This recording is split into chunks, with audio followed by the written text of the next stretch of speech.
I'm assuming all the bishops are going to be showing up because, they got to make their case for why they deserve your vote for favorite member of the Church of MHA this season.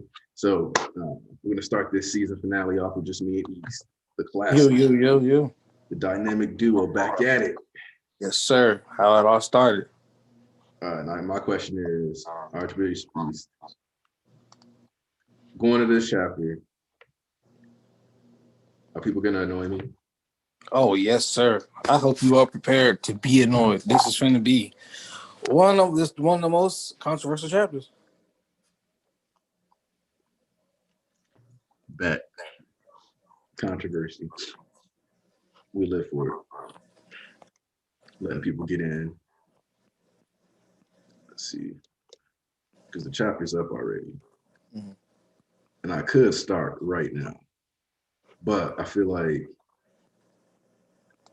I should give people a chance because I read kind of fast sometimes, especially if there's nobody in here. So I'll end up just blazing through the chapter. Yeah, probably.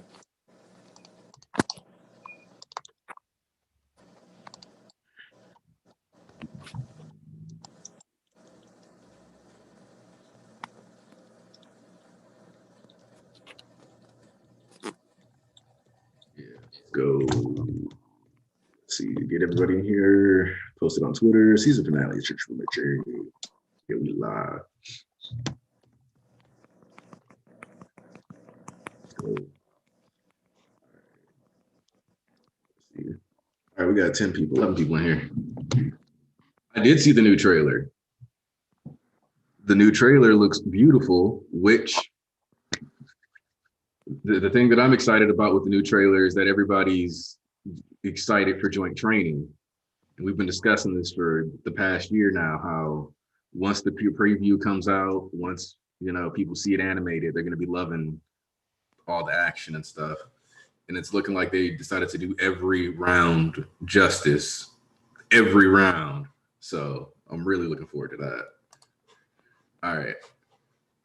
Y'all here, we got around 20 people. We can start now. We can start reading. If you didn't get here already, I don't know what to tell you. All right, My Hero Academia, chapter 295. Last chapter of the year. Season finale of the church. Are y'all ready for this? Next chapter in 14 days. Next week, Hero Billboard chart. Finally going to announce the roster soon and create the group chat so we can actually talk to each other without risk of spoilers or somebody saying something too early. All right. 295. Quit playing with me. I'm gonna need Viz to quit playing with me. This is perfect. I like this. Opening page. We got Deku laid out. Like a fucking rug, boy. Man. Hello. I'm really Hey, sis. We're on page 1. But I read with you. I haven't met the chapter yet. Hey, I'm on page 1, so you got here right on time. Perfect. Shit.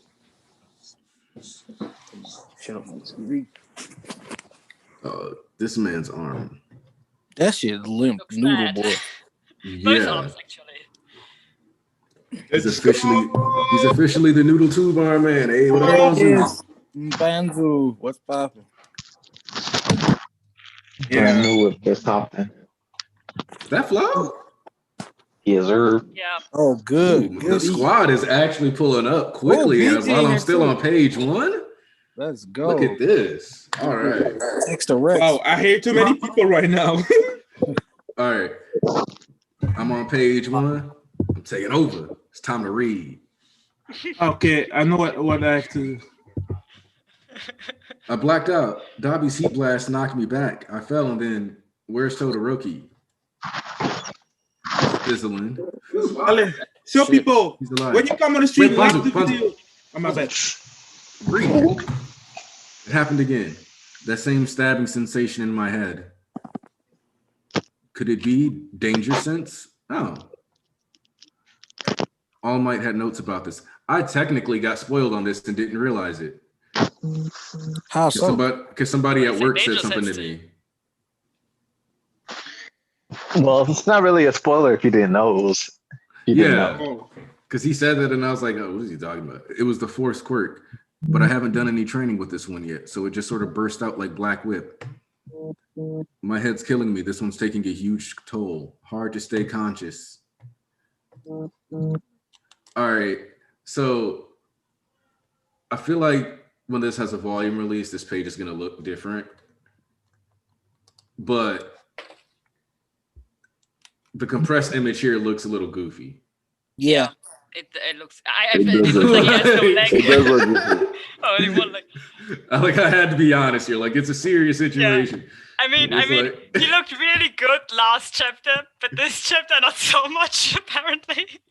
Look at that. I mean, he is like looks like he has one arm and one leg. I see what he was aiming for, like the speed detail, because his arm is backwards, but it does look good. I'll give you it does Oh look no! good. I'm looking at it now. I can see he still has both. He still has both his legs and his arms. Yeah, he has all limbs. It just Yeah, looks but when very, I very first saw this, in the scans, I thought he was just a whole bunch of. I thought he was just like a little string man. Yeah, Yeah, me too. no. I first thought that I don't know, he was hit by something and just Real quick, two things. Chocolate Thunder asks you, Aniki, people you work with watch My Hero. I'm the ultimate agenda pusher. So throughout my time at work, I've gotten people to read Chainsaw Man, Jujutsu Kaisen, My Hero Academia. I gotten people to watch Attack on Titan. I'll be out here pushing them, man, for real. Like, I got one of my boys reading Jigo Karaku. Every time I get the volume, I drop it in his mail file. I don't play, man.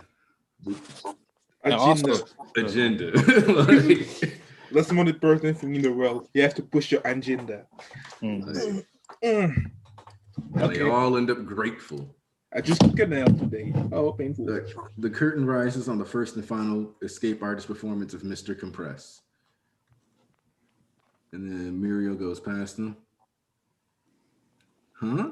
At least give me a moment to unleash my disembodied buttocks in your general direction.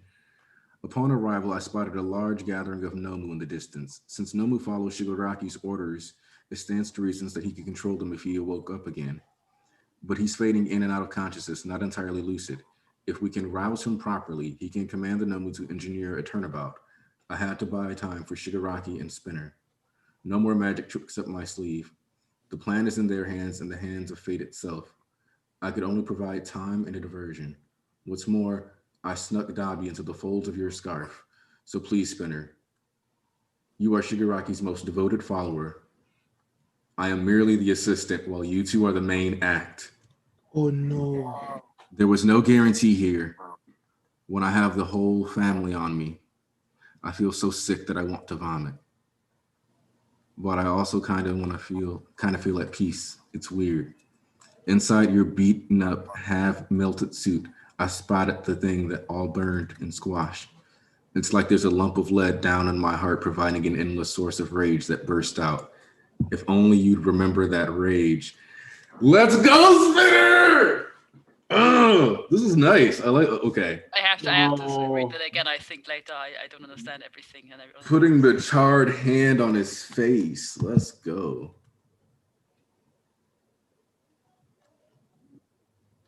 And then, the radio waves, shock blast, compress, holding on to Mirio, or Mirio holding on to compress. Yes, this just was. Hold up. You ready there? Because that's a hero on a spike. Or is that a hero on a spike or a hero suit Yes. or something? No, that's a hero on the spike. Yep. Oh damn, man. Is that two heroes on a spike? No, one is grabbed and And one is another on one the is a spike. background? Oh, Yeah. actually, no, I think you may be right. Yeah, just two. How is that too? Or I Because guess there's one another in the one back, on too, on with, like, the- longer Yeah, the one in hair. the back is it's just like that he's holding a scythe. Scythe thing, yeah. Yeah, Yeah. that's what I thought. So, Yeah, he was holding a scythe. Well, but and yeah. you see the other one getting grabbed by one of the Nomus. Yup. So, wow, man. Let's see, there's Bakugo and that's Nejire and Ida. Bakugo getting blasted on the ground. Bakugo seems seriously out of it. Like Wait. seriously. He found himself some truly decent allies. Holy hardest power. And the more fiercely he embraces that source in his heart, the more my consciousness takes hold in our little symbiotic relationship. Never let that hatred die, Tomura. The Nomu are on the move. These radio waves can be used as signals to give the Nomu very specific commands. It's not something Tomura can necessarily achieve given that he's still incubating. Whoa. Hang on, Shigaraki. What about Compress and Makia? Toga's out there. Enough, Iguichi. Tomura has lost to One for All and Endeavor. It's only right that he pays for that loss. All for my sake. Oh. Oops. Where the fuck is that coming from? Oh my god. Like, I know. So Let's talk about this later on, right? Yeah. No. A bunch of Nomu come running through. Oh, see, and this is one of the ones that was shown in the beginning with the teeth. Well, what was that?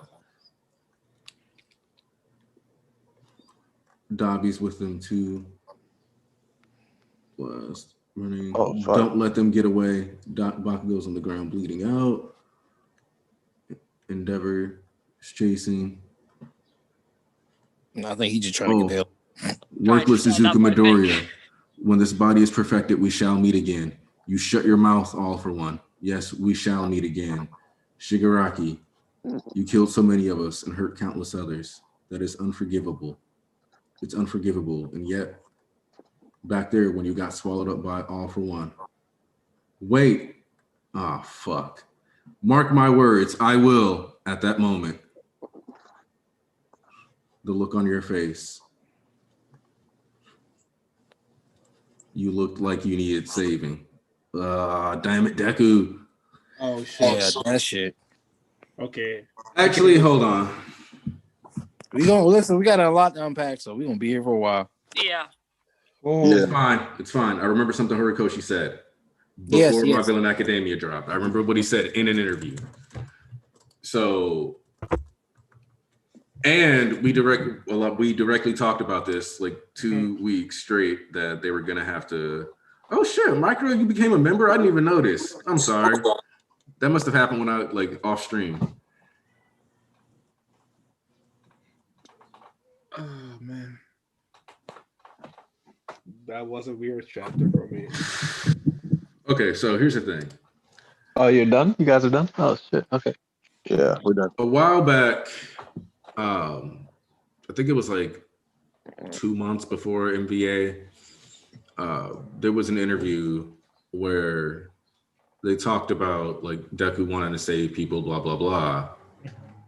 But he directly states that, you know, some people are beyond saving. Can't be safe. Yeah, like he was like Shigaraki, like can't be saved or whatever. Yeah, he said specifically that Tenko could have been saved, but Shigaraki is unredeemable. Right. So like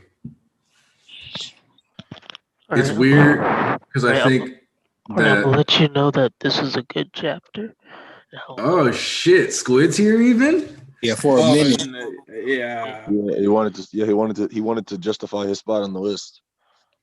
Yeah. Since he's been sliding people's DMs. Yep.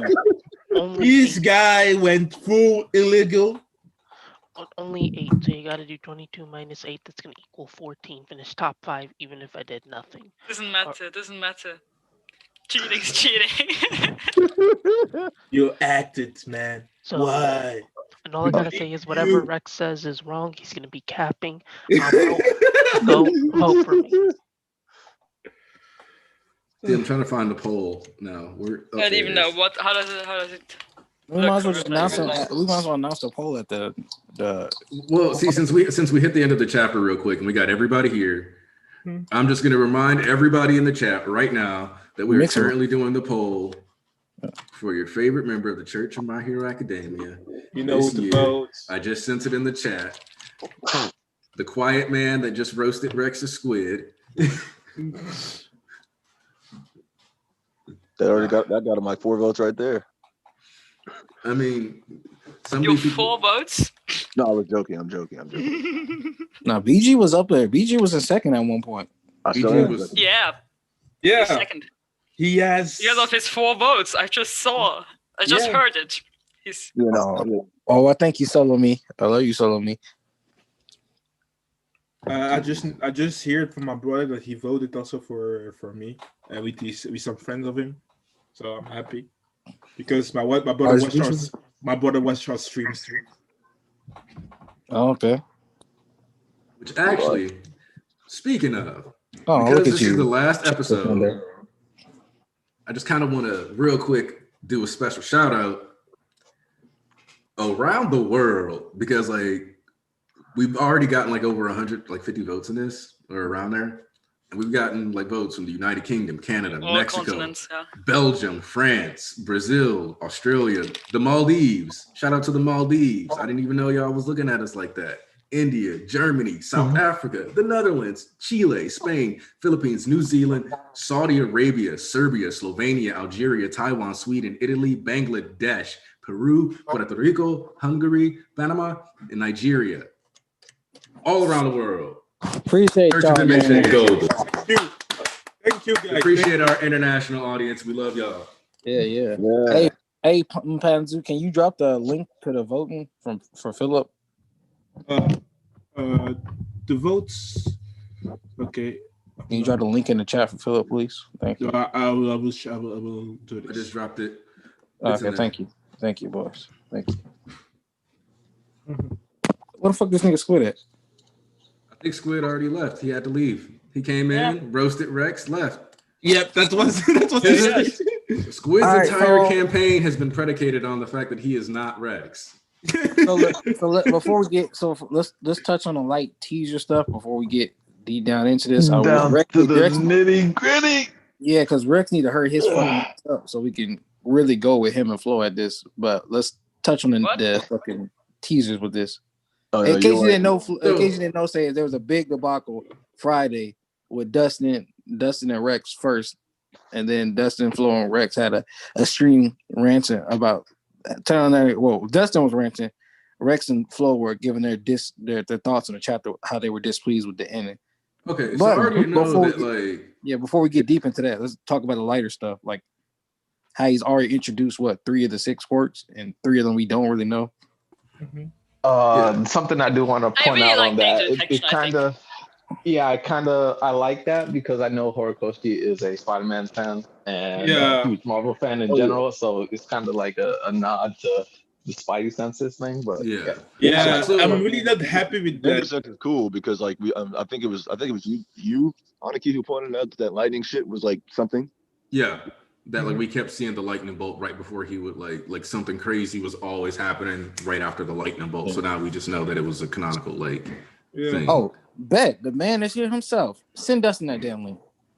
Oh yeah, that's right. Dustin ain't even in the server. Oh my, this is gonna be interesting.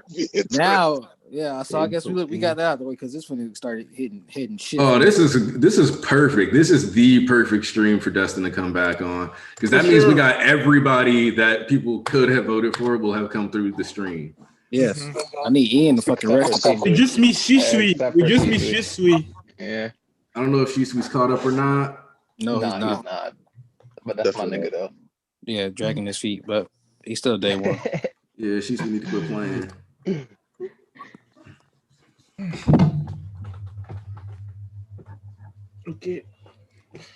Okay, Let's guys. see, did we get any new votes?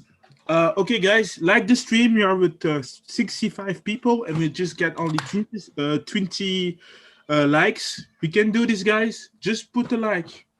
Welcome me up on stream. So here's the thing. Unfortunately, this ruins Pontu's theory. Yes. About what? How the quirks would be structured, with the 4th quirk being a Devilman quirk. Yep. But this does explain why the dude wanted to live alone, because he would have constantly been sensing other people's danger, especially in that society. So yeah, like you would have just been stuck like constantly getting background noise from everybody. Like, No, I get it. I completely get it. That's why, you wouldn't want to live in the city or anything like that, because then every chance you get, oh my god, this person's hurt. Okay, I gotta go. Oh, no, this person's hurt. Oh my god. yeah, Especially if it's like a pre-all night time, right? Yeah, like nah, bro. That will be a picking person. Someone cut that music off before you get a struck. Whose audio is that? Rex is you? Like, I don't think he's coming. Wait, what? I'm here. Oh. Oh, damn! Let's go! I'm here, man. Hey. I'm here, man. Oh, don't worry, you got backup. So Don't worry you got about it. Go to sleep. Go to sleep. Wait, that's in here too? Hold up. The whole squad. Let me tell you. Let me tell y'all, man. Oh Y'all dear. niggas betting this, so I had to Wait, help him out. we're not getting into that yet. We're not getting that All later. right. I'm All chilling right. right now. We'll chill, man. We'll chill, Don't for worry. sure. shit right now. Justin coming in to earn them votes. What's our argument later? Hey, where my Oh, nigga he Dustin doesn't at? know about it. He doesn't know about it. Y'all ain't tell him. No, I Hey, didn't tell him. my nigga Dustin in here. They're doing a popularity contest or some shit? Yeah, Yeah. exactly. We have a Yeah, we out Popularity here stripping poll, for votes. Aniki got down to his bare. All the We bitches out here vote for me. holding ourselves out for votes. All the bitches vote for me. Because here's the Vote thing. Banzu, guys. You know what Watch to him do. get like 5 votes. Vote for you. Vote that. Banzu. Here's the thing. Yes, sir. Okay, so here's what happened. East was like, yo, since we're calling it the Billboard chart stream, we should actually do a Billboard chart for the church. And I was like, all right, fair. So we had to structure our Billboard chart. It is what it is. And then, yeah. Well, I'm waiting. I accepted that burden. That makes All right, sense. Dustin, I saw you tweet that it was trash. We getting into it now? This was the perfect ending to this arc that we've been waiting for the whole entire series to get to. Perfect ending. Perfect. Ooh. Here's some disappointment there. See, the second Shigaraki got lit up like a Christmas tree, I was like, nah, you got to get out of there, boy. Oh, so you backtrack. And then, Once he got like super, like once he started getting like actually heavily injured, I was like, oh no, he's not gonna get to like take a bunch of bodies. Yeah. He's got to get out. I think it makes Does that matter? I think it makes a lot of sense that he left though, because it wasn't him that left. Off one step on the nigga toes. Like once Alpha One directly so- stated he was going to die if he hadn't stepped in, and like when you look at the situation, it would have tracked. He would have died if Alpha One hadn't stepped in there. I was like, all right, yeah, like you technically just lost. So my first question to you guys is that you guys are saying a lot about it made sense that he left, but are you satisfied with the ending? He's leaving. I have no issue with it because because the fact is, one of the things I like about it is the fact that he didn't get to decide this. So this is actually creates a lot of great things for the future. What? Wait. He didn't get to decide. Here's the thing. Leave. wait, what did he say? I didn't hear him. I didn't hear what BG said. Exactly. He said he didn't get to decide to leave. Oh, okay. Yeah, All for One made him leave. So it's like, yeah. And that's going to be good for their future. Not to mention, it also sets a lot of things up because a lot of their comrades got left behind. So it leads to it even more so like creates prison breaks. Wait. Honestly, I like this. Oh, my bad. You go say it. Almost bust his ass. I just want to say that I really actually I kind of like this ending. It's kind of what we could have expected. It was very set up. I mean, this was very much set up that All for One wants to leave. That's something he basically said right before he fell unconscious. It was pretty clear that All for One wants to leave, and that All for One is at the moment more conscious than Shigaraki. So this is something that was set up like 5 chapters ago. Okay, so real quick. Wait. Hold our horses. What about everything that was set up from the beginning of the series? What do you mean?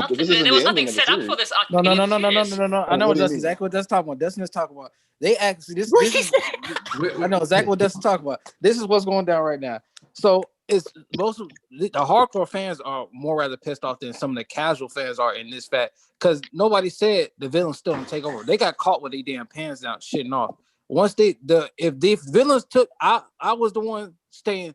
The villains, yes, I also was the one, because when I said some shit, I could own it too. I ain't taking what I said back. So Archbishop East, his ass said the villains will win this fight, but they didn't win this fight. But you know why I'm not pissed? Because nobody else is we're not wearing a clown suit. It's not the end. It's just not the end of this yet. They got caught with their fucking pants down right now, and now they have to regroup and recharge and come back. If they won this battle right now, they wouldn't. The repercussions of what Dobby did and all these niggas did.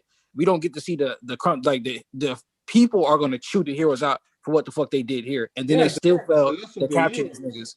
So then when they go after because the villains have to pull back before the big time skip and whatnot. So if we have the Fallout Aftermath arc, and then the villains don't do shit, and then we jump into a time skip of 6 months away because Deku still got to heal and Eri not doing that shit.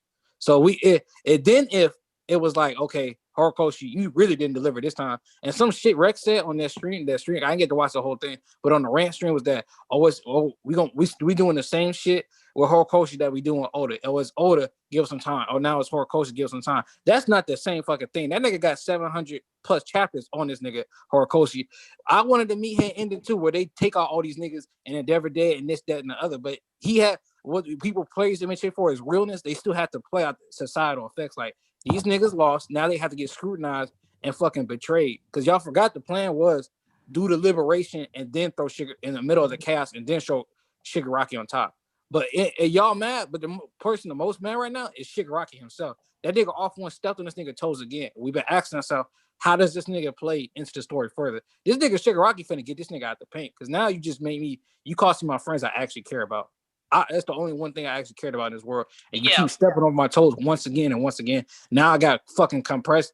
God knows twice as dead. Toga's missing, like motherfucker. And I didn't even want to retreat. So now it's like, all right, Shigaraki still has some growing to do. So he definitely gonna take that nigga out the fucking paint. So it's like, I understand being sad about the chapter, but the arc still has some wrap up to do. You know what I'm saying?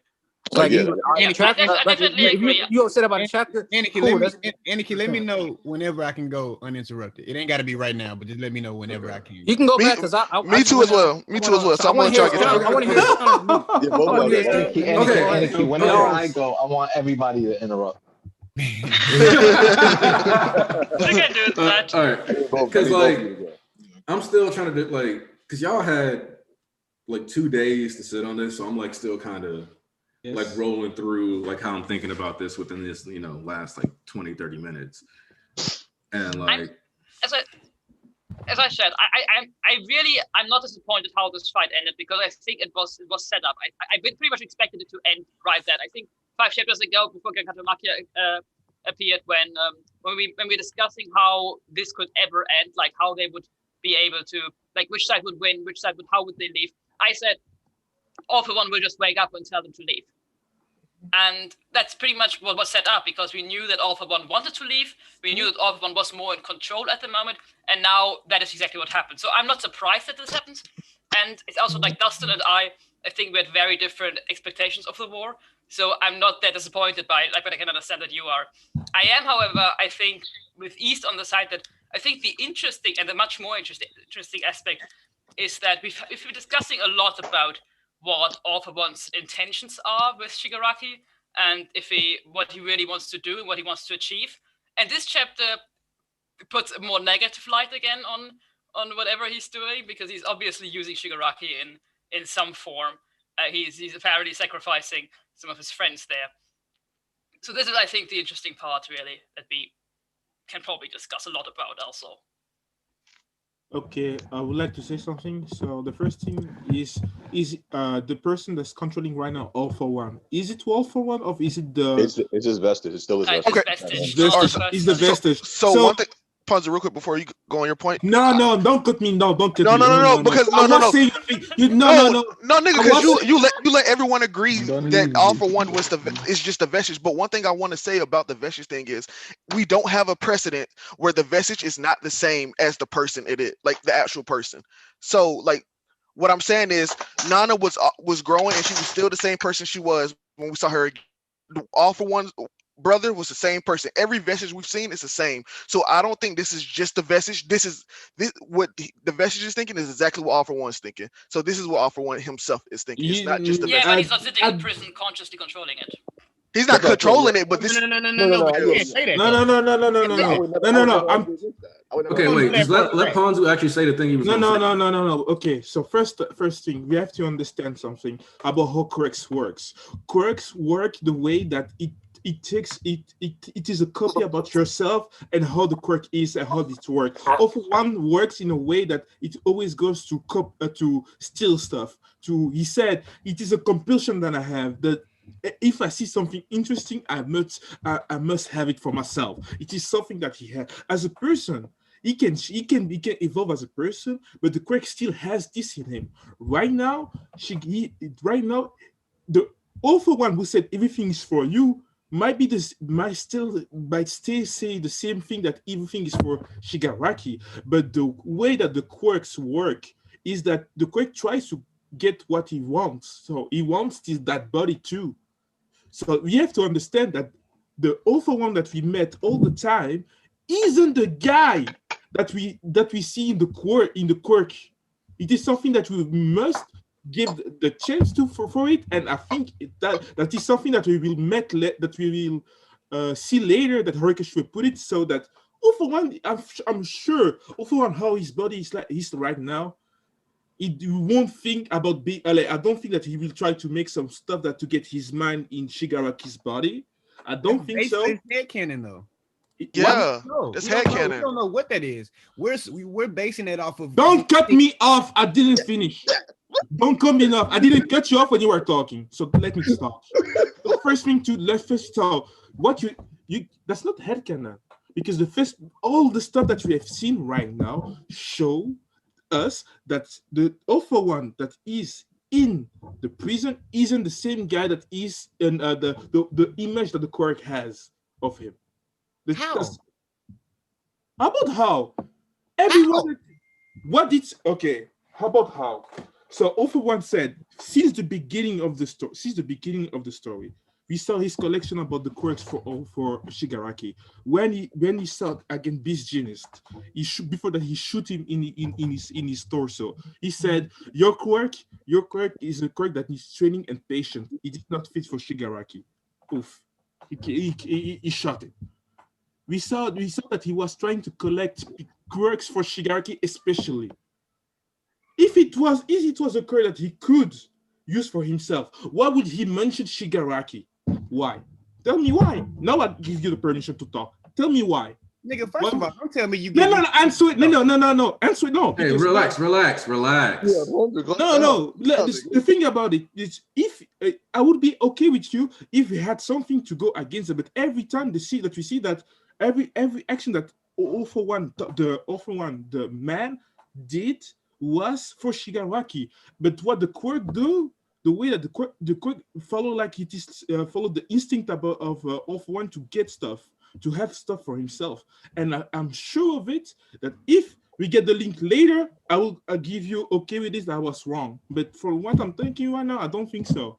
And it is something interesting to see also story-wise, narrative-wise. If we see the way that awful one stays, the awful one that we get since the whole story, and that we see how the quirk, the vestiges act differently, it will show what we call duality about duality. That will be interesting. I do have something to go against it. I just didn't like how you were talking to me for the second time, but I do have something to go against it. Okay. Awful one has been shown to be evil for the sake of being evil. So all of that shit that he's been saying for the entire series of I'm doing this for Shigaraki's sake, of all I personally, I've been on record in multiple streams in this stream particular, like in this fuck, you know what I'm talking about, saying that I never believed him because he's shown for the sake of being evil. When you're fighting All Might and you say how you basically got Shigaraki, like you saying how you're belittling All Might, saying this is Nana Shimura's grandson and I've raised him up, like you're using that to fuck with him mentally. When you basically come and you somehow you're at the rescue of your mortal enemy's grandson at his time of need, like all of that seemed fishy to me. And then we keep calling it a vestige, but the difference between the vestiges is that the vestiges that we see in All for One, One for All, is that these are people that had the quirk of prior and they're no longer here and they live within that world. All for One is not dead. So you can't sit here and say definitively that he has no control over that from the prison. We don't know how that works. We actually do. Yes, we do. Because Alpha One said it himself. Alpha One said it himself. Whenever he stole a quirk, the vestige would be inside of him, talking to him and doing all a bunch of shit. But they have no control over that. But these people, he already, like, they were dead. No, they weren't. I think it's I think it's difficult to make any assumptions clearly, because I think there are three possibilities. One is that it's just a vestige that is entirely separate from the person that is taken from. It's just like Mponzo said, that it's like this weird kind of like showing some characteristics that come with the quirk, and it's just that's what the vestige is, and that has nothing to do with the actual person, and it's not in control. The person not in control. The other aspect is like a copy of the personality at the time when the quirk was stolen. That is also, I think, a possibility that the personality with all its desires and wishes and plans would be that vestige, which means at least at the time when he got the quirk, when Shigaraki got the quirk, that was his plan. That was All For One's plan. That's the other option. And the other is that it's actually, because the thing is, it's difficult to assume that, for example, if a person changes between losing their quirk and or passing on the quirk and now, if the person changes, of course, the vestige wouldn't change with it. So it might be possible that he's sitting in prison and his plans changed, and his vestige's plans didn't change, but originally he had these plans. That's also an option. And the other is that there is some form of control, because something that differentiates All For One from any other person is that All For One knew about this whole vestige thing. So we don't know if he might be able to manipulate it. Like everybody else, they got this quirk stone and they didn't know what was happening. So they had no time to prepare that they would be some vestige in somebody else's mind. All For One knew that would happen. So maybe he might have made any preparations in that regard. And what I want to say on the vestige topic is that, like, what Ponzu is saying is there's no precedent for that in the series. Like, the way that we've seen vestiges work so far and up until now is that the vestige makes a perfect copy of the person, and that is the person. And whatever the thoughts of that person is, they would do what they would have done if they were alive. So, like, my thing is, to say that, oh, they're two different people, that's the completely different thing that we have not seen in the series at all up until this point. Now, there's something that somebody brought up in the chat, and there's something that I've been noticing as I've been reading it. So I want to ask you guys if you noticed. Have you noticed that the AFO vestige and the actual AFO don't talk the same way? Yes. I actually did not repeat that. Like if you look at the way AFO talks, like the one that's in control of Shigaraki and the one that like is like in the modern times, they don't talk the same way. In all honesty, I don't really know how important this conversation is. Like, can you make that a specific example? Because it's like their word, like there's like a nuance to their word choice. It's like somebody said they use different dialects, which is probably something to do with like the way they talk in Japanese and the way it's getting like translated. And maybe I'm just being like weird or picky, but there's a certain like way in which like the words they choose and how they approach that seems different. Where I think that the AFO vestige, I think AFO had a copy of his quirk longer than we realized, because I feel like at the time that he took his quirk away, he had more manipulative feelings towards Shigaraki than he does currently. Yeah, that's a possibility. I think that he might have changed after that. Because it's mostly like dependent on when he got that, like because we don't know when he got his original quirk swap. But all I can tell is that they both have different dialects for some reason. Also, who's and All Might told us to, it probably Flo. All Might told us the nature. I'm not doing nothing. I'm just walking around. I'm just walking around. All Might told us the nature of All For One way back then, and a lot of people in the community just choose to ignore it and make it seem like he's just some like guy with a heart when he's not at all. Never has been. Never. He told All Might said he is the complete opposite of me. I do good because that's just who I am. He does evil because that's just who he is. And when we see his brother came in the message, what he said about All Might lies too. All Might lies too. So he can. I thought we wasn't interrupting, because if we don't interrupt him. My bad. But I'm not going to be long with anyway. I'm about to be. The last thing I want to say for right now is just that his brother, when he seen them in the vestige world, what did he say when he saw Shigaraki? Who's this new person that you're manipulating? That's what he said. Yeah, he's evil. Okay, no, but other people in the chat noticed too that they do talk different. So can you? I think that's such a minor detail that we shouldn't look into. Especially dialect is important though, like especially with the original I just want to language. see actual speech bubble examples, because I'm like looking at the fight against All Might now. If he said anything here that is and also like the translation between like from Japanese to English. That's like so like we will have to perfectly understand Japanese, like speak it and be able to read all the country, all of that for us to even make that or something. That's such a thing that we can't even like begin to say because we don't speak or read Japanese.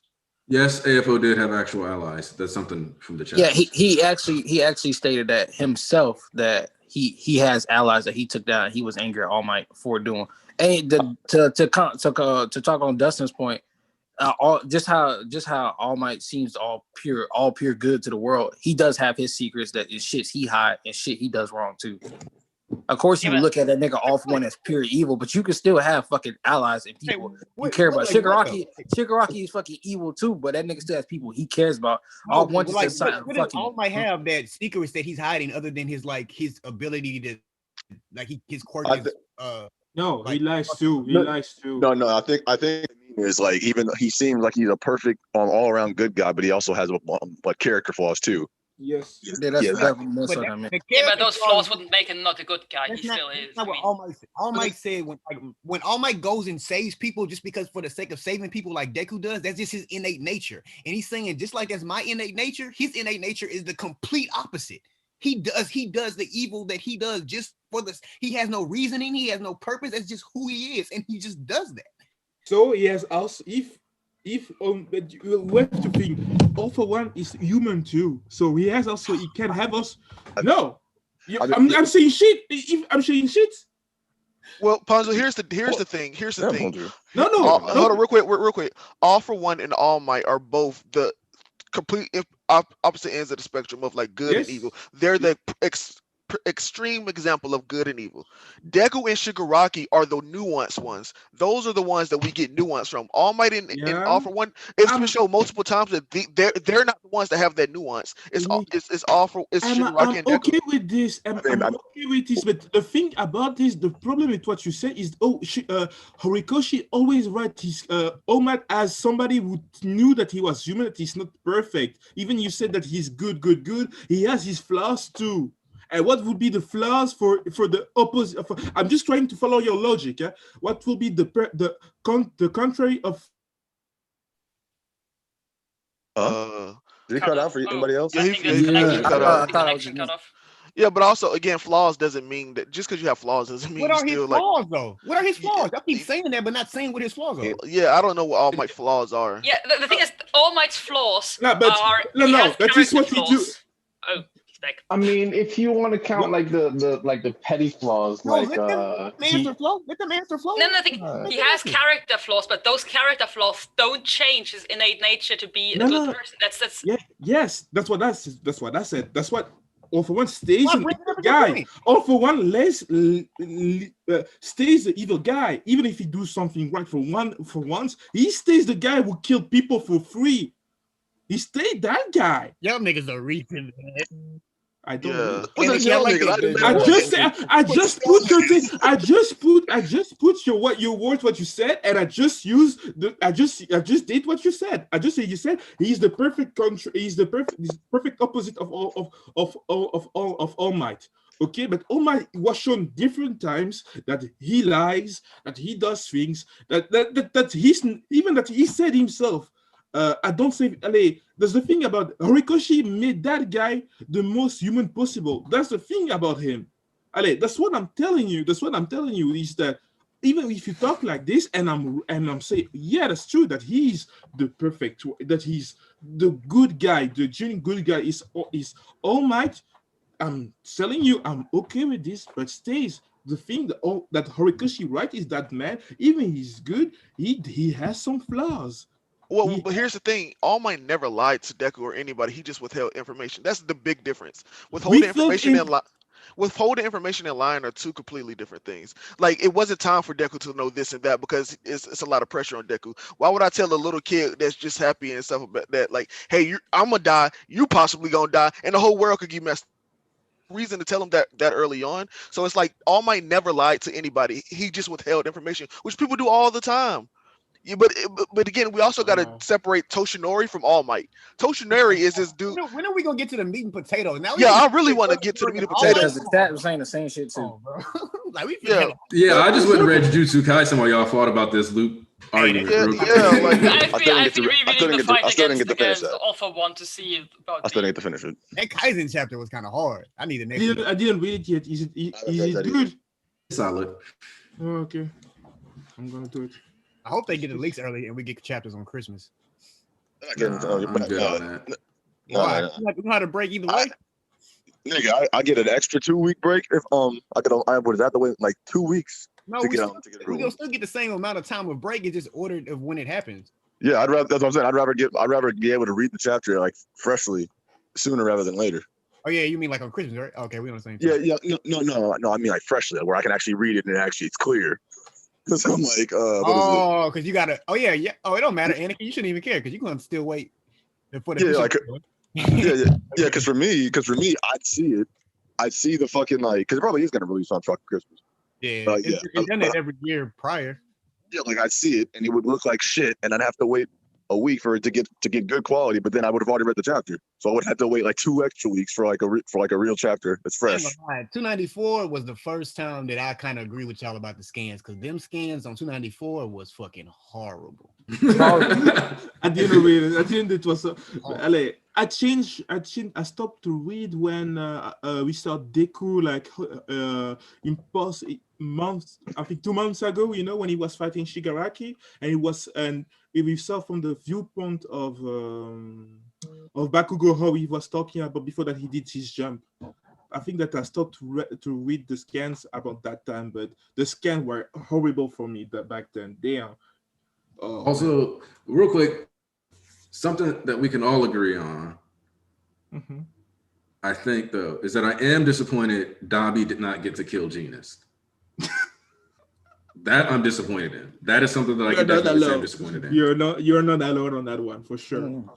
Because I needed them to get that full like social W. Even though they got jumped, I wanted them to just win that social battle just because they got jumped. Yep. Like I needed the heroes to get like, and like, don't get me wrong, they still get fucked for that. Because you still pulled up, you still jumped these people, and like you did not control the situation. But like Genus being alive, like I don't know, because like at the same time they're gonna be like, okay, Genus is alive, but at the same time he did also like show up late, which partially is part of why like this ended up as bad as it did. And then they're gonna have to explain like where was he at this entire time? Oh well, Hawks did this. Like, wait, why did Hawks do this? Why'd y'all have to pick up this lie? And the commissioner said you and your fucking own, bro. Like if you get caught, passed out. So the other thing though is now that like now it's confirmed that Genus knew about Hawk's mission. So any dirt on Hawk's name is now on Genus' name. Yeah, they tied together. Because they're like, bro, where the fuck were you at all this time when this shit helping Hawks do this dirty ass shit behind these people's backs? Like that's ooh. I mean, it depends. I think because that does create a okay. I guess that still creates a difference. Genus would only know about this after the attempted, like the fake killing of him. But that still means Genus would have sat there for 3 months letting it all happen. Yeah, but that part that letting it all happen is like invading the league, and that's not something I think anybody would be angry about, even if it ended in twice. But he also was actively not doing hero work when he technically was viable. So that's another thing. Not the. How y'all feel about if they go back to school after this?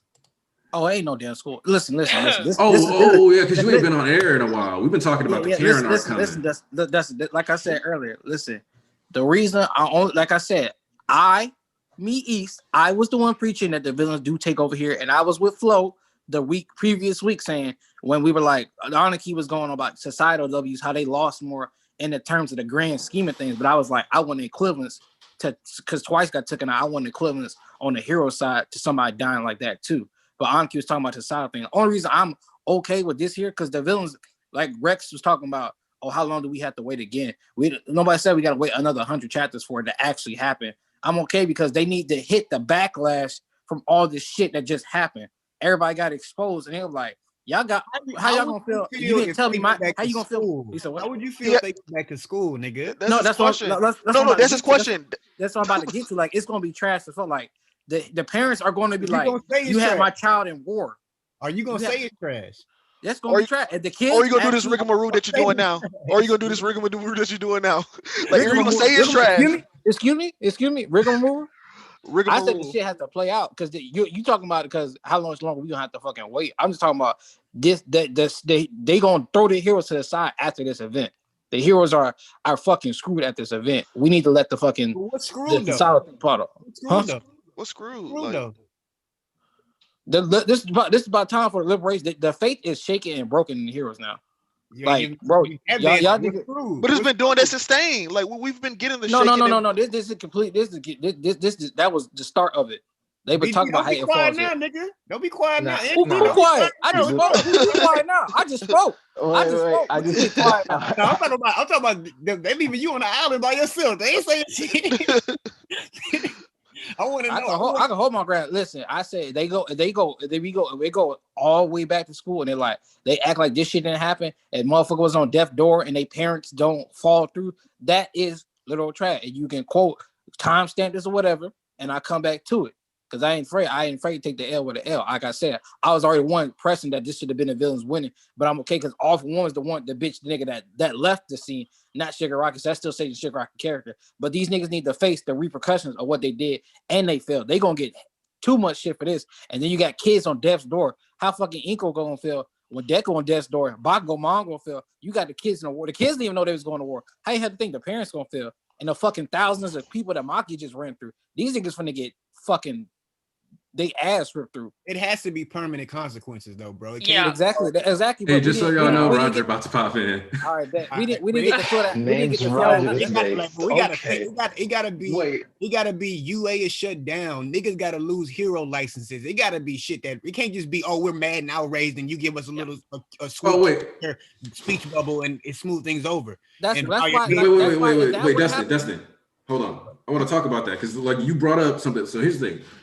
We've been calling it the Karen arc, but the thing is that we talking about how Karen, Oh, Dustin's in here too. Yeah, we got Dustin in here too. We got the whole lineup basically. All right, can I just say something real quick? All right, what's up? All right, so remember back in March when I had all those complaints about My Hero Academia, and I said everything about it. Then you guys came in and you convinced me. You're like, no, it's not going in that direction. We promise, it's not going in that direction. And then little by little, I was reading all this and I was like, man, this is really good. Wow, Horikoshi's doing some real risks here. And then Mirio came back and you guys were like, no. Like, wait, trust me, it's going to be fine. Yeah, bro, exactly, bro. Exactly what I meant in that stream back in March is exactly what I meant. I need to say something else. Because I don't think this takes away from the arc being great. I think there were a lot of really good moments in the story arc. But the way this ended, having AFO just take over and like, oh yeah, we lost. Oh, look at this, like we lost to Endeavor. No, you didn't. Like the heroes come out looking better now than they were before. Mirio's got his quirk back. The only one they lost is Crust. Crust was crusty to begin with. Who cares? Okay, hold on. And now Endeavor, nobody liked Endeavor in the first place anyway. Endeavor's now being exposed. Best Genius is alive. Hold on. Roger. Okay, everybody, slow down. Let's hear this. Roger, that's cap. Roger, that's cap. BG. So here's the thing. Let me go next. Hold on, Roger, it's cap. No. All right, let's hear this. Heroes definitely do not look better right now. Yes, they 100% do. No. They absolutely do. No, they absolutely do. Yes, they do. I'll go next. You go first. I'll go next. Go ahead. So here's why though. Okay. Because like we were just talking about a little while before you got on here, Fox's reputation is destroyed because they're going to look at like, it doesn't matter if you did it for a good cause. The fact that you effectively enabled the League of Villains to mobilize, form an army, gather numbers, recruit people, and even get to this point. Okay. And then turned around and like jumped them. Thousands upon thousands upon thousands of people have been murdered. One of the things that like there was a video released by Plot Armor is that the Japanese economy is about to take a massive hit because of this event. Heroics, they lost like half the heroes that were at the hospital. Over half of them were murdered. Okay, but hold on, wait, time out there. Wait. Let's go bit by bit. Hold on, no. I think this is important. We'll go bit by bit here. Let's start with the first thing that you said. All right, let's start with the first thing. The civilian deaths, that is tragic. Absolutely. That is 100% tragic, right? Lots of people are dead. It is going to make an impact on the economy, absolutely. But now more than ever, people are going to need the Hero Society to sort of be like, hey, look, we have hope.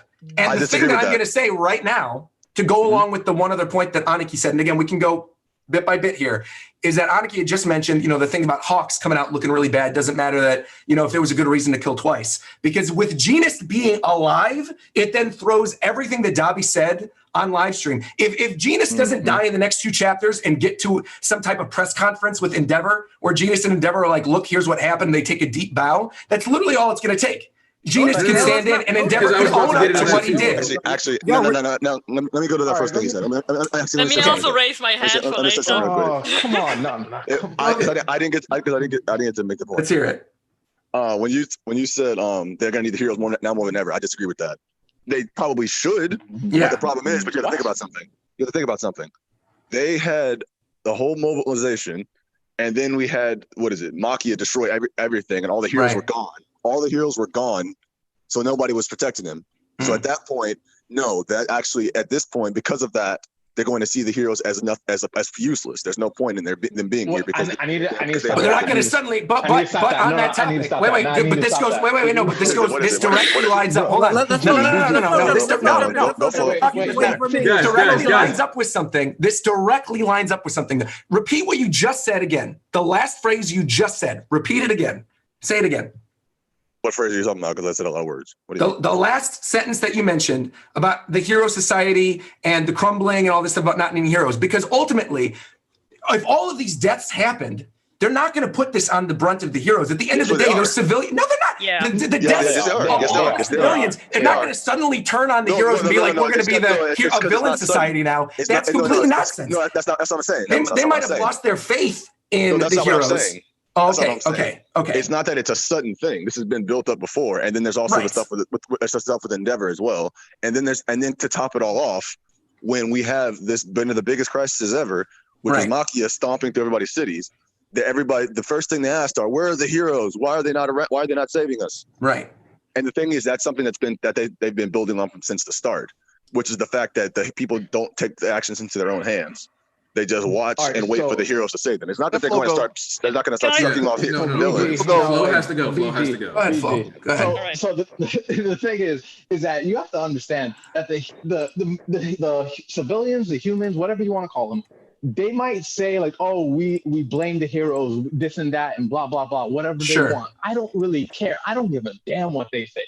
At the end of the day, they need the heroes to take on the Exactly. There's nobody else that could take them on. So it's not even a question. It's not like, oh, I don't want them to do it. I'll do it myself and get watched in like 3 seconds. It doesn't matter. They're the only hope they have. It doesn't. I don't care. Exactly, and that was my point. It was never saying that the villains were exactly. That's exactly my point. I can debunk. They literally have no other choice but to take on the hero. That's why I can prove that mentality is real with one example. IRL, you ready for it? Let's hear it. The United States of America. How is that? What? If you want to talk How about is that? Go ahead. Okay, explain yourself. I'm willing to hear this out. This is the same concept as people who are like, well, blah, blah, blah. The government can't tell me what to do. I got my guns. This is my land. Leave me alone. It's the same mentality that we have all throughout our country here. It's literally just more people becoming Second Amendment enthusiasts, essentially. And that's my right to. This is my right to bear arms. I'm like the good guy with the gun. If a villain pops off, it doesn't matter because I'm so and so with my gun. Yeah, but there's a very specific thing that's built in the story already. Continuing with that analogy. Yeah. If a terrorist attack comes, you think it's going to be up to Joe Schmo to take on the? But you have to think Joe Schmo's out there think that it could be up to them. That's America. I get what you're saying, Aniki, but the thing is that the main thing that sets up then more than anything else, the main thing that sets up is that we already have vigilantes. So it could be the type of thing where like a vigilante society maybe starts taking over. And I could see that. And that would be an interesting take on the series. I'd like that, right? The people, you're like you said, you're like, I got my powers, I got my quirks, whatever. No one's going to tell me what to do. I don't need a license. And they all go off. Now that would be an interesting take, but that is not the fall of the hero society and the uprising of the villains. That is instead all these other heroes now becoming even stronger, being like, we're going to go up against all these people that killed all these civilians. And then you've got the kids like running around without their licenses and saving people too, and that's what it is. And you don't need the time skip because they don't need to be heroes. Say as go. Thank you. I am I am kind of divided on the issue. I think ultimately the heroes absolutely lost. But I am with Roger in the terms that I don't think the fallout will be as bad as you say, because I've always been kind of skeptical that the heroes would be so willing to, the civilians would be so willing to just listen to these terrorists that are telling them that the heroes are bad and not to trust them. Of course, there will be some increase in suspicions against heroes. Of course, there might be some vigilantes who try to do their own thing.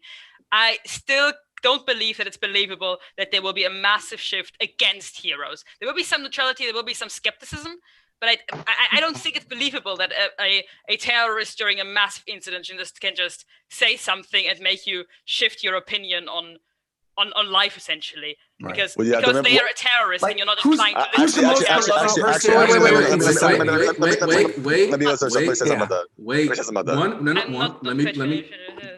Super chat. All right. I'm gonna do the super chat and then let you keep going, Sayas. Go ahead. Flo and Roger arguing with too much logic here and not realizing that they are human. Wait, what? What? What do you mean not realizing they're human? What do you mean? I know what they're saying. I know what they're saying. We're in a series where they have corpse. Okay, guys. Please. I know what they mean. I know what they mean. I do too, but no, I know what they mean. I know what they mean. BG. Dustin, I love that you're here. I'm just gonna say I love that you're here, Dustin. They're using logic based on them being human and knowing that. No. Hold on. Okay, just let Sayas finish her point. Go ahead. Stop.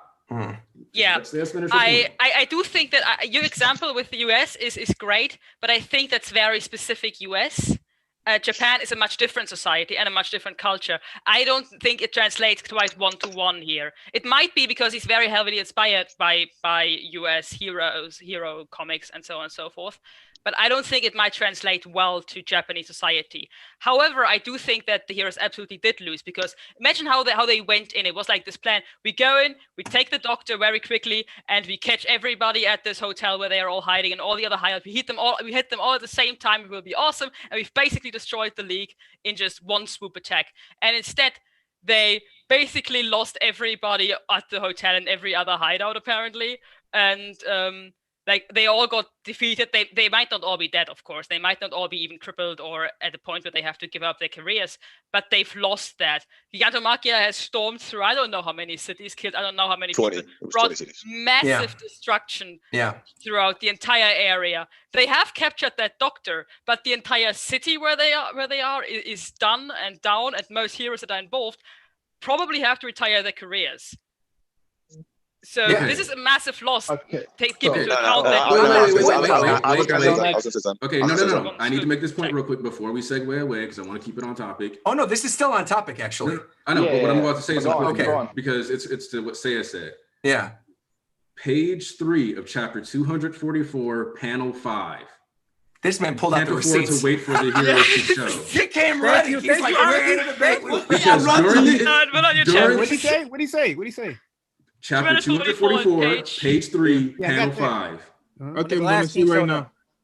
We can't afford to wait for the heroes to show. This is in regards to the fact that as soon as Star Servant appeared floating in the air and taking the glass away from the windows during the Endeavor agency, somebody in the office was ready to fight. They're like, and then if you look, when Endeavor does pull up as he's running away, he's got like phones or something attached to his head, so he's probably like a technopath or something. So the thing here is that already vigilante increase. So the good guy with the gun mentality was here 3 months ago. I mean, this was here. This was here. No. I mean, we know that. Let me say something. I want to clear something up. So there's a good guy with the gun. Good guy with the gun versus I don't know. We're not saying they're right. No. That's what I'm saying. That's what they meant by when they said you're using logic versus humans. The thing is, you logically that wouldn't make sense that they should do that, but that doesn't matter because people don't make sense. That's what they're trying to say. Well, because I want to get away from the topic. Sayas said something I definitely want to touch on, which is that she mentioned the thing about not having, maybe it wouldn't necessarily work in America. The way that I would lay this out, for example, because I think Annika, you brought up this point as well, is let's put this in real world terms. Let's imagine that suddenly some terrorist, right, went on air and broadcast across CNN and MSNBC and Fox News, whatever, and every news organization, and they broadcast on TV something. I was like Chris Evans. abused as a Chris child. Evans has been abusive in his whole life, and Chris Evans like is a horrible person or something. And I'm trying to think of like whoever American people would love the most. I'm thinking of Captain America. So Chris Evans. Everybody, some terrorist just broadcast on the news. Oh, Chris Evans is a horrible human being with like no real evidence outside of like a doctored videotape. Obviously, everyone was just going to be like, what the hell was that about afterwards? And then be done with it. Like, it's not the kind of thing where it won't affect I think that videotape isn't going to have the repercussions that the damage upon the cities is going to have. I think you're totally right. The economy is going to fall. There's going to be a rise of vigilantes. No, that's exactly what I was going to touch on. The genius is alive. So like, that's what I was going to touch on. Yeah, exactly. No, I was going to touch on that. Yeah. The problem is y'all keep saying the terrorists. You're talking about Dobby? Are you talking about Dobby? Yeah. Because they don't know. Shigaraki. No, Shigaraki doesn't have anything to do with this. Shigaraki has nothing to do with this. No, I'm talking about Dobby. Yeah, I'm talking about Dobby. Yeah, Dobby. Oh, wait. Yeah, Okay. that's it. But no, Dobby isn't a terrorist in the people's eyes. They don't know who the fuck Dobby is. Nobody knows. Committed to. He committed murders. Yeah, Wait. That's no. People know who Dobby is. No, they don't. Yes, they do. What? No, not really. I think if they didn't know it before, they definitely know it now because they don't know his Toyota, but they know who Dobby is. That's what I'm saying. There's evidence. Yes, they do. Let me say why they don't know. Because every time Dobby meets up with a hero or anything like that, they see his ability and then say, "Are you the one who's been burning down, leaving all these corpses in the city?" They have no idea who Dobby is. Because they will know who he is after that broadcast. The hero is they don't. Okay, wait, guys, time out. What you're saying doesn't matter. It's the question is, what do you think the people, after everything they digest everything that just happened, what do you think the people are realistically as a whole, not just the group of people that are going to be upset and may go off on, like, in order for you to have real change, whatever it is, you have to have an order. You can't just, most of the people as a group are going to do is complain and outrage for a time. But then what the system is going to do, what any system is going to do, is place the blame on somebody so that somebody takes the fall and the system keeps running as the system does. So what happened in this art is not enough for the system to fall, which is the whole story has been setting up to this very point, in which is why that I and other people are upset with the ending, because it did not do enough. But this isn't the ending. That's not the ending. We're going to see a memorial with Gran Torino's name on it. Slow down. Everybody. Slow down. Let me go real quick, because I've been waiting to talk about this. Why do y'all keep saying that it's Shigaraki and they're going to believe a group of terrorists? Do you not remember what the plan was that Hawk said at the start of this arc? Who was supposed to rise up? Redestro and Hanabata. They are respected people in the community. The MLA has been pushing their agenda. They are not a group of terrorists. They are people of freedom fighters who are talking about the suppression of the world. They don't know about the killings. They don't know about this shit and that shit and the other. To them, they have 100,000 people because they're not a terrorist group. They're not the LOV slaughtering niggas as they feel pleased. How you keep forgetting everything that Redestro was talking about, having ideology, this, that, and other. He didn't build 100,000 people in his army over the course of how long, just because they're just a group of terrorists. Nobody sees Redestro, them niggas like that. They don't know they're working with the LOV. They didn't know that. Only Hawks knew that because he was deep into the fucking thing with fucking Dobby in them. That's the only reason he knows. Nobody else knows that but the heroes. But you think they're gonna take everything that the heroes say after that? Okay, yeah, Genius is alive, but what about this video of fucking Hawks doing that? What they're gonna do? What are the people gonna realistically do? And then, like, the heroes are not. No, but that's okay. Listen, the MLA is not a group of terrorists. They don't know they're working with Secret. They got to come out and say that. But Redestro can count that point too, because like, how much faith should we even have in the heroes? Even can't you see Kun's best friend was talking about you be stupid not to just take this anything he said, like all he said at face value. Even can't you see Kun made a meta commentary on that point. It's like that. I think you got a good point with Redestro. I think that's absolutely a good point. I agree with that. But I think there's no way after everything that's happened here that people then don't make the connection between the two of them. They mentioned Redestro in multiple chapters. Wait. There's something I want to point out though also. What? That if a survey in a country of a couple million people has 100,000 respondents, that's a good sample size for how people feel. So in turn, I think there's a certain level of, there's a disconnect for what's actually being established within the story here. Because if you can gather 100,000 people into like a sleeper cell, like terrorist organization, that means that there's a lot of people who either are sympathetic or are already adjacent to these ideologies that just need and want that extra push. Yeah, I definitely agree with the very you. existence of the MLA indicates that mentality is populating and bubbling under the surface. Yeah, I definitely agree with you that they might be able to use the MLA in a way to increase their side. Like if Shigaraki and the league makes it very smart, they separate like the image of the league with the image of the MLA, and then they can have this huge influx of people in the MLA if they actually manage that. The thing is, what they said. Most of the MLA, they didn't sign up to join the league. They tried MLA, and then MLA actually wants to destroy the league because they didn't see themselves as villains, but more as vigilantes. And I think it would be much more difficult to bring people to MLA if it is known that they are in league with the league.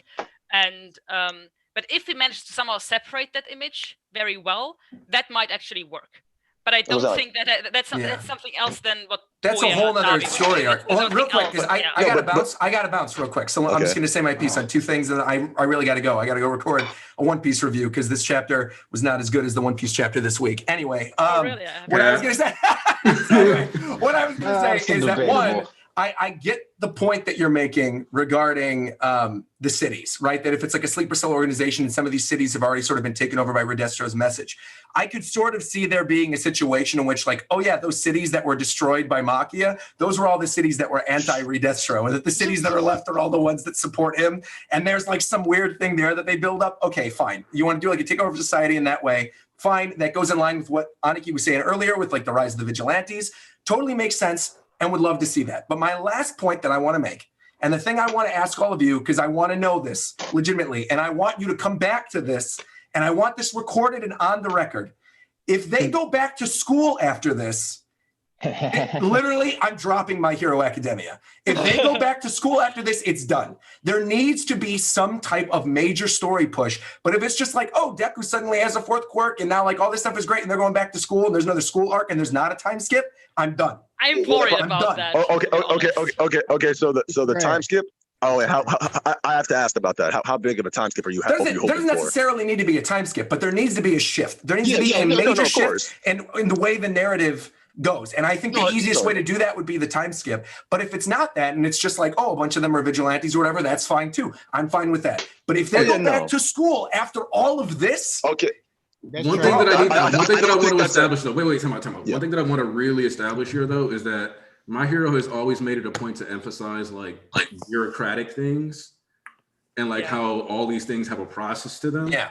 So even if they go back to school, I very much see the backdrop of them being at school, being discussions about whether or not they're actually going to keep being at school. I heard even if they went back to school, I'm like, that's my cue to leave. No, I'm just saying, if they're like, it's going to be about like, I get you. There's always like a government process to it. So like, I also want to say, thank you very much for having me. I really do got to go. Roger. Hold on. Destin trying to ask you something. Oh, go ahead. All right, what's up, Destin? How did Jinbei get from Kohei Island to Wano? Garbage. Oh, garbage. I hate that story thing too. I'm honest about that's the thing. I'm not somebody who's defending Big Mom Amnesia. I'm not somebody defending Jinbei just suddenly showing up. I will absolutely call things out if I don't like them in the series I like. There's one guy who just keeps spamming in my Twitch chat. His name's Green Luigi, who's like, drop the series, man. You hate it. Nah, you hate it. I don't hate it. I love My Hero and I love One Piece. I just am willing to call out when something's garbage. And I'm sorry that your small brain take is not something I'm done with it. So thank you very much. Thank you for having me. Greatly appreciate it. But clearly, the people defending garbage like this are far more toxic than the people trying to have a legitimate conversation about it. I'm out. Thanks for having me, everybody. About the school thing, I want to say that I'm actually really kind of worried about that because the thing is, I don't see enough personal loss to justify that the school doesn't function anymore. So it's not destroyed. So it would be they decide to shut it down. That would have to happen. Yeah. And the thing is, I'm not sure if they would do that because they really, really, really need these kids, no matter what the parents think. But absolutely it has to have consequences with Inker because last time I remember All Might was like begging her and telling her that he wouldn't let Deku be injured again. And I think there's a simple reason. I think there's a simple reason as to why they wouldn't let them go back to school. because they didn't even tell their parents we're doing this shit. And then look at all the death and like damage a lot of their kids got. They're gonna have to call their parents that your child is. I don't like the idea that they didn't tell their parents because that's like no responsibility whatsoever. No, I'm saying his parent wouldn't care. Y'all not answering the question though. Like, given we all know that, but all that taken into account, if they still go back to school in desk learning shit, how would you feel? Then that's the actual. Here's the thing. I'd hate that, but I don't see that happening. I have no fear of that happening. If it happens, will you say it's trash? You just said that. Everybody acknowledged that. Yes, nobody thinks that would be good. Yeah, no. I mean, let's say that they are 16. They should all go back to school. But probably not the way they did it currently. Like I said, I was going to say something. Y'all keep saying that the arc's over. No, it's not. The arc's not over yet. It's not over. It's not over yet. Hold on. When we say the arc is over, when Shigaraki has left the battlefield, we mean the climax of the arc is over. Now it's wrapped up. The arc is over. But that's what I'm saying. No, I'm saying that's the point. The wrap up is the way where all this consequence shit comes into play. So why are we trying to jump on the consequence stuff? But the consequence that we were setting up for this entire series, we know it's not going to happen. How do we know that? We don't know that. We don't know that. Oh, it has not been enough for the hero society to fall. That would be a disagreement then. Because the thing is, what is it? There's a disagreement on that then. Because like I said, we have no idea. We already see how people have been reacting. What is it? People in this they kill black people in the street every other 2 weeks, and nigga in this government is still running. They kill who? They kill who? They kill what? They kill what? I didn't hear what you said. Okay, he's from here. Okay, so it's not just me he's cutting out for, right? No, you cut out Dustin. Yeah. He's back. Dustin went back. I'm saying they kill niggas in the streets every 2 weeks, and the government still runs like clockwork. Are you talking about in real life? That's what I'm comparing that by saying that all the actual system is still needed by the people. The people can't support it. That's where the PLF comes in. All they're gonna do is outrage. They're gonna complain, and it's gonna force the system to make changes in order to make them feel better and feel safe. Whether it be placing the blame on Endeavor, whether it be placing the blame on whoever, but it has not been enough done for the actual system. No, that's where the PLF comes in. That's the point about the PLF. That's what we're talking about. PLF has the track record. Okay, wait. Time out. There's a couple things that we need to factor in here. One, Hanabata is likely not the only politician involved with the PLF. So for starters, we got to go from there. Two, the reality is that these people who live in some of these districts, they're going to be able to vote and pass these laws anyway in certain cities. That's just how legislation works. And Horikoshi has made it a point, like I told Roger, there's a bureaucratic side to this. The world that the Horikoshi has structured is very much like our own. People don't like these boring mechanisms, but they are very these quote boring. But this, we have the Hero Commission. We always have all these little government agencies structured around this. So there's no way that this happens today and then they're just well, no school. No. Of course. That doesn't even make that doesn't track. That's why saying they can't go back to school. What do you mean? Them going back to school is trash because Horikoshi said when we got the culture festival that y'all better cherish this moment because we're not going to get any more of these for a long time. No. He didn't say they weren't going to go to school. He said we weren't going to get any more arcs dedicated to that stuff. No. Actually, then we all had different interpretations. I thought it meant more about just the tone. The tone won't be like that anymore. I don't think it necessarily had to do with school or it's going to be the most school-like arc we get. Yeah, we just weren't getting a super school-based arc anymore. Wasn't even school. Everybody in the My Hero community, the majority of My Hero community has been saying for not months, not for years. I directly said school-based arc multiple times. I don't know where y'all been at. Like I said, I'm not disagreeing with. We've been saying for years that we've been waiting on this arc right here because this whole entire series before this arc has been setting up for the fall of the Hero Society. And if everybody majority has been saying that, and most of you niggas in here have been saying that, whether we agree on Endeavor dying or not, some of us thought he did, some of us been saying that he wasn't going to die. The nigga didn't even lose his quirk, but that's neither here nor there right now.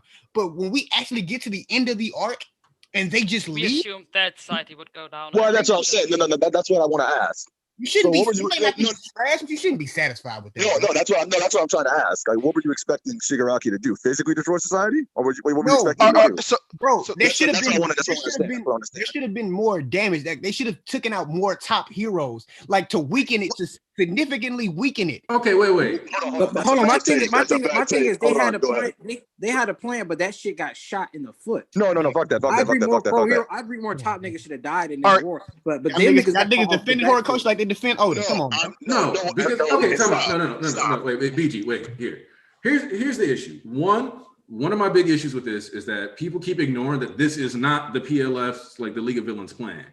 This is that's the just some hero shit that happened to them. Awfully awry. Like, and like that, like keeps like people keep saying like, well, blah blah blah blah, like they should win and like get, and it's like it should be a harder battle to destroy society because it didn't get to go down how they wanted it to. All right, so like I've been quiet this whole time, so I don't want anyone to interrupt me, so I'm gonna just go on my spiel. All right, so I'm gonna break this down. Let's start with Shigaraki first. Shigaraki is worse off now than he potentially was at the beginning of the series. Shigaraki has lost a lot of the Nomus. He only has it looked like 6 or 7 Nomus. He lost the Quirk Erasing Bullets. He lost the Doctor.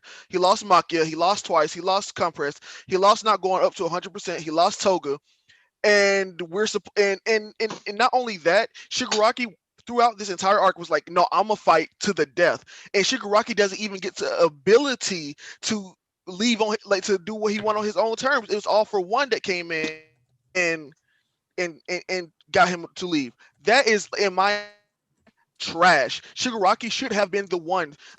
What's the point of showing the house in the previous chapter and stuff and Spinner biting his head just for all for one to come up? Like, what's the point of showing Shigaraki like having the itch to destroy if they're gonna leave? And not only that, the League of Villains multiple times were saying, oh, we're losing this, we've lost, because with Spinner saying that we haven't destroyed anything. You have Compress saying that we haven't destroyed anything. We haven't done anything. Dobby saying I can't accomplish my goal because Endeavor's going to sleep. Toga saying Shigaraki didn't accomplish anything. Regardless of if this is their original plan or not, this was the go point of the plan because it happened ahead of time. Just because you have a plan, everyone has a plan so they get hit in the face. But so now it's go time for them to still lose. We lost twice and they lost.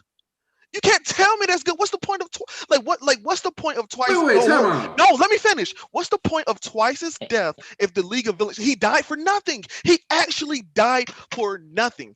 Like, yes, I get that Dobby did the whole like speech and spiel on internet, but he could have uploaded it himself at any point in time. He could have did that other. So we lost Twice for nothing. We lose Compress for nothing too. The League of Villains are worse off now than they have ever been. And not only that, we have to have build up again for them to get back together. This was supposed to be the breaking point of all the build up we've been getting the entire series. So now we gotta have now we gotta build up again. Now, no matter the time, but we have to do the build up. We have to get them together. Now Shigaraki has to have this conversation with all. Now we got to get Toga back. Now we got to discuss how we're going to do all these plans. I'm specifically speaking on the League of Villains because they were the big players here in this arc, and they have lost tremendously.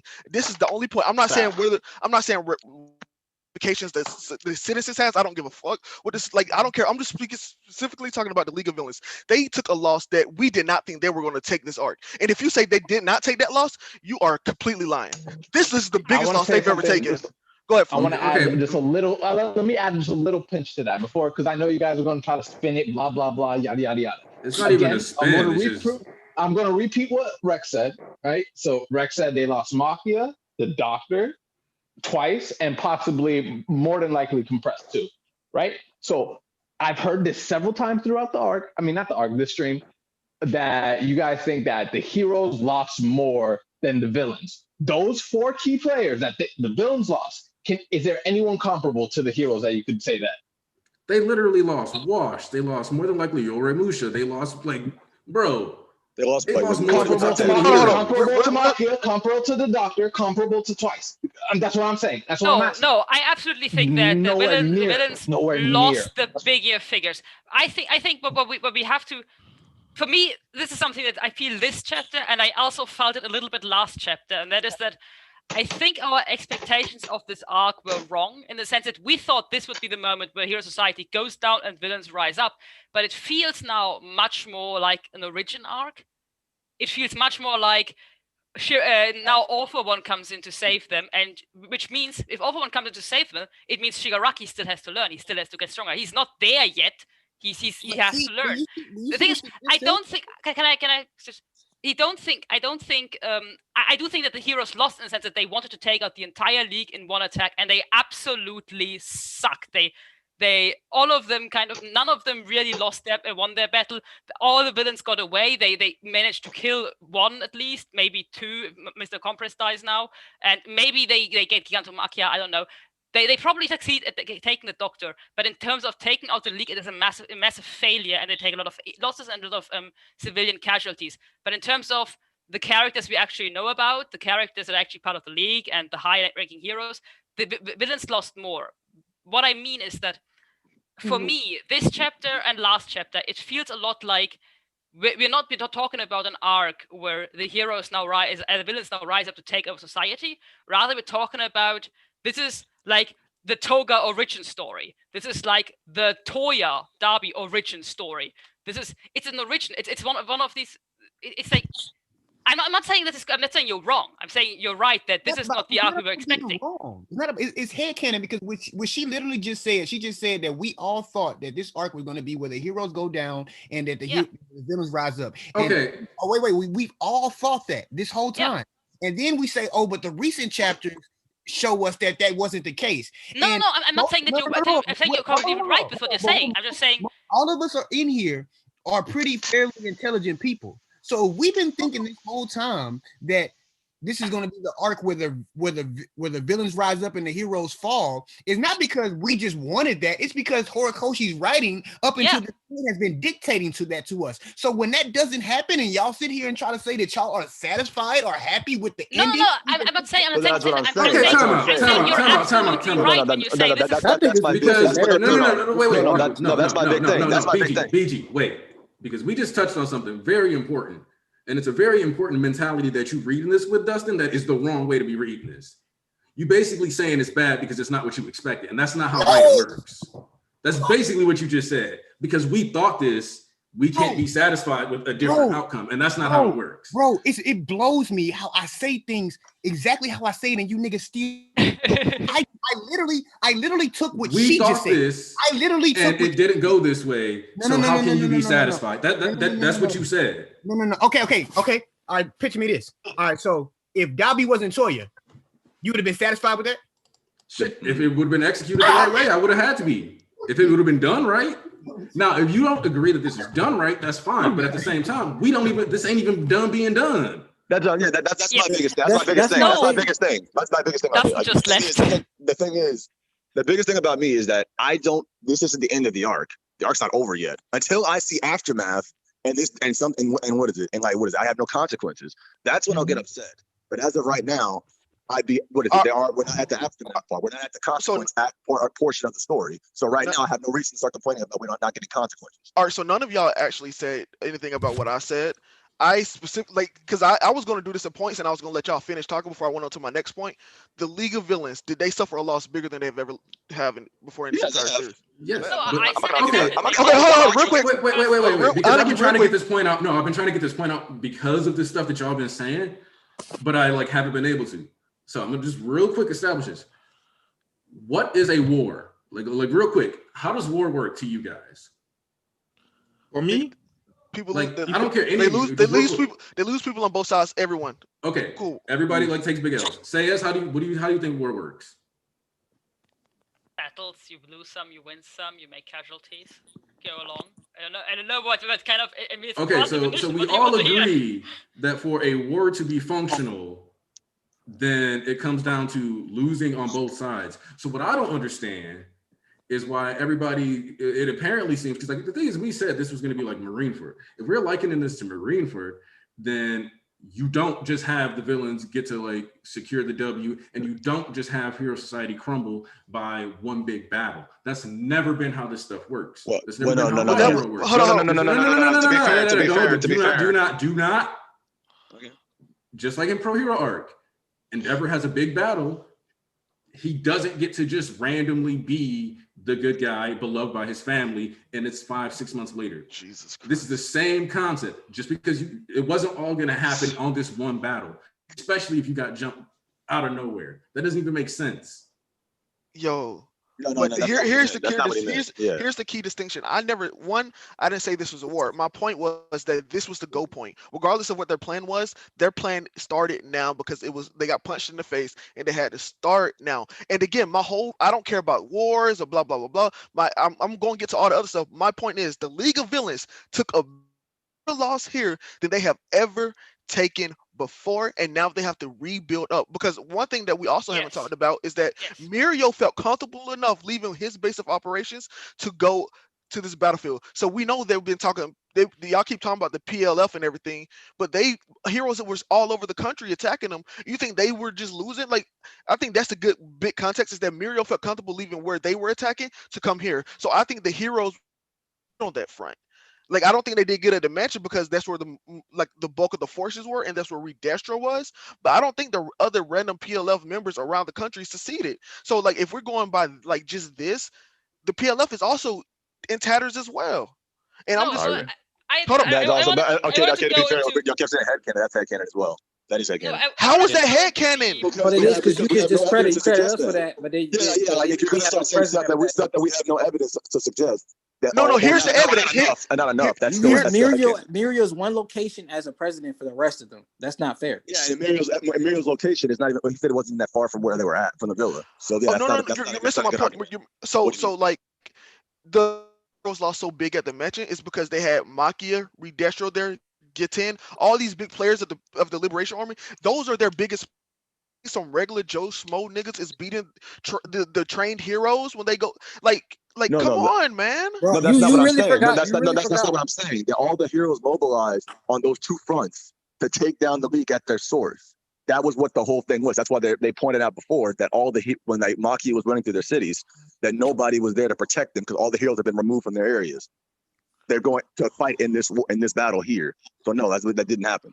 That's what I'm saying. They went into other. We know they're in other locations, right?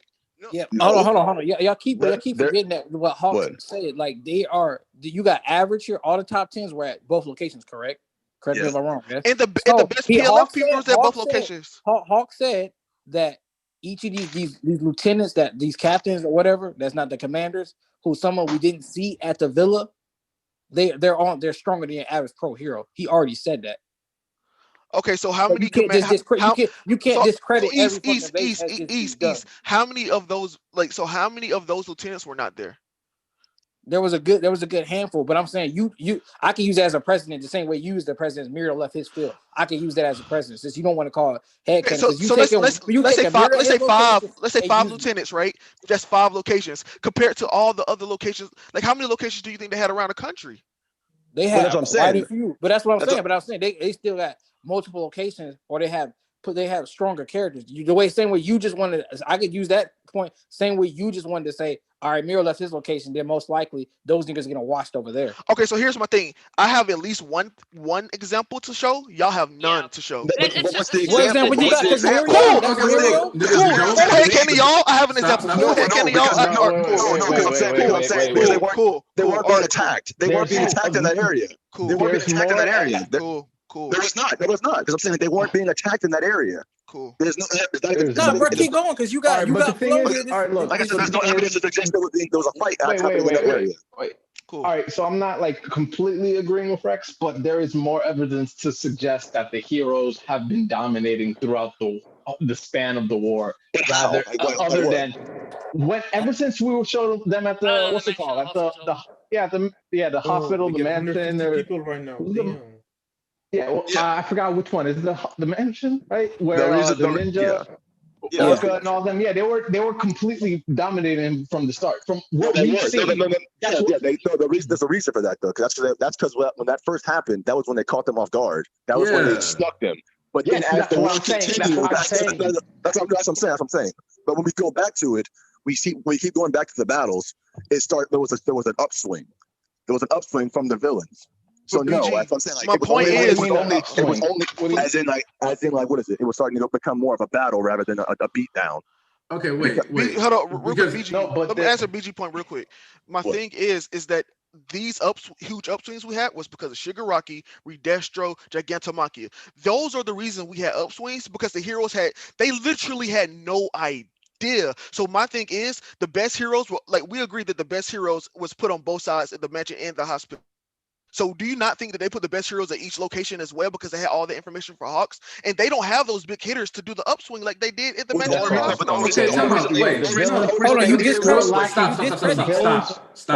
Stop. So one of the things that I'm going to say is that I don't agree with this notion that, like, the implication that they were getting washed at the villa, considering we know for a fact that villains were able to leave the villa and travel in the wake of Machia, see Midnight, and murk Midnight. So there's no logical reason to assume that they got wiped at the villa. That is not logical. Yeah, because you're agreeing with me. Not everybody was. Because my point was, they didn't have a huge upswing until we got Machia and Redestro. Then they left the villa. My point is, we don't have those huge players. That's what we're trying to say. The villains don't have heavy hitters like that, other than Redestro. But that's what I'm saying. The only reason they needed an upswing in the first place is because they got sneak attacked. If they everyone else got sneak attack too. Hold on. Let's just settle on that we know Muriel's side is probably doing fine. There are definitely hideouts where they are doing fine. Let me end this right here, because this how it could go. It's tied either way. You can make the argument for both sides. We're gonna keep running in circles around this, because I can discredit a point, you can discredit a point. This argument for this topic right here is literally just gonna keep running in circles. The same way y'all got a counter argument, we got a counter argument too. Here's the issue. I have actual evidence to back up my arguments. You can't use that for everything. I don't have any evidence. Since you want to talk about evidence, not everybody was going at Machia. They stopped attacking a nigga. Mount Lady was the primary subject for that. If these niggas were facing off 1v1 or however have you, and then niggas still escape, that means they took out some people and started making their way back through. Because then again, guess what? Hold on. I got the evidence too. The niggas were running behind Machia, correct? Then we seen villains going toe to toe with the heroes in the forest. Guess what? Once again, in the city, when Dobby and them were running through it, you had the Greninja looking nigga and other people in the PLF running through again. So that means they came through past those heroes. And the point, and then you talking about Machia did this. Geeton was the one that really had the upstart before Machia woke up and started getting everybody back to their rings and started getting their holds on. You're agreeing with me then. Okay, hold up. No, because you said they only had the heavy hitters. You saying no? I'm not agreeing with you in the fact that they got caught off guard. They had all the biggest players there. Okay, they had all the biggest players at those specific locations.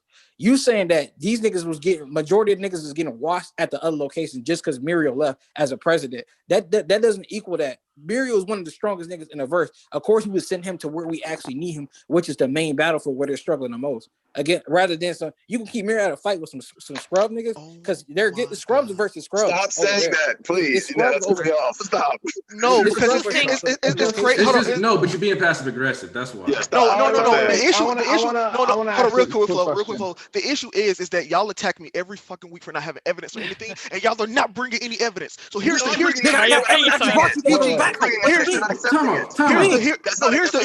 huge thing, and this is why I'm sick and tired of this shit. I said the reason that they had to turn around was because of Gigantomachia, because of Redestro, because they had these heavy hitters. There aren't these big heavy hitters all over the country like they were at the hospital. BG, let me finish.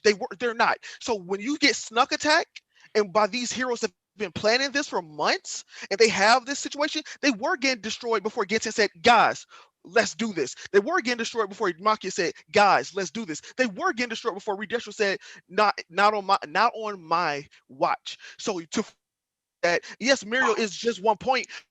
That they have these heavy hitters to have that same impact to turn the tide of the battle. Like, come on, guys. Time out. Okay, go ahead. One, you can't use the argument of just for this. I'm just going to point this out real quick. It's a little unfair to be like, wow, they surprise attacked with like multiple top 20 heroes and they were doing better before like the equal top tiers also got to step onto the battlefield.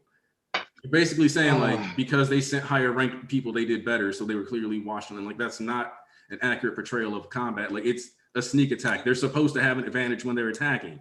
It doesn't make sense. But I real quick got to hit up these super chats because we got 3 of them.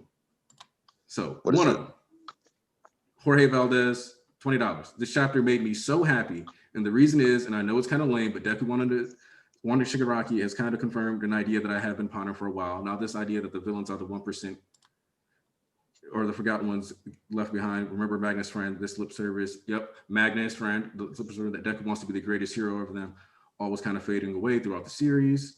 But this concept that Deku is going to be the one that goes through the system makes so much sense to me, as he's always going to be the greatest hero for all, which is basically to say, you know, we're talking about how Deku kind of has to go through the system. We're not just going to like solve this with a bunch of punching and kicking. Which, yeah, like the fact that he didn't try to do the All Might way is the best direction the series could have gone. Yeah, I think his compassion is probably his biggest strength. Mm-hmm. All right, let's see.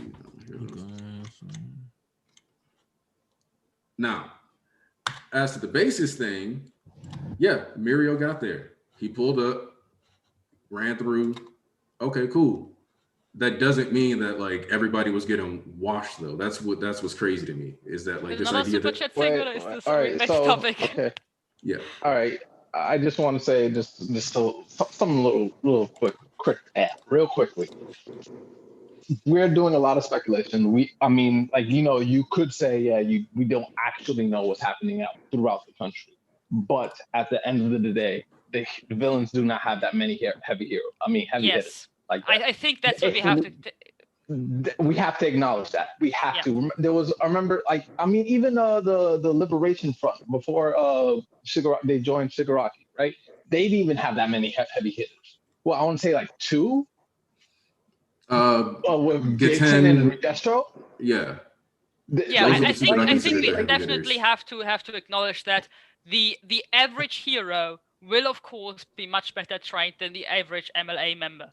So it makes perfect sense that if we assume that they don't have any heavy hitters because they can more or less account for all the heavy hitters where they are in the story, we have to assume that the average hero is probably going to be able to take down the average MLA member. We don't know how many other hideouts there are, how many people there are, how many they are taken out. But I think the assumption is if they actually send good teams or decent teams to these hideouts, and if there are no heavy hitters left that we can't account for, they probably had good chances to win the heroes because we can assume that a hero can take out so many heroes.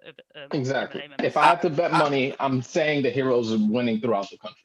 If I but my thing is, what I wanted to figure out is like, where are we getting this idea that there's like what is this fight going on across the country rather than in these 2 points, which is where where the whole plan was supposed to convene at. We don't know how many hideouts there are. Yeah, I'm saying like that's what I'm saying that because they already said the raid was on 2 different fronts, which was on the mansion and the hospital. They didn't mention nothing about them being like all over being battles all over the country. No. The issue that I have with the notion that they had to go to like 80 different bases, even though like, hey, could it turn out they did? Sure. The big issue that I have with that is that it seems very unlikely that you could so heavily concentrate your top 10 in 2 locations if you needed to hit that many bases. That's like the one issue I have with that. Yeah, that's why I don't think that's a thing. We can assume that there are some other bases around because we haven't seen any I'm sure there students are. of the other schools yet. We haven't seen any students of like 2nd and 3rd grades getting involved yet. So there might be a decent number of other bases, but I don't think it's going to be so many. I think it might be I don't know, 5. It's confirmed that there's other bases. It's confirmed that there's other bases literally within the story. How many? I know there. We don't know that, but it doesn't matter. But I wanted to make a touch of a point. Y'all betting your money like it's not going to be a wash. It's going to be a even fight for more so because y'all keep forgetting the details within the story. Y'all talking about the heroes.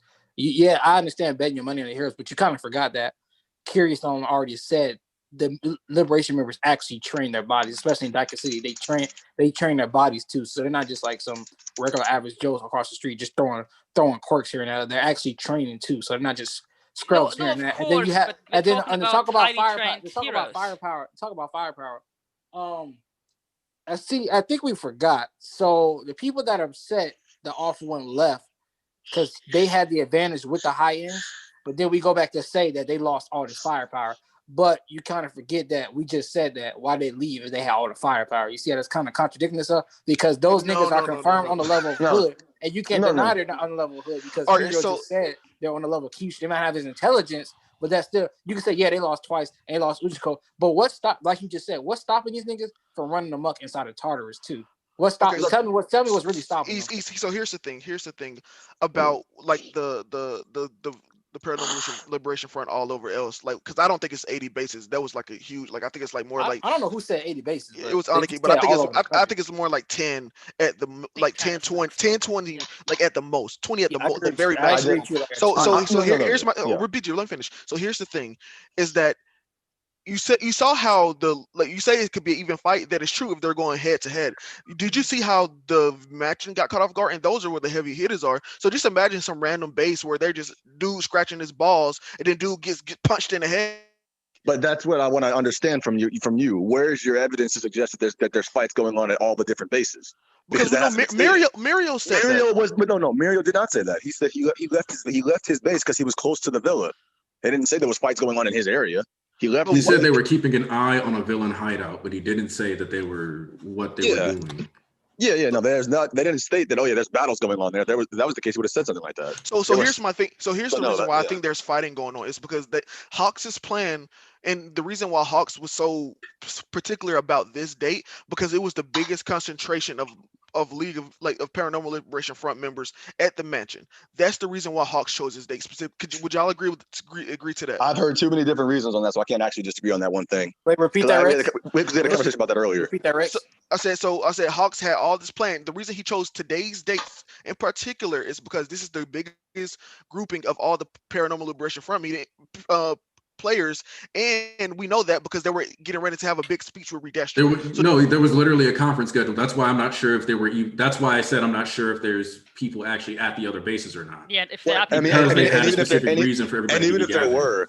And even if there were, I don't think their plan was necessarily to just like we need to wipe out every single one. We need to take out. The Hawks plan was they have so many people. We have to do a clean sweep across and make sure they're all taken out today. That was the plan because of any.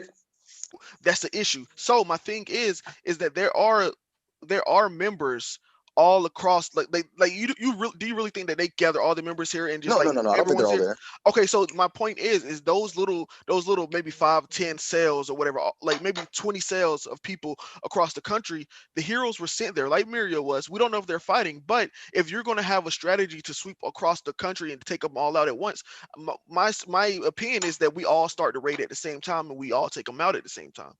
But that's the thing. That's an opinion. That's an opinion, and that's a theory. That's a theory. So I'm like, I have evidence to back it up. Because you're taking a statement and you're making it into something else. But that's a theory because we do not have a clear answer as to whether or not other bases were populated. We don't know like how that was distributed. We don't have enough details on this conference. That's what I'm saying. There's not enough evidence to suggest that. I don't know whose side this is on, but I'll speak to this too. You see Slide and Go was just in the street minding his own damn business. As we seen, like that nigga was just chilling, doing his own thing, and then he got caught off guard too. But to talk about, he was just in a thing because they were talking about like that's because he's a hero and he wasn't in on the hero loop. That's what they allowed him to roam the cities. He's one person. He's the only hero that we know of that was playing both. Actually, come to think of it, that's a good point. No, because they knew they had. Didn't they know every hero that turned against the No. I don't think they knew every, but I do know. Hawks knew. I'm sure Hawks should have given them that information. Hold on, here, real quick. Let me see if I can find the chapter real quick. Then how did I was gonna say a simple. Because the thing is, all you have to really do is say that we're all gonna be here. Oh, and what's going on? There's one person still out here. That means he's not in the loop. Oh, okay. Yeah,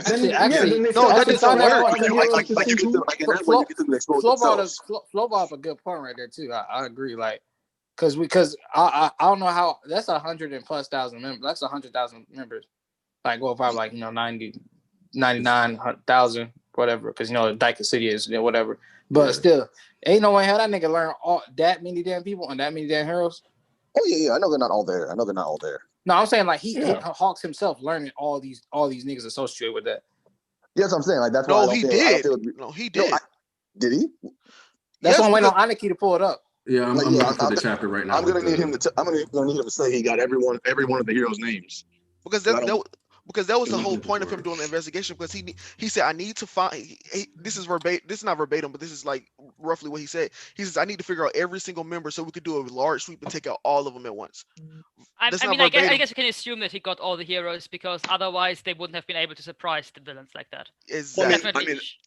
I mean, what is it? The way you could have done that, though, is as I said, like you told like a good amount of heroes, and the ones that didn't show up are the ones that who were still out in the street, are the ones who like, what is it? They weren't part. They were like, yeah. Yeah, but that would mean that you just by coincidence didn't meet any of the heroes that. Yeah.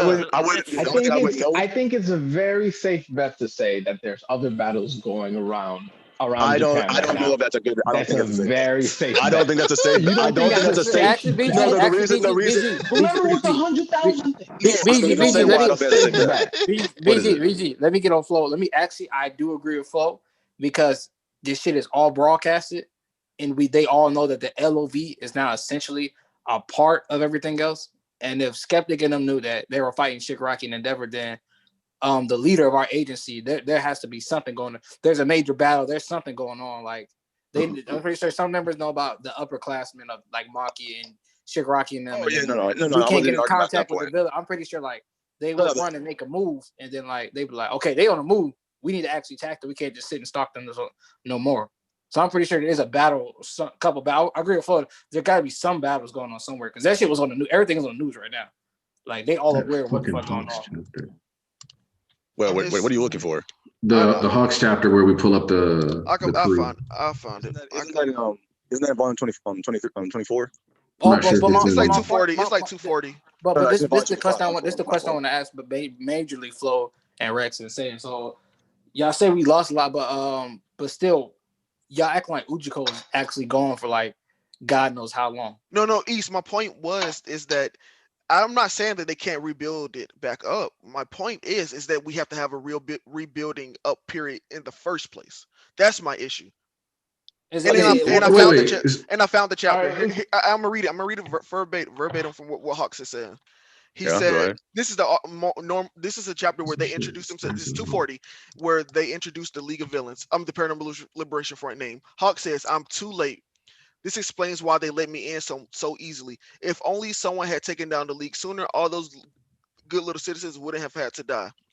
Well, then it says, an army worth of soldiers united under a single commanding will. Feel Good Inc. with the total control of the network. Detonrat with its deep ties to the energy, and probably at least a few more of those high-end Nomu. You could do whatever you want. Even in this superpower society overflowing with heroes, you Shigaraki have a massive power so far with those of their hero, maybe even greater." And then Hawk goes on to say, "They're still their backer in the shadows. I got to figure out the whole story here ASAP before calling in Endeavor and the Oris. Come on, not quick enough. All of Japan is done for." So for him to initiate this plan, he figured out the whole story. That was the day he got in, though. I wouldn't consider that being him knowing. But he said he wouldn't initiate this until he figured out the whole story. Would you agree? So to me, it says. But wait. Remember also what's Hawk's big character flaw? I don't know. You tell me. He's the man who's too fast for his own good. Yep. That part. So like, it's expected that he would accidentally. Is it expected? Because we didn't have these expectations to this chapter, man. We had expectations of him getting his wings burned and failing, so why wouldn't that like come into play too? My thing is, Hawks is too fast for his own good, but he had proper training of being a spy from the commission. So I don't think this is a mistake that Hawks is willing to make because he knows how many people could die if he makes a mistake. So like this is my thing. It's like, why are we like moving like go like Hawks said? I have in the but Horikoshi through Hawks said I need to figure out the full story. If you're not quick enough, all Japan is done for. He was quick enough. They figured out the whole story, but they still lost. They still like suffered a loss. So like, but they still know the whole story. That's why they knew what the doctor was. That's why they knew about the labs underneath. That's why they knew about the big meeting that was happening. That's why they knew about the different bases. That's why Muriel was at these different at a different base. Who knows who other heroes? That's why we said Shiketsu and where they're at. This is like Hawks got the full picture. So for us to say that he's too quick now, it's like, come on, like what? That's not it's like, come on. That's you giving him a little too much credit to say he knows 116,000 names, bro. Yeah, that's the part that kind No, of no, no, no, that'll get no, no, me. no, no, no. All right, so here's the thing. You don't need to know all 116,000 names. You just need to know these are the valuable things. You need to know when there's a big gathering of the Paranormal Liberation Front. You need to know where the bases are. You need to know where the doctor is and where his lab is because he's the secret backer. And also you need to know the heroes, which is not 116,000 of them that are back in the Paranormal Liberation Front. Those are the 4 things you need to know. Yeah, but the thing is, it's what is it? We don't know how many heroes there are, so the possibility from having to know probably 200 heroes names. What is it? Yeah, it's kind of I don't know. 200? You really think it's 200 heroes in the PLF? There's thousands of heroes in Japan. So yeah, there's over 1,000 heroes, so that they're being. So that wouldn't be.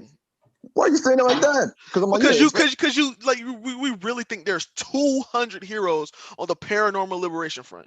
Hold up, BG. I feel like that's a big number that we would not have skipped over and glossed over. I feel like 100,000, the fact that they had 100,000 people makes it where it's kind of hard to believe. Yeah, it's a drop in the bucket. That's why I don't think it's that big a deal. It's very much a drop in the bucket. But if it was 10,000 here, if it was 10,000 members, I would agree that's a lot. But if it's 100,000 people, 200 is what, 2%? Maybe less. Think about how many heroes out there would be it's not even, if it's 100,000 people, 200. Yeah, it's 0.02%. Yeah, my issue with that, or not even, it's think about how many heroes though that are just lames, sitting in the bottom 2,000 type shit or whatever that or man, it's because I got to hold back, or some other dumb shit, where instead of just accepting the fact that they ain't that great. There's just so much of that nonsense in the series, or those kinds of people in existence, period. I can't to me, I don't find that to be too outlandish, because I'm okay, because it's it's a very small number in a very large pool. So my only issue with this sentiment is that no time before this have any of you all brought up the number of heroes. We've never had a discussion about this, so why would I talk about this? Because we've talked about how many heroes we think are in the PLF. I don't remember having that conversation. Well, we all just it was just literally slide and go, and then nobody else brought up this. So my thing is now because this is what it feels like now that we have this particular ending to this chapter. It's now we are getting these things where oh, maybe it was 200 heroes, with me personally. I've always had this thought. BG, so okay, cool, but my thing is that now say, oh, now it's 200 here, or it's this there, or this is that. But my thing is with me, I'm speaking on what happened in the chapter and what has been said, and we have I feel 200 heroes is a huge number that I feel Horikoshi would not have glossed over. It's not a huge number though, but we're talking about 100,000. No.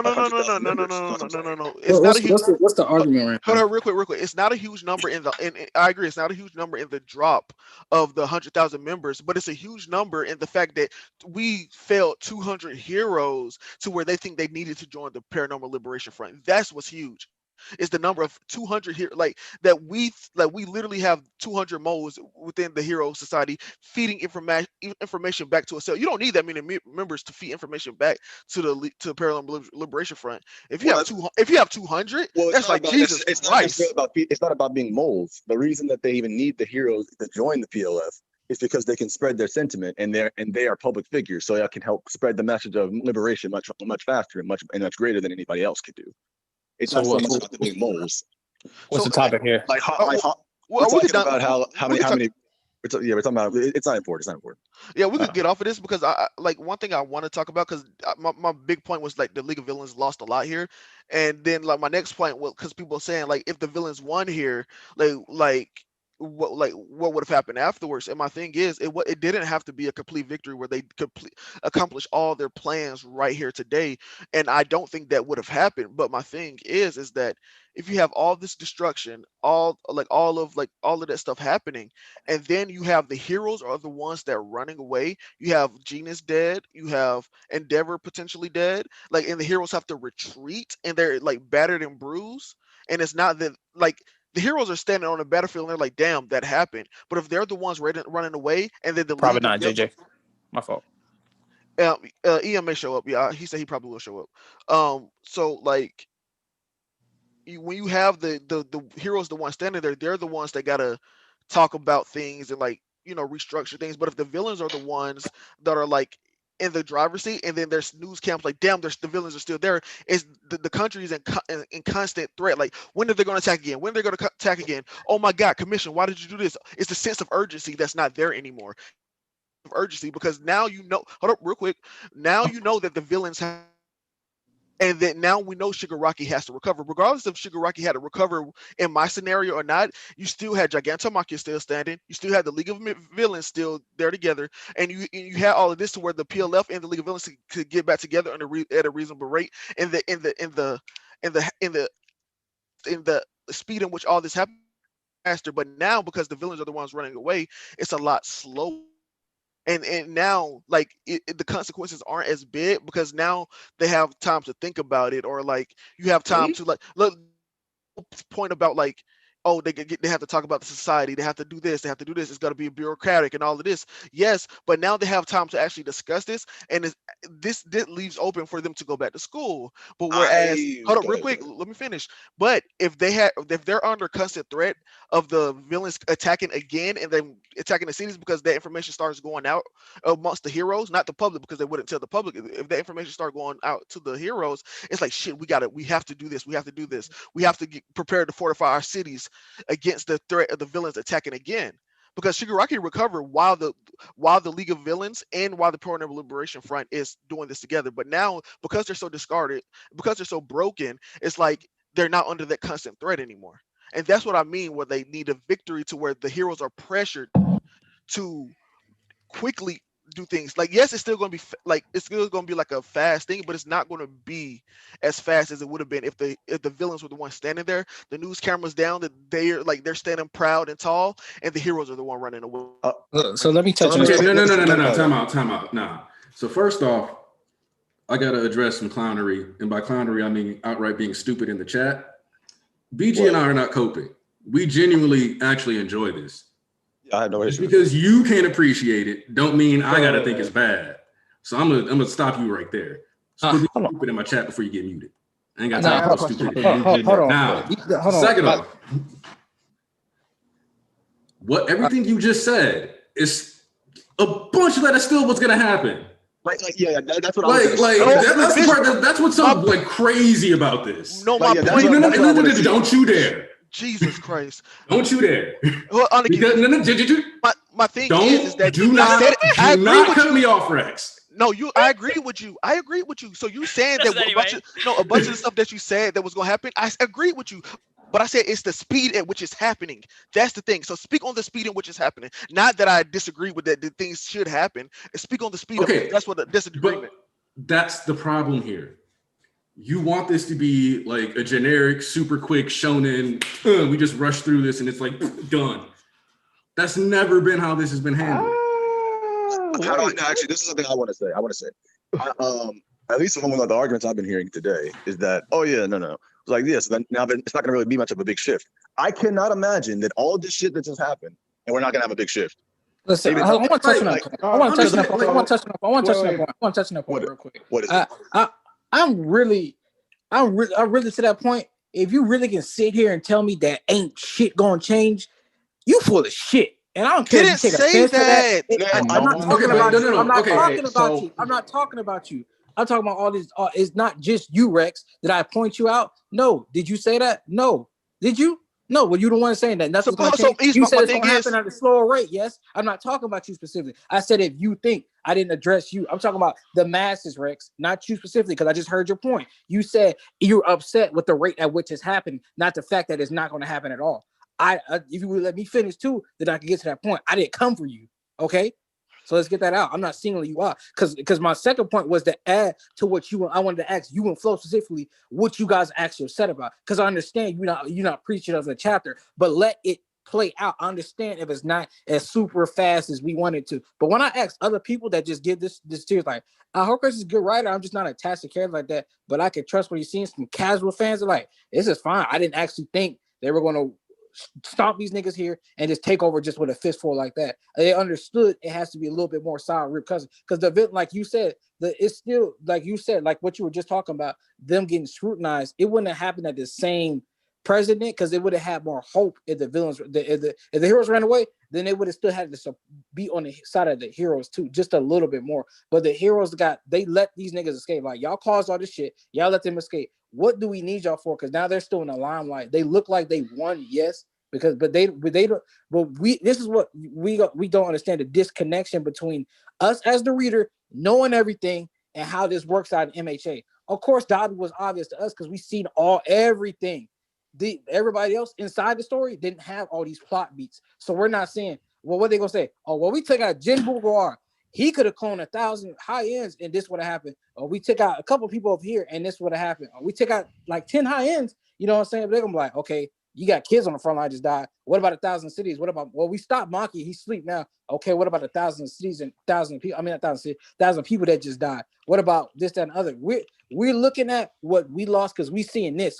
These niggas don't give a fuck about Jamboree and Maki asleep. They talking about all the shit that just happened through their cities in their eyes. That shit, and what the reason I'm okay with Off One being a bitch that he is and shit that he did, just this is why I'm okay with it. Because y'all talking about, guess what? Yeah, I saw Horikoshi, but guess what? I got the shit to back it. I don't fucking go in blind with this nigga. So what the reason a reason I'm okay with this, and guess what we've been talking about? What me and Ian been talking about this a long time. What is Shigaraki's development if they just win here? And what does he have to go through after this? It's like, okay, he just kills All Might, then you just put him at the top of the thing. But now he's nobody's more upset than Shigaraki, and don't blame it because he's just a character and you just trying to do this. Like, no, we gonna use the argument that the motivations for each character shape the story and what they do. Then we need to use it at all fronts. We can't just be picking and choosing when we want to do that shit. So think about, there's nobody more upset right now than Shigaraki. This nigga stepped on my toes. I tried to kill this nigga twice in this one arc and tell him to step the fuck off. And now, just like Sprinter said, like, bro, we just lost all this shit. Everything that you saying that this should have been a time, this is all the shit that Shigaraki and them are feeling right now.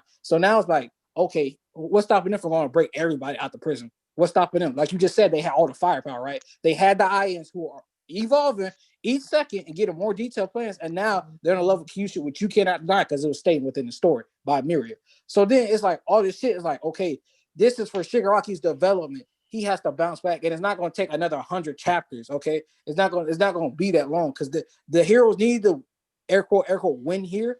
Yeah, but like they still didn't win here because now they have to face the backlash of what actually happens because they the ones that stood tall, air quote. But guess what? They're gonna be like, y'all still let these niggas escape. You don't give a fuck about y'all just took out these niggas or these niggas. What about the fucking all this shit that they still run around? And then when they attack the prison too, they're gonna really like, all right, y'all niggas really fucking up. And you still got to peel up. I don't know why people keep forgetting. They calling Shigaraki them terrorist group and they gonna rise up. You gotta remember who was at the forefront is they said Redestro and them are gonna use their power in the political shit they got for this. People just forgetting that they are here for more than just their power scale in the story. People are forgetting all the tools that they got in their hands, that it was set up. Just because we didn't like the ending here, now we blindsided by what's to actually come. I understand it didn't happen instantaneously and you get an instant gratification, but you praise MHA for being so realistic and all the world building that people like, you can say MHA on the world, but they don't fucking read the story. Let's actually let the world building play out because, like I said, you cannot deny if the heroes were standing tall, the heroes ran away, they would have had to support on the heroes more.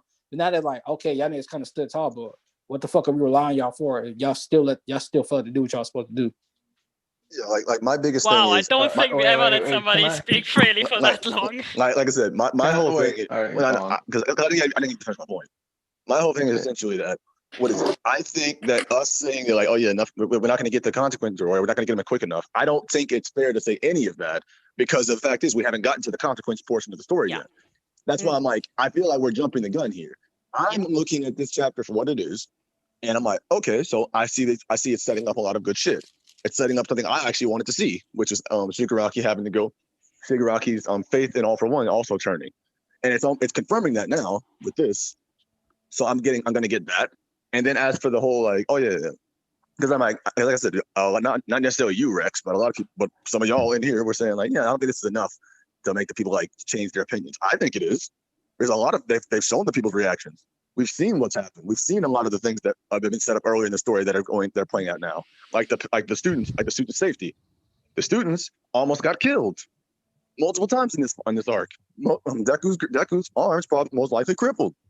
Bakugo got stabbed in the stomach. Todoroki got burned again. They all got fucked up. So and like so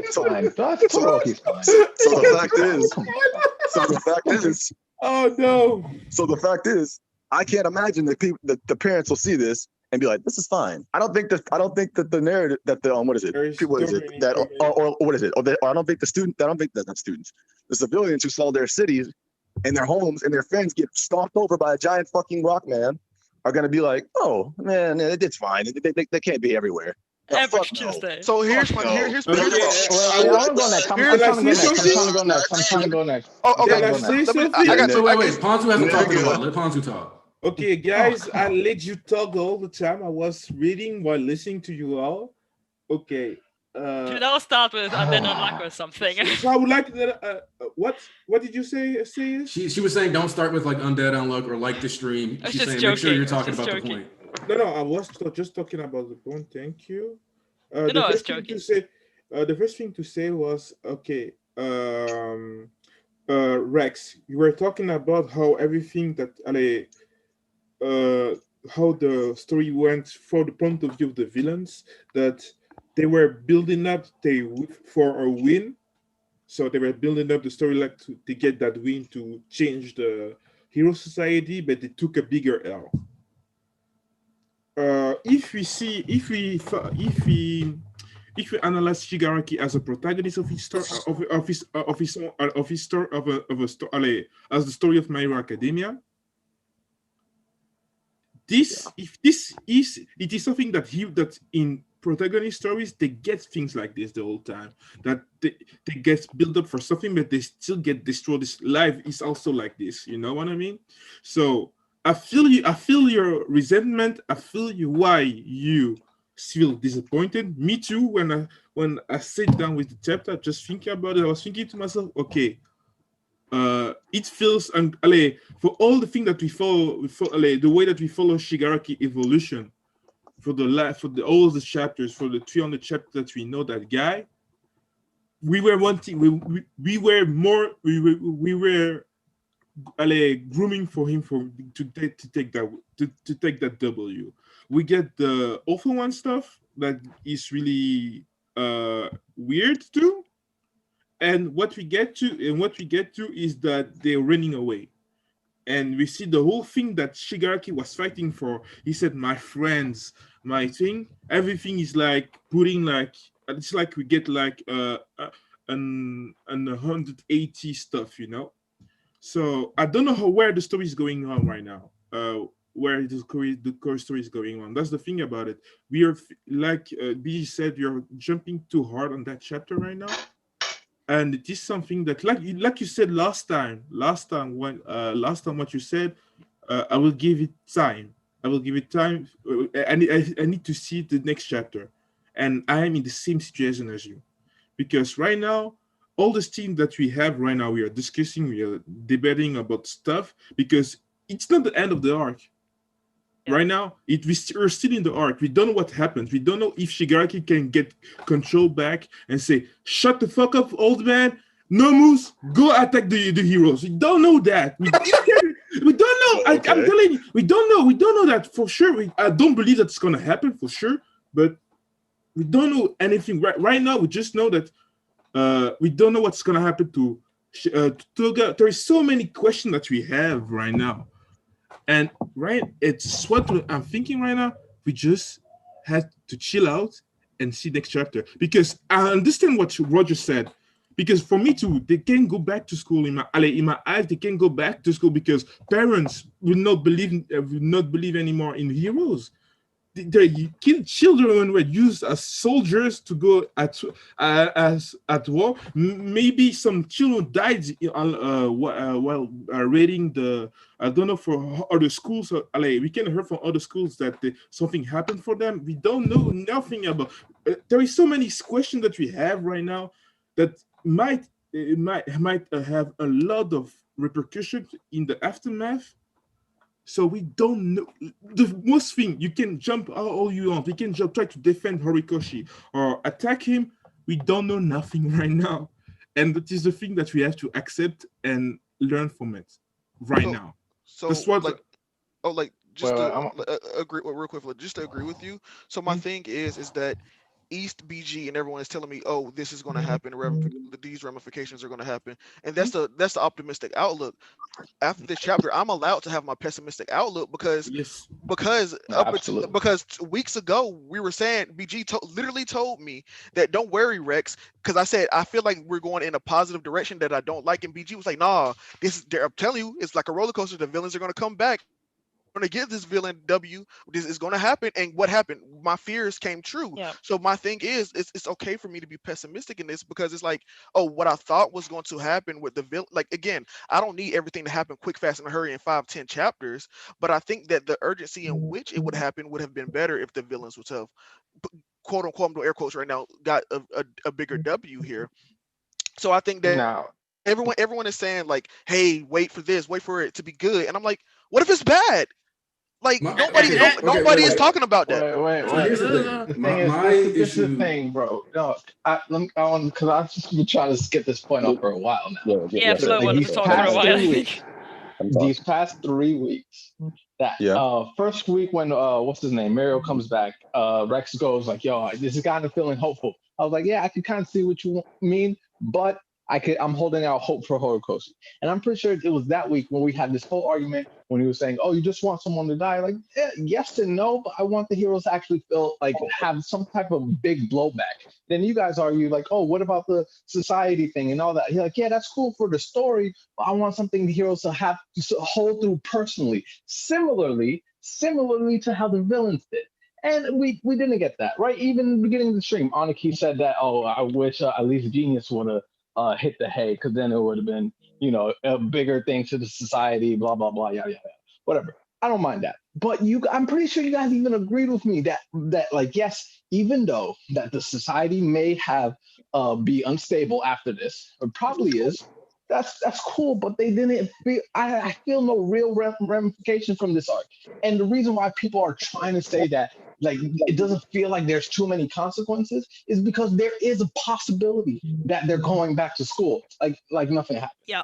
Okay, I think but there is a possibility. I'm not saying it's going to happen, but there is a possibility they're going back. That's the thing about this though. Like for me personally, I don't see that. I don't see that as a like, oh yeah, we're gonna like. The thing is, I can't imagine that the status quo is going to continue as is because after this. Okay, here's my big issue with this. Here's and I also want to say one last thing. I forgot the last point, and this is nothing about what I just said previously, but just even how they turned tail and ran kind of reminded me of like a Marvel's or DC 1980s cartoon where the villain goes, oh, you might have foiled our plans, but we'll get you next time, hero. All right, that's fair. No, it is exactly that. I definitely didn't get that vibe. Okay. It's not exactly that. That's it. But it's pretty. I also need to talk because that's not fair, because the villains always do the attack first in those old cartoons, and then they fail the plans. Oh, you dastardly heroes! But no, you foiled my plans once again. But next time I'll be back and I'll get you. In this instance, the other thing about this, and the reason I'm not too torn up about All for One making them leave is because he said he wanted to leave a long time ago. They already set that up. Yeah, that's true. Right. Wait. What? Because I wanted to say, we literally also, because now we're bringing up old stream discussions, we literally had a conversation also about how the villains need to escape. We had a long argument. Oh yeah, we did have a discussion about that. We talked about how it would happen. Like, no, they need to get out. Like we were literally like, they need to get out. They don't, and then like that's when the big like, well, do the we even talked about how All for One would order the escape. We even talked about that. Yeah, like we straight up said like All for One's gonna try to get them out of there. So like now and I never agree with that. No. I want to also. But what you said was sorry. I was just going to say this real quick. Yeah, because what you said was you were like y'all saw that as them trying to escape. I thought it was like they're gonna like fight back now. Yeah, we had a big debate about that. So I'm like, we had two different sides about this. I'm not changing my stance on this. I've already said this before, but I think they were gonna leave. Wait. You would have been a trash ending. Like I said, like my stance has never been to change your mind. That's what I'm saying. My stance is not to change your mind. My stance is just to say that just to point out why I don't think that this is a bad thing. Anything about this. Let me say this real quick, Aniki, before you go real quick. I'm not even gonna make a long speech. I also want to make a long speech. Listen, real quick. First of all, I'm like, you know what? It actually been a trash air quote ending if they actually lost and Shigaraki passed out, and like some people thought, and he would have been arrested in jail, and this, that, and the other, and then Togo and them when they came back, or Redestro, that would have been a actual trash ending. And on another point, real quick, I'm not even gonna go into this detail. So the same way y'all talking about this now, if it don't take that long, like 20 chapters, maybe 30, and they bounce back, I want to hear the praise too. Well, so here's my thing. Look, I want to be wrong. I want to be wrong. I want to be wrong, but I don't feel like I will be wrong. That's the issue. I want to. That's fine. But I'm just saying. But here's the thing. But my thing is that you guys are saying, "Oh, how optimistic? Change your mind." But I'm cool with that. I want to be. I'm wrong. not saying be optimistic. I'm just saying. No. You guys are giving y'all points on why the optimism is there for y'all, and you're like, "No, Rex, this is why the optimism should be there because this and this and this and this is going to happen." And I'm like, I don't think like all of that is going to happen because I thought it was going to go one way, and obviously it didn't go that way. And then also like what BG said about the escape plan, like you said that you think they're setting up for an escape. They weren't setting up for an escape. All for one over. No, I'm talking about the story. The story was setting up. Yeah. Okay. Well, that was never like said. But okay. But it was meant. I mean, let's just not argue about whether it was. This is real quick big issue that like people in the chat keep having, and I keeps coming up on stream. Wanting an ending does not mean it's bad if you don't get what you want. Exactly. That's what you guys don't understand. Wait. I think we really have to. I have kind of kept out of this whole discussion about do they go back to school, do they not go back to school? Because for me, I have to admit, this chapter has kind of blown things wide open. Not because it somehow goes a completely different way than I expected it, but because of the tone of the chapter, which now that I look back at the arc, I mentioned this when I talked with Dustin earlier in the stream, that it recontextualizes the entire arc for me. The thing is, we went into this arc, some believing this is like the final arc. That was never like the prominent thing, but I've heard this opinion here and there. Most believing this is going to be like this big turning point after the arc. In this arc, this is going to happen. This person has to die. This person has to lose their quirk. This, and in the end, these will be the consequences. Now that we're where we are, of what we think would happen, some things happened, but major things have not happened.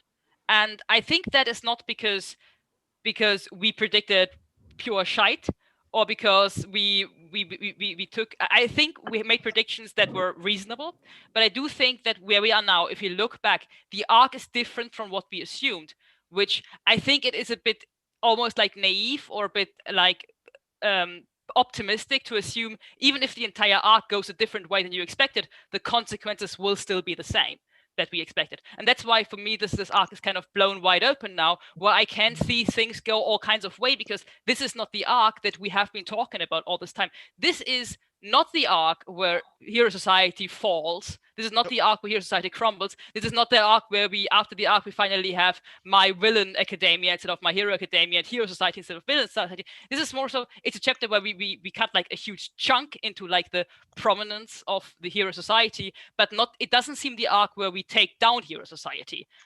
As many have assumed. Okay. And also, the thing is, it feels much more like an actual villain origin story than it does feel like an arc where the villains take over. I mean, the chapter where Toga talked to Araka, when they make this in an anime, they can easily call this Uo Himiko Toga Origin. The chapter where Toya reveals the story and later on some of his interaction with Shoto, you could easily call that Darby Origin. The chapter now where Shigaraki doesn't know, but or an upcoming chapter where he has to wake up and realize, oh shit, I fled for the second time after. I mean, he already was forced to flee during the One for All for One clash earlier, and during Kimi no Ward. That was also when All for One made him flee. And now this repeats, like he's now in power, but again, All for One makes him flee. So an upcoming chapter you could easily call Shigaraki origin story. This feels a lot like an origin story, and that's what kind of bugs me in assuming this is going to be the arc where they take down Hero Society, because it seems more like the start of some sort of the war than the turning point of the war for me. I mean, for me, go ahead. I want to comment on something that Aniki said earlier, and I've heard this throughout the stream a lot of times that people are trying to degrade my point, saying that it's just not something that I want. That's why I don't like it. That's not. I don't like how you guys are trying to belittle the. I'm not belittling. Let them finish. Wait. Because this arc, how it ended, how the climax ended, was disappointing. If you have an arc where Dobby gets a revolt, all right, this is opinion piece. What do you want me to say? This is objective. That's not fair. That's not fair. That's not fair. Opinion? Yeah, that's not fair. But all right, this arc had Dobby reveal, right? You had Twice dying, the whole moment with Hawks, and the whole there's so many things that happened to this arc, right? We could all agree to that, and the ending left us with a at best. Because I've heard so many things about this chapter that you guys been defending, but I've not yet heard no one say that this was a good arc. This was a good ending to the arc. I think it is. I don't have a problem with it. That's why I was going to ask earlier, but I forgot to ask you. It was like, because I've heard you guys say like, oh, I don't have a problem with it. It's all right. No, I liked it. I liked the ending because I said this earlier. I got what I wanted, which is them setting up Shigaraki turning on All for One. That's what I want. That's something I've been wanting for a while. And here's my thing. Here's my thing. The one thing I didn't get that I wanted was Gina's dead. Everything else, I got what. Because here's the thing. I'd already said they might have to get like I said earlier. The second Shigaraki got hit with that point blank prominence burn, the way I viewed what needed to happen the rest of this arc changed, because Horikoshi doesn't waste all that time. And the idea of Shigaraki still pulling a ridiculous W, for me, that would have made this arc dragged out. So to me, once we started having these multi-phase moments of the fight where they were doing all this stuff to break him down, we could not get a Shigaraki proper W, or that's a waste of a year. Why would we spend 30 chapters? That would have been ridiculous, or to me at least. That would have been a little absurd. Double that bullshit in the chat. We went through this. There's not going to be a proper W on either side. But the heroes did not suffer enough of a blowback. And we went over this through many streams. We went through all the stuff that the villains lost, but the hero society is going to be unstable. Bro, let me talk this. There's a reason for that. There's a reason for that. And possibly Gran Torino and maybe Midnight died. No, I'm talking about this. I'm saying for me personally, at least from what I can see, I feel like the argument here is who of the heroes lost that emotionally affects me? Not for you in particular. A lot of people have said this. And I'm and that's the thing, because the thing is, the heroes are pretty much lost almost the entirety of the top 10. Most of them niggas are maimed or dead. So I'm no, I don't think that. I think they've lost plenty. Not dead. We can't say dead. No, Crust is dead. Crust is dead. Okay, let's go from the bottom up. Let's go from the bottom. Let's go from the bottom up. Crust is top 10. Crust is top 10. Wait, Crust is top 10? He was number 6. No wonder I hated that nigga so much. Oh my god. Oh my bad. Shit, anyway, what is it? Kamui got torched. Right. Not dead. Nigga, shut up. I'm talking about fucking I said dead or maimed. So let's keep going. Okay, come on. Yes, fucking Kamui got torched. Yoroi-Mushi's 9, right? Yeah. I don't know what the fuck happened to him. Right. No idea. Wash got dusted. Allegedly. 7. Maybe. Shut up. We haven't had. But here's my thing. This is why the aftermath is important, because we don't know. So hold on, real quick. No. Let me just say this allegedly, because again, we still need confirmation of all these deaths. So No. Okay, I'll give you that. But I'm saying the evidence points towards that.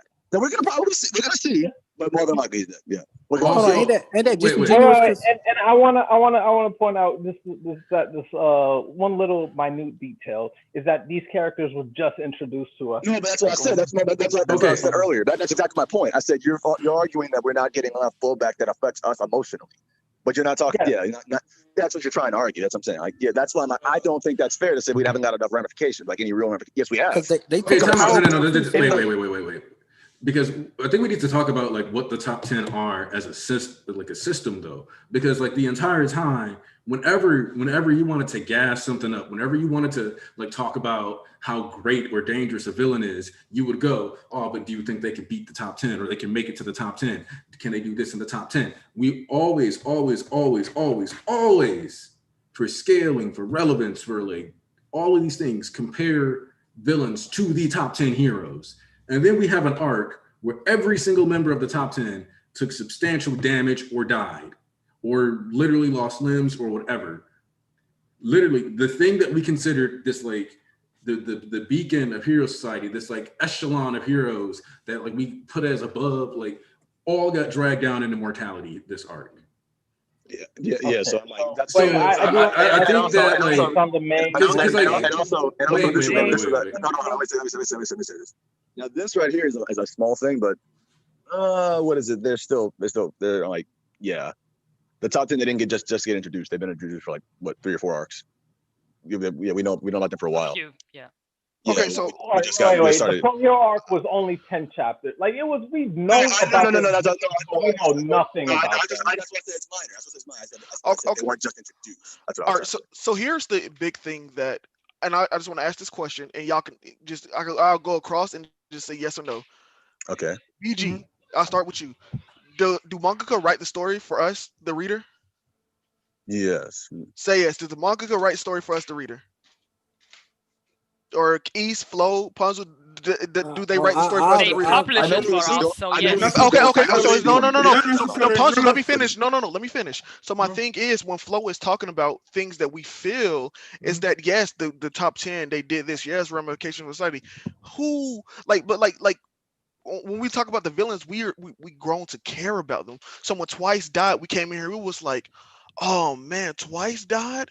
What? Come on! How did that happen? And then when the Compress chapter happens, and we're like, no, Compress can't be dead, right? That would be so bad. Come on, Compress, don't die. I find this argument odd coming from you. So my thing is that when we talk about what the heroes have lost, we haven't had that moment with the heroes where we were like, oh man. Because there aren't that many heroes. I can't believe the big problem. People are making that argument. The big problem with that argument is that there aren't really any heroes that are going to do that, except maybe like Endeavor or Hawks or students. That's my point. Hold on. So my point was that I thought we were thinking that Endeavor was gonna die this arc, and Sayas, her faction won this round. We're coming for you. Endeavor lived. So far, Gran Torino is on life support. We don't know if he's going to die because we're not speaking on the future. Let's not speak on the future. Just right now, we don't know. I'm saying. No. I want to say this correctly. But that's the thing. We're talking about they haven't suffered enough losses. We don't know that yet. So that's not even fair to even make this argument. I'm not Flo, but BG, that's what I'm saying right now in this moment. We're not talking about the future. I'm not saying it's at the end of the arc, though. Hold on, pause. Let me finish my point. Real quick. So you asked me a question. I wanted to answer it, man. So you don't think manga could write the story for us? No, actually, I didn't get to answer that question either. I was going to say no. Me neither. I didn't get to. I say no. I don't think that they put it out for us when they go to a big publication like Shonen Jump for us to read. It's their dream to get paid for their dream, not because they want to give us that. Okay, I would like to say I would like to say that about I want to say one point to that. Literally, number one rule of writing a comic book, literally number one, before story, before art, before anything, before plot, before characters, before anything, is translating information from the writer to the reader. The writer writes the show, or writes the show, manga, whatever it is, for the audience. That's not true. That's not true. No, because I will tell you something. Say his point. You could say he's doing it for his own benefit, but at that point, that's not what I'm trying to say. And let him make his point. Let me answer. I will tell you something. I will tell you. Whoa! Chill out, Flo. Chill out, bro. We are here, bitch. Okay, so I talk to many mangakas. My question always talk to us is these guys want just to tell a story. And Shonen Jump, I'm telling you, Shonen Jump is harsh. So when you make a story, you have to count also the readers, what they like, and you try to tell your own story. You try to tell something. The most one can say, you know what? I just try to tell my own story. I just want to tell my story. I put it out there. If people didn't like it, they didn't like it. People like it, they like it. You know. And I will try to do. I just want people to know what I want to tell. It is, and from Shonen Jump, they count more. They count to give more attention also to the readers and everything in Japan and everything. So you can make a story that can be, I will say, that attracts more people. I give it to you that one. But the first thing that you have to do is writing a story for yourself as a writer. You have to love your own story and write it. If people, you will always have haters and people that like it. That is something that you know as a writer. I write stories and this thing, and I talk to mangakas. They told this to me. Facts, different ones. They say if you write a story, you have to write first for yourself. If you can count the people, but if you don't like it yourself, you won't write it correctly. And that's why they're telling you. You might not like it what you see right now, but you don't know what is in Horikoshi. I think you're mixing two things up. Wait. So here's the big issue that like the chat is having, whether they want to admit it or not. You need to think about why people do things beyond the capitalist reason. Yep. So remove the money part of the equation. Remove the fact that if Horikoshi doesn't make you happy, he gets canceled. Let's just say he had guaranteed money and was still allowed to write My Hero Academia. Do you think any fan opinion is going to matter at that point? No. Yes. No. Because if he was just guaranteed the money and he just got to release his book, then he would just write the story, release his book, and not have to worry about like these deadlines. So like the most important thing, yes, fans get factored in because you're important to make sure he gets to keep making money, but you are not the driving force of like why these themes land in a story or why these fights happen or any of these other things. That's not why it wasn't my point. I think what we're mixing up is there are two things. Can I just make my own? The thing is, I think it is a massively different thing whether you come up with a story or a world that you're very much invested in and to share that story. The moment you share it to an audience. You need that audience. You have to find somebody to tell your story to. And the fact that he goes through all this publication process, the thing is, the coming up with a story is one thing. That's something everybody can do. Even writing the story somewhat is something you may do for your own. It's a lot of work to do just so nobody can read it, but it's okay that it's something you can do. But to go to a publication process, that is something you absolutely do because you want an audience and you're interested in how this audience may react. Sure, of course. You might not care about whether this audience hates what you're writing or not, but you want this audience and you want this audience to in some way engage with this story. If you didn't want that, you wouldn't go through the process of having it, rewriting your own story 4 or 5 times, redrawing the panels that you don't like particularly 4 or 5 times. Because or publishing the story or finding a publisher to get that. The thing, of course, getting paid is nice. But even somebody who just wants to tell their story without getting paid for it wants to have somebody to listen to that story. And of course, in that sense, they would be less inclined to listen on viewer opinion if they don't get money for it, of course. But it's definitely something they are interested in. It's not something that just goes beyond them, that they don't care for at all. They might not change their story. I don't say they write their story for the audience to please their opinions, but they definitely write the story for the audience to share it with them, and therefore the audience is massively important. And one thing I want to say at best, I'll give you 70-30 for themselves to the audience ratio. Because like somebody said in the chat, conveying a message to your audience, conveying a message through your story is not asking them like, hey, like, is this story good enough for you? What it really is saying is, this is a message I want to convey. Yeah, cool. I want people to read it. Also, though, if I'm going to spend a lot of time writing this, then anything that you're going to spend a lot of time, like if you're going to commit a bunch of time to doing this, then you might as well get paid for it. And I think there's a certain level of like, if you need to make a living and you have the option of creating art to do so, then you're going to take that path. So I don't think even saying that because they want to get published means that they obviously cares about like the audience necessarily. I don't agree with that notion even, because at the end of the day, if I take the time to spend like 300 hours to write a manga, then I kind of want to like get something to show for it besides just the manga itself. No, because the publication process itself is longer than the writing process. So the publication process will be 900 hours. If you spend 300 hours writing the story, you will spend 900 hours then publishing the story and editing it for other people to read. This is like 2/3 of the work that you just do so other people can read it. So here's my thing.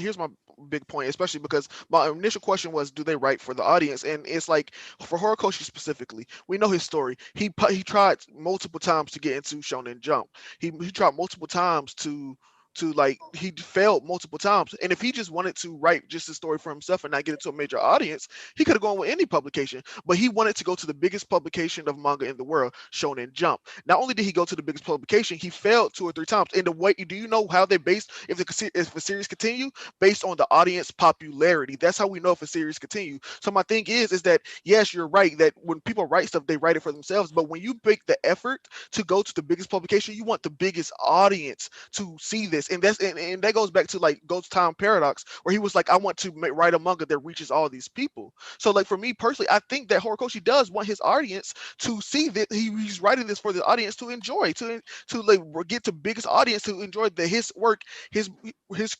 creation, My Hero Academia, to be the hit the biggest platform. Like you can't tell me like if like to go to the biggest publication and then to fail 2 times and do all of that and then go through more popularity and stuff. What's the point of having popularity polls and like and all that? Like come on, like he's let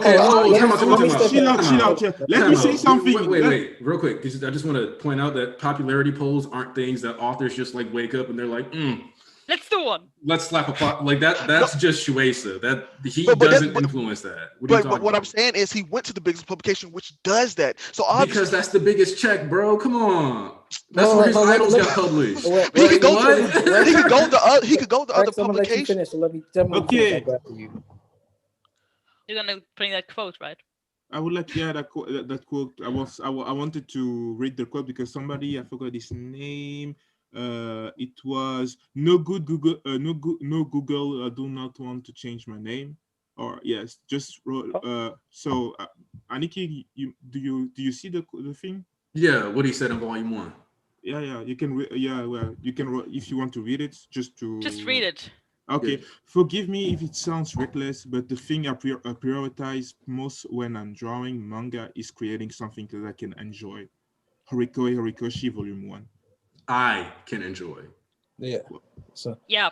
So hold on. Read that again. Just make sure I'm clear. Say it again. Yeah. He said the first thing that I prioritize when drawing a manga is creating something that I can enjoy. Okay, right. Yeah, that's the first thing he does, which we agreed on. But after you do that, what do? You go to a publication which is for the audience. Like, come on. Let me chime in right here. Because I've been waiting. I'm chiming in. So add to the point that Larry Johnson made. If they write for the audience, then why Gohan never became the main character when the fans wanted it? It's the point that the American fans wanted that. The American fans wanted that. The Japanese fans did not want that. Come on, man. Hold on. Now, this ain't black and white on either side. Ain't no this. Well, he wanted this, he wanted that. You can't 100% say that. What I will say, what I know from studying this nigga, like he is my God. Who here watched his old interview video that he had back in 2015? One of his first interview videos that he had on YouTube. If you actually look at this man's collection that he has in his apartment, this nigga looks like a fucking hoarder for superhero comics and action figures. That's what he fantasized about. That's his true passion. So for you to fail each and every time about those other 2 series, which is Omodeki Zoo and Barrage, and they come out with something that was the truest passion that you can clearly see that he's fascinated with. Because I don't know anybody that has over like fucking 200 figures sitting around a damn house looking like mountain stacks all around the house for fucking Batman, Superman, just the same type of collections all together. That's a damn passion. That's not just some fever dream or just like, oh, this kind of look cool, let me buy it. No, that's like from Japan, you get American action figures. That's a passion. That's a joy you have. So he created a story how he wanted to create. So yes, the audience influences sort of like, okay, they like this. Okay, this character is really well received. Let me do this with this character. But initially, when he starts, he has the vision. It's not gonna be like if he was just adhering to what the fans always wanted, then like you would have had like fucking Bakugo been more on the forefront, or like you would have had, if you really was adhering to the meathead fans or the mass majority of, like, you would have had Deku doing shit he shouldn't have been doing. It's like, and then Deku's growth would have been skyrocketed prior to, or like more meathead, then we wouldn't have had all this Deku always crying shit that we have now. It's like, yes, they do that, and yes, they don't. He went to the publication he went to doesn't necessarily matter. Okay, it technically doesn't necessarily matter. If that nigga has a fucking gift, okay, top 1 and Jump. This nigga has a like top 1, top 5, whatever. He has a fucking gift for drawing. If I can do this and I can tell a decent story, I have a passion, a dream. Of course, I wouldn't fucking go like people saying like, oh, if he really wanted that, he would have kept it to himself or whatnot. I was like, nigga, if I have a passion and a goal, why would I work at a corporate job off of something I don't want to do when I have talent and skill to actually go achieve my dream? Just because he went to the biggest one, the biggest check, doesn't mean that doesn't necessarily mean all that. Like, come on now, like just because he went for a check, that don't mean that if I had some skill like that, I would want to fucking make money while doing what I want to do too. Not only this, man. I think think about it. It's about I think this is just being overcomplicated. I think you guys are stories as a kid, you read stories from that place. You love the series there. Where do you think you want to go? It's like if you play basketball, you dream to become. You see the Lakers. You say, okay, man, I want to do this in my life. I want to play there. What do you think? What people want to do? They will try to go there, man. You're talking about the that he said. Yep. I think I just wanted to make my argument earlier clear, and that is that when I said that the audience is massively important, I did not mean that he should rewrite the story for the audience. I just think that storytelling it's a passion. Absolutely, it's something you do because you're passionate about it, but it's a passion you want to share. And therefore, the audience is massively important. Well, that might be true. I'm trying to say something. There was East brought up that quote when he said, like, remember this old interview. I remember there was this one interview Horikoshi did that he was very concerned that the way he was drawing out his fights was you couldn't really tell what's happening, and then but some people I think I forgot what fan said it, but like fans were saying like, no, you're fine, blah blah blah. This man is clearly concerned about how the audience reads his thing. Every writer is concerned about how the audience thinks. It's like, what? Well, I'm not saying that the author himself. That's why it says black and white. Have to not black and white. I've never said that he has to literally cater to us. But to act like the audience doesn't mean nothing is the most elitist position I have ever heard. Nobody said. Okay, Nobody said the audience meant nothing. Wait. You see exactly what I did to you? Exactly what you guys try to do to us. When I said like, oh yeah, the audience, he writes the story pretty much for us. It's a mass production. He literally produces it. So a lot of people could read it. He doesn't do it just because, I love it. And if I don't have to sell it, then I'm just going to keep doing it. No, he wants to mass produce it. He wants more people to read his story. He wants more people to enjoy it. But that doesn't mean that like... No, but I've never said that he writes the story for me and therefore I'm the only person he has to cater to. But that's what you just took it to that step. The same way I just took it to the another step. Yeah, I think the main factor is that when Rex asked the question, we didn't know where he was going, so we said, yeah, he publishes for the audience, and we didn't know that we were doing to talk about. That's why I just said, I didn't argue this. I said yes. Yeah. So my point is that like regardless of like what percentage of it is, let's say 70% he does write it for himself and 30% he does write it for the audience. My question was, does he write it for the audience? No matter what the percentage is, yes, he does. So my point is, if he does in fact write the story for us to consume and to enjoy, when we have big moments like this, like when we're considering like who we lost on the villain side, it's like when he's writing for all of us, the audience feels that. What I'm saying is, yes, you could talk about the story ramifications, but the audience does not feel the loss on the hero side. Come on, guys. Like, come on, Annika. I do actually care about the loss on the hero side, though. That's what's you're missing what I'm saying. Like blowing my mind about this. You're like, well, the audience doesn't feel this. And it's like, bro, you're talking to other members of the audience right now. No, you're missing what I'm saying. I'm not saying, like, I'm saying specifically the characters that we lost. There hasn't been any I think that's a takeaway here. There's two different things of feeling ramifications. You're feeling ramifications from characters dying. I don't care about that. I care about the ramifications that are going to be done to society. That's what I read the story for, and that's what I'm feeling. my point is that when I speak, like my original point when I started all of it was that the villains themselves have lost much, and we have felt that with Compress, we felt that with Twice. What I'm saying is we have not felt that with the heroes. I don't think we need to feel that. Okay, time out, because okay, wait. I don't need to feel like, oh my god, I'm sad the villains died. Now I need to feel this. Now I need to feel the loss the heroes feel. I need to feel that for them too. I don't. Maybe it was the plan. You don't. Like, here's the thing. Okay, I want to let me real quick because like we're talking about like we don't feel. Here's the thing: when Mina froze, yes, I do chop it. When Midnight got like the building dropped on her and got axed, the day that happened, I was like, yeah, I feel like when that happened, like BG. So what I'm saying though is that for me, this entire time, like people have been saying, like, oh, like I don't know if the heroes are losing enough, and the entire arc though, I've been pointing out the losses that the heroes have been taking. So clearly, we just haven't been feeling the same things here in that department. Oh, so you hear what you said, Aniki? Did you hear what you said? You said that people have been saying, I don't feel like this. So what? That's my point. People don't feel. So again, I get what you're saying. I get what you're saying that this stuff happened and you do feel that, right? But other people, this is what I'm talking about. The other people don't feel like the heroes have lost a lot. But here's the thing. My point though is this: if I can literally list off the things that they lost. That means that like what that comes down to is emotional resonance, and it's fine. It's fine if something doesn't emotionally resonate with you, but you don't ignore the actual writing within the story and the actual losses. You can say, I don't care about those losses, so I wish that I would have gotten like losses on the hero side that I was more emotionally resonant to, but you cannot be like, they didn't have losses. Because they objectively had massive losses. But that's what I was talking about, the emotional resonance of the audience. That's why I asked, does he write this story for us? Because like, multiple people keep saying, Aniki, and you keep going at them about what the heroes lost. And you're like, no, they lost this. But none of it has emotionally resonated with the audience.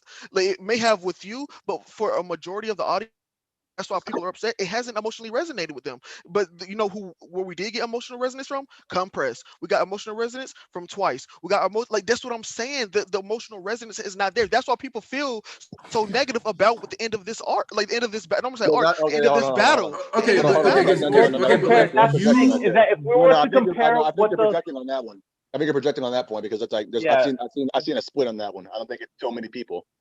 I've seen some people. I can't tell. A lot of people say they don't care. Because a lot of people aren't judging this as the end of the arc. No. But I didn't say that's why I made it change. I didn't say the arc. I said the end of this battle in this chapter. That's why people are feeling the way they are because it's like. And even then, that's what I'm saying. Even then, that's what I'm saying. You're still projecting on that point because there's still a lot of people that don't give a fuck. They don't think this is a problem. I've seen a lot of people that don't care about this either. So I'm like, I feel like these things. First and foremost, I still don't believe, and I still don't think that's much of an argument. I don't think anybody wants to achieve this emotional balance between how much we at the audience feel for the heroes and the villains. I think that's a weird argument. I've never heard that before, to be honest. That there has to be like this odd balance between how we feel for one side to how we feel for the other side. And the other thing is emotional response is something as the author you cannot quite predict. You can of course you can if you want to, you can let the audience influence the way you write your story, but you cannot influence how the audience will predict to your story. So emotional response is not something you should aim for because you can't control that clearly. So here's the thing that like I think we also have to talk about is that we don't always get where both sides like because usually it's just like, oh, we just have the hero side and the villains were like, oh, whatever. But this is one of the few times, or maybe the first time in showing it, because we talk about it all the time, where we care about them equally. So this is the issue, is that when usually when we only have lost on the hero side, it's like, oh man, or when there's lost on the villain side, it's like, whatever, I don't care. I only care about my protagonist. It's not true. We always had sympathetic heroes. The thing about it is the way that Horikoshi wrote his story. I understand why people Rex feel like this, because the way that Horikoshi write the story with Shigaraki and opposing Shigaraki to Deku as two protagonists. Yeah. The way that he wrote it made you feel for the both sides, and you wanted. And if it was, the way that Rex thinks is the best was if you had felt after the war from the both sides that you felt, damn, that war was painful. but you couldn't choose what you couldn't choose. Say, yeah, heroes and for Shigaraki, look at myself. Rex, he said that no, I can't. For the moment, I feel more for the villains than for the heroes. That's what he's and the writing show. It is for himself. The way that the story was written for the moment was for feeling for the both sides, because on that field, I understand what he means. That's why right now I'm not feeling of course, that. I understand what he means. Okay, and I don't feel that way for the chapter. That's why I'm telling myself, no, I know Horikoshi is writing right, and I believe in him. So I'll just wait for the next chapter, and I will see what's gonna happen, because I don't think that the arc is ended, like I say, and many because when we started that discussion, many people thought that it was the end of the whole conflict, and when you think like this, you get and you feel it, you feel that it is something that is wrong, and I feel that way, and I felt that way for one moment. Just at the moment I realized it is not the end of the arc, I thought to myself, no, I feel that way because I think it is the end, but it's not the end. It is, and it is also the last chapter of the year. Wasn't it the last chapter of the year? I don't think that we will talk like so hard about this one right now. It is because we think it is the last chapter of the year that we thought that it will end it more on a more positive way for the villains, or like in a boom way, but you just had this stuff happening with Awful One. It is not a clear situation right now as the last chapter of the year. That's also really, okay. Yeah. So something I want to tackle real quick here, because somebody in the chat brought up a good point, which I think we also need to factor in. I think consistently gets ignored when we have this audience discussion anyway, which is that if we're factoring in like audiences, we have to understand this. Our audience is super irrelevant compared to like the Japanese audience. So relevant. Yeah, like we basically don't matter to Shueisha. Like that's just kind of the reality. Like we aren't that important. And so, as somebody mentioned, it's not like most of those villains are super popular in Japan. Twice struggles to get into the top 20. I said that in the Discord yesterday. Actually. Yeah, like same thing with Compress. So while I get that, like we and like somebody else said, Americans don't appreciate heroes. Americans, like it seems to me that like we do have like this weird ooh-woo-ification and like loving of villains. And here's the thing, even if you don't full-blown ooh-woo villain stan, you can still like land on that side of the line where you end up loving villains so much, but you don't, that you kind of like, it's kind of like if you just, it's like, what if you were a big fan of like, let's say Sero, you just happen to be on the wrong team. You just happen to be cheering for the wrong niggas this day because you're not gonna get that Sero content. And in this case, like, just because we value Compress and like the thing is that when I look at the story, I don't think Twice was ever set up to be, how do I put this? Twice was introduced and went out as a pawn in Dobby's game. He's literally introduced, just following Dobby's commands, making clones of Dobby, doing whatever Dobby tells him to do. And he goes out because Dobby brought in Hawks. Hawks betrays them, and then he ends up getting killed. And his death is used once again as a part of Dobby's machinations.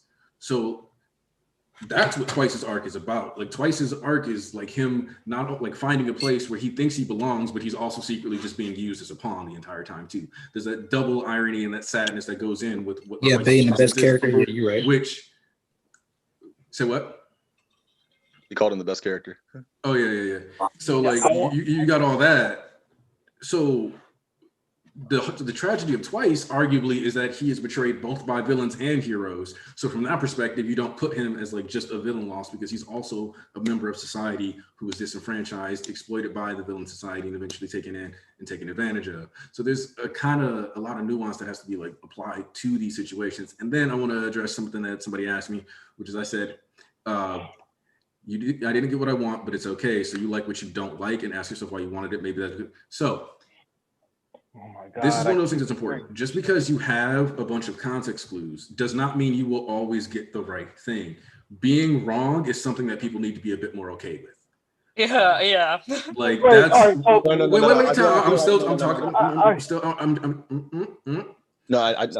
And it's not about liking things that I dislike. I do not dislike this.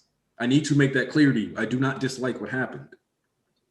I like the fact, because hell, I even said, like I said earlier, I already said like they were going to have to escape. I like the fact that this wasn't Shigaraki taking complete control. I like the fact that when he does this attack, you can see backlash because his hand starts bleeding more. I love that like this is a chapter where even if you feel like the heroes won, the looks on Shoto's face, the look on Mirio's face, Nijiri's face, Bakugo's face, Gina's face, they don't feel like they won.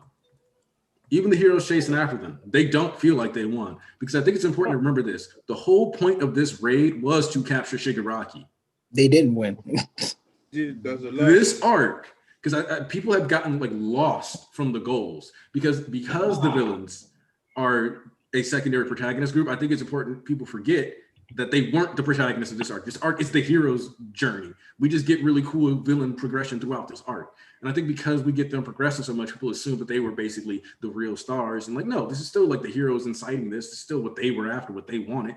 The heroes failed. They went out to capture Shigaraki and make sure that he would never get completed. And that's not what's about to happen. And now the prison break arc has actual legitimate reason to happen. It wouldn't just be him going in there to save AFO, which I think which real quick, I want him to kill her. How would you guys feel like if we didn't have the potential of Makia in prison and like different potential PLF members getting arrested? Do you feel like we actually had a good enough justification for a prison arc outside of Shigaraki just wants to go in there and get corpsed or something like that? The only reason that I would think of, at that point, the only thing I would have thought of that would have justified that is that he was going to, because All Might was going to be there and he's going to kill him in there. Well, that was my initial thought was why he's going to be for there. Shigaraki in particular, his justification would have been the person that saved me, the person that raised me, he doesn't deserve to be in prison. That's the only justification. Now he has more justifications of like he has different things that he wants to justify, but his ultimate justification could have just simply been Master saved my life. Now it's time to go save Master. Now that I have this power, bam, bam, wham, bam, thank you, man. The problem with that for me is that Shigaraki before this was very reactionary. So if his reactionary ass wouldn't have gone in there as soon as he got captured, why would he do it now? Because it wasn't about power. He would have, in Shigaraki's personality, because All for One got captured, he would have tried to go and save him immediately. No, BG. But we've seen Shigaraki's progression. That's why we have the overhaul. No, this is pre-progression. This is not overhaul. This is that Camino. But here's the thing. Here's the thing, BG. Shigaraki isn't dumb. He knows he can't do it. He knows he will lose. So why would he do it? Because he was dumb. He did react. He's not. No. Now. Shigaraki has never been dumb. He's been childish. Okay. I'm saying in terms of his plans. When at USA he had no plan. His plan was, hey, we have this no move fight All Might, and then he'll beat All Might. Well, he did have a plan. He said, BG, here's the plan. Isolate the heroes where we know All Might is going to be because we have information from the trader. Get All Might alone. Get some electric quirk to jam out the communication so they cannot contact anyone else. Come in, bring the gnome in, because All Might will be there, and we have something that could be All Might. That is a plan. How is that not a plan? It's a dumb plan because look at it. You know why All Might came? All Might came because Ida told he was supposed to be there. All Might not going there. Let me finish. Oh yeah, he was supposed to be there. He was supposed to be there, but he wasn't. So then they tried to stop Ida from going to tell him. So then they were going to just keep fighting him. No. They wasn't. No. BG. They wasn't trying to stop Ida from going to tell All Might because they didn't know that's what he was doing. They were just trying to stop him. Period. Because Kurogiri's plan. No, you're not getting my point. My point is All Might wasn't there, and they tried to prevent any communication to anybody else. So if All Might wasn't there, how was he going to figure out that was going on if they couldn't communicate? He was supposed to. Okay, wait, come on. Because you're ignoring. You forgot. No, wait. You forgot something important. There was literally a lesson plan that told them directly All Might was supposed to be there. The only reason it didn't work out was because All Might randomly saved a bunch of people earlier that day. And that's what I'm saying. The thing is, the reason I saw a bad plan is something like that. BG, traded out there. Take into account that you played yourself. Wait, BG, you have to. BG, we can't hear you. Oh, you can't hear me? Yeah, you're kind of low. No, okay. Give me a second. The reason, the reason I said it's a bad plan is because of the fact that yes, you account for something like that, which is very possible that he might not be there. So what is it? Oh, so when he's not there, we're going to try to tell somebody. So, we got to stop him from leaving. So how is he going to figure out that how was he going to come? Well, no, don't you remember? You don't remember what he said, do you? What did he say? Like, he basically was like, well, I guess we can still just fuck up all these people, and then that'll still at least do a blow. Yeah, no, that's what I mean. That's what I mean in terms of his plan was to kill All Might, but he wasn't going to be able to achieve that if with them stopping people. So it's well, no. That was basically him scrapping the plan when he said that. He was basically acknowledging, okay, fine, All Might's not here. The plan's ruined in that regard, but we're here. We might as well cause some mayhem and then leave, because at the very least, students, like, kill some students. I get that. Like, yeah, I get like, Ida getting out wasn't a part of the plan. Like, once that happened, once their plan was just to kill students, they were like, all right, we're just going to kill students, don't have anybody get out. Ida left, and he was like, all right, then we need to leave, because it won't just be All Might. So actually, this was him like straight up being like, nope, that's a bad idea. That won't work. Okay, let's flex. And then All Might, since he beat everyone there, that's the only reason he even bothered with like letting the Nomu fight him, because All Might showed up ahead of everybody else. Yeah, like this wasn't a bad plan. This was execution. It was, the plan itself was like made sense. Could jam communications, separate the students from All Might, separate Aizawa and all of them from All Might for Kirigiri, and then literally have the thing that All For One said would beat All Might, fight All Might and beat him. How was that a bad plan? That was the execution is what matters. No, that's what I'm talking about. Execution is part of the plan. That's what I'm talking about. The execution is the That's what I'm talking about. In life and everything just don't go doesn't go the way you want. Yeah, the way that you want. That's something that he had to learn. That's why the story that was not the idea was not bad. The fact that he didn't count that life you have to adapt to stuff. That was the thing about this. But then he adapted himself and say, okay, you know what? We're just gonna traumatize. We're just gonna attack the kill some students. That's what we're gonna do. He could just go. He couldn't. It's not the only time he did something like that too. Because look at what happened in what is it? What was that? Where was the field training at? The camp arc. He succeeded in his. I said field training. Nigga, not the camp. What field training? With the stain shit. Yeah. He just wanted to set a bunch of Nomu free without even showing, without even revealing himself. So how the fuck was he going to get that recognition he wanted when all he did was set a whole bunch of monsters free? No. So here's the difference with that is that Shigaraki just wanted destruction. Stain went against. He wanted recognition too. Yeah, but Stain went outside of what he was planning to do. Like because Stain wasn't like actively a part of the League of Villains, Stain went against that. And Overhaul said, oh, you had Stain as a pawn, but Overhaul doesn't know that Shigaraki and Overhaul weren't actual buddies. Like Stain did his own thing, and that's why who knows what Shigaraki would have done if Stain didn't pop up. He may have said, and I am here. We don't know, but Stain literally actively killed the Nomu. Like Stain went so hard against the plan, it makes no sense. Well, he didn't start killing the Nomu until the end. Yeah, it was at the very end they started doing that. They had been attacking for a minute, but at that point. Also, I'm just going to point out that he wouldn't have been able to know that Endeavor was going to be in Hosu either. So. Yeah, I'm not saying he was. I'm essentially pointing out his grievance with the whole plan was that I didn't get the recognition. Nigga, you didn't show yourself, so of course you didn't get the recognition. Well, you thought the Nomu were going to get more hype, but the issue there isn't even that. Okay, because this is another case of his plan went wrong, but not because of anything that like in the plan itself. Yes. Stain got arrested. That's why he didn't get the recognition. Yep. It's that simple. Exactly. So like that's my thing about like you calling Shigaraki dumb. All his plans, the plans in of themselves are good. Now things that happen that are beyond his control, like when he goes to the camp, he captured Bakugo. He accomplished his plan. He lost Moonfish and Muscular, but ultimately he accomplished his goal, his plan. So like if we have all these instances of Shigaraki being smart and stuff, and like knowing how to like come up with a plan, he needs to learn how to better move his pieces in the actual situations. He needs to know how to better. He needs to know how to better go on the fly and like just in case maybe come up with a plan B. But ultimately Shigaraki was always smart enough to come up with these plans, and he also knew like the consequences of said actions. So for him, like after All For One got captured, Shigaraki knows what he has. Shigaraki knows what he can and can't do. He wouldn't just blindly attack Tartarus. That's crazy to think that he would. When we've seen him create good plans and stop people, separate people. He mustered, separate the people, knock out the students so they could just get Bakugo and run. Like he he comes up with the plan. So for you to say that Shigaraki is like kind of stupid or dumb is crazy. He's a man child, and when he doesn't get his way, he throws a temper tantrum. But Shigaraki always was able to come up with a plan and be smart. That's one thing that's why his intelligence is high. Yeah, no, when I say he's dumb, I'm talking about how he doesn't actually account for something like this, like things not going completely his way. That's what I mean. Yeah, okay, but that's some of these variables are beyond like what you can actually. The word he means to use is irrational and immature rather than dumb.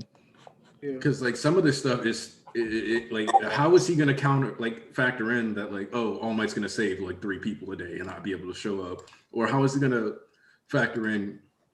I mean, I don't think Zane's going to betray me and like some of this stuff. I don't think. I'll give you that, but the All Might one, okay, I'm not gonna say it's too far fetched to assume. Okay, but yeah, but what's gonna happen if he does? He doesn't know the All Might timeline. He doesn't know about the time limit. He's also. I'm talking about in their period. Yeah, he's also counting that he's a gamer. He thinks that everything was a game back then. If you remember well, so the thing that he thinks like, okay, that guy will be there. Like a game, you think that he will be programmed to be there, man. So adapting on the fly, he did the way that he did, but it wasn't. The thing that we have to understand, what we can tell about Shigaraki, he wasn't natural. The fact that he didn't find All Might there. And even the way that he was reacting when Oman was there, he said, "Oh man, you're cheating, man, you're cheating." Then this guy was literally not accepting the reality that how things were. It is something I'm telling you. Just because he didn't act, maturity comes when you see some stuff. You have to you see the situation, you accept them, and you try to improvise on them. And when he saw he couldn't do anything to All Might, he was there like. Reacting like a kid, you know. It is something that was happening. It's happening and it's true, but the thing is, he only acts like that when the situation goes abrupt. But if we're talking about just creating a plan, yeah, he was good. He's good. He's good. Like I said, he can make decent plans. He just doesn't account for them not going completely his way. Exactly. So he couldn't come up with a decent enough plan to invade Tartarus. There you go. So he wouldn't invade Tartarus. He had that's what I'm saying, BG. He had no opportunity outside of now to ever invade Tartarus because he never had the forces to do so. Forces, the money, he had nothing. He had nothing. He himself wasn't strong. And the time that he did have the forces, he had to get the argumentation so that he can get the power. So that again, there's no situation in which Shigaraki would have had this moment to save off for him. And because Shigaraki's plan, from my point of view, have always been good solid plans. It's just that you cannot account for Endeavor Ben where he's not normally because he wants to Kyosho. I think the first good plan that I think I found all around good is the overhaul shit. That's where I find it because he does account for other things. No, he learned to make plan B's, plan C's. This is what this thanks to overall says told to him. He learned to play chess in place of checkers. That's what he learned from overall. And that's like that was a good plan. Yeah. Okay, so one of the things that people have said kind of as a joke, but it is kind of true though, is that Shigaraki cannot plan around plot. Exactly. Perfect. I love our chat. It's kind of true. A lot of the things that a lot of Shigaraki's failings narratively need to happen. Yep. USJ, he can't kill All Might there. We have a bunch of other stuff that needs to happen with that. Hosu City, specifically, the reason why he's given that was set up to be a situation where it was going to go exactly how he wanted. I need to address this. I guess your name is Six. I'm not saying he's Shigaraki. I'm not saying Shigaraki right now is Shigaraki from fucking USJ. I'm not stupid. I'm saying back then when we're arguing about would he have tried to do something like that back then when he was USJ Shig. Well, obviously we know he did it. Part of the issue though is that Shigaraki being immature. That was the point. Here's the thing: his character flaws aren't indicative of his intelligence, though. That's what this comes down to. Him being slightly him being impatient. Also, factor in the way his work works. A lot of the stuff that like does go wrong is partially just like the itch. Mm-hmm. So like the reason why he like pops off so hard and Hosu when is so mad is because like the itch is popping off. Like you see him like scratching himself on the water tower. He eventually has to destroy the binoculars. Like this is him lashing out because like one, he got shot, then he got stabbed. Like so for me, I don't know, it's kind of hard to be like, oh, Shigaraki was done. Like, no, like a lot of these things, like he was just in a state where like a person who's like new to the game, a person who's like, he's 20. And I think people like to oversell how mature 20-year-olds are. You're not wrong. Like, I know. Like, so like for me, it's like he's barely like he just got done being a teenager. It's not that crazy. And like the plans that he does have and like the way he like goes about it, by the time you get to Overhaul arc where he's like, I'm not going to reveal the plan. I'm going to trust Twice in them to figure out that like they need to get in there, figure it out, and eventually do something on the right day. You know what I mean? Yeah, and like to question his intelligence is like kind of wrong here because he was intelligent enough not to go into Tartarus when he didn't have the forces. What would give credence to your point about him being dumb would have been him going to try to get to Tartarus with what he had, which would have been really dumb and they would have lost. But him being smart enough to like, okay, I can't do this, so I'm not going to do it. No. Here's my question. But my whole point was, my whole point was that he wouldn't. That like I feel like if he hasn't done it now, he wasn't going to do it at all. That was my argument. I wasn't saying he was stupid enough to do that. Here's my question.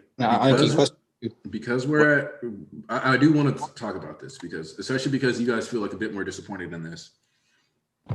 Let's say we had a combo of the Karen arc and like, here's the thing is that I don't, because like we were told this is like the most school-like arc we were going to get during Culture Fest. I don't think we're going to get it like an arc that's purely focused in bureaucracy. So like we also got like the Karen arc being the next thing. So how do you feel about like that political social stuff going on, but the backdrop of that is the recovery and prep for the Tartarus jailbreak, which is the linchpin that snaps. Oh, well, like society to do, like wipe out like half the stuff that like people want. Like that's going to be because the thing is I never wanted one battle to be now Hero Society's crumbled. Like the more that I think about it, that doesn't make sense. And I think that's the other thing is that like as I got like further into this arc, I realized wait, that wouldn't even make sense. Like, oh well, we had a big war, so like now I guess we're like most of us just give up. So I think like it being this protracted, drawn out conversation that people are gonna have to have. Instead of it just being like, well, I think we lost all because like to a certain degree, if all the heroes die and we have like the rise of like a villain society, that's not actually villain society replacing it. That's just everybody dying. So everybody's just going with the flow because they're desperate. That's not an actual societal restructuring. Okay. Also, hold on. I got a question. Hold on. Paul's gonna say something. Okay, thank you. So I will answer to that question. So the thing for me, I see what you mean, and it's true. That seeing the Hero Society crumbling piece by piece is more satisfying than see destroyed in one go. But the thing that I don't know how Ricochet will do this. Doesn't think about it because I'm okay that you have to. What I'm thinking right now is the thing that the whole year, the whole story right now is 1 year that's happening. 1 year, and they had the school attacked many times. They had the Kyushu stuff. They had the overhaul stuff too. They had in that year, so many stuff happened. But the thing with My Hero Academia world, we don't know if something like this is seen as normal too. We don't know because we don't know with quirks and everything how impactful are the crimes on the city-wide, because the first thing that we saw on the fourth season, I think so, on the first thing is the how giants were fighting in the middle of the city. You know, we saw giants fighting in the middle of the city, and we saw the girls coming, saving the day. That's what we saw. So things like this are seen as common in the My Hero Academia's world. But what we saw here in this arc was a full-fledged attack on different parts of the country, not in one city but in different cities. So it is, and it is. I don't think it is. And I thought to myself back then. I thought it was enough to destroy the Hero Society, but like you recall, it might be not enough. And right now, what I want to is the repercussion of the things that start bit by destroying the Hero Society. So people starting to use their quirks to defend themselves against the villains, stuff like this. Because everything was, like you said, also Aniki, was set up in the story, like the Second Amendment, the MLA. We talk about this. Many, if 100,000 people all we are in that team for real. So the influence of 100,000 people is quite big, because you talk to your brother, your sister, your friends. They might be influenced if they see stuff like this. They might starting to go that way. So step by step, we go to that destruction. Because what do we call the end of the Hero Society? Is what for me myself is that not really that heroes don't exist anymore, is that human, that the citizens don't, the big part of the citizens don't recognize heroes anymore. They might still exist, but they don't see the heroes as the heroes, that the people that come here to save the day. And the first thing that they can start is just people thinking to themselves, no, I'm defending myself. I don't need villains to do that. And people started just like living the old days, like before the Hero Society was developed, like in Overwatch style. That would be the worst nightmare. Anarchy, that's the most powerful one. But the thing about this, we get the military too, we get the Hero Commission, so we need to see the reaction of the government in that place. So okay, wait. No, wait. Yeah. Because now that Ponzu had his point, Ian's here. So okay, good. Ian, talk to him. How diddly do, neighbor? You gotta say. How diddly do, my nigga. My nigga. All right, let's go. All right, I locked the door. No one will interrupt. All right. So with this chapter, man. So first of all, I gotta say, I have egg on my face. I've been preaching for an entire year that the villains definitely gonna be standing atop the rubble, even if they don't kill everybody. Obviously, I was coming at it from the angle of like villain society. It's a violent shift, and of course, as the time went on, I started being like, well, it's like Aniki said. If the villains just destroy everything, then that's not Hero Society being changed. That's just someone dropped the nuke on Japan and now everyone's dead. So there is nothing to fight about. So I knew that something like that was coming. However, the way I always imagined this arc ending was definitely something along the lines of, like I said last week, the villain's leaving, but the hero's fleeing. And so it definitely threw me off to see All For One come in and be like, yoink, that's my controller now, sir. And then we get none of the immediate consequences that I thought were going to happen from a lot of deaths or from Shigaraki leaving his mark in a certain way. Shigaraki at this point in the story is actually lower than he's ever been in the story, because now he has people he cares about who he has lost. So even if he has ultimate power, he's lost all the things he cares about. And I'm like, man, where are we going with this? So in the moment, I can see a ton of really amazing potential things for character arcs, characterization for the league. But as far as the narrative perspective, I'm thinking, okay, so are we never going to get that kind of shift? And if so, does that mean that we lose out on these really great moments that we all kind of thought were going to happen? So I'm kind of in this situation where it's like I said on Twitter. So that's how this is going to end. All right, I'll watch, because to me, there's so many good things that can come from this, but there's also, I feel like, a lot of things that are going to have to be executed really well to take place of the things that I feel like we missed out on. Like we're not going to get that Endeavor death, or at least not right now, from what we can see. It doesn't seem like we're going to be getting that Endeavor death. It doesn't seem like we're going to be getting Makia for a while. He's been taken. It doesn't seem like we're going to be getting it doesn't seem like MHA is ever going to try to do a dramatic shift of like, this is why society needs to change. It's because the villains have taken over. Now it seems like, no, it's going to be like maybe Redestro comes in and gets the Liberation Army ideology in, and Shigaraki and co continue to do their character arcs. So for right now, there's a lot of positive I can see. but I can also understand the idea of like, well, wait a sec, this is like Whiplash, because I did not see any of this coming. And so I also definitely understand the concerns of things like, okay, well, if you're not going to pay off all these things that seem very obvious, it seemed like I remember talking to East, and I think he'll remember this. It was either at the beginning of this year or before this year, where I said, if the villains lose, I will basically feel like Horikoshi lied to me because it seemed so obvious that they had all of the power to do it. Now, the arc made perfect sense in how we got there. And also in the case of the frustration of the villains not doing as well as they should in terms of like, oh, Shigaraki started the arc and he said, I'm going to destroy everything. And you have Compress and Spinner being like, you haven't done any of that. You haven't done anything you set out to do. So Horikoshi obviously knows what he's doing. It's just the fact that I thought he was doing another thing. And so I'm kind of sitting here going, okay, well, I guess I got to pick up the pieces and try to figure out where we're going.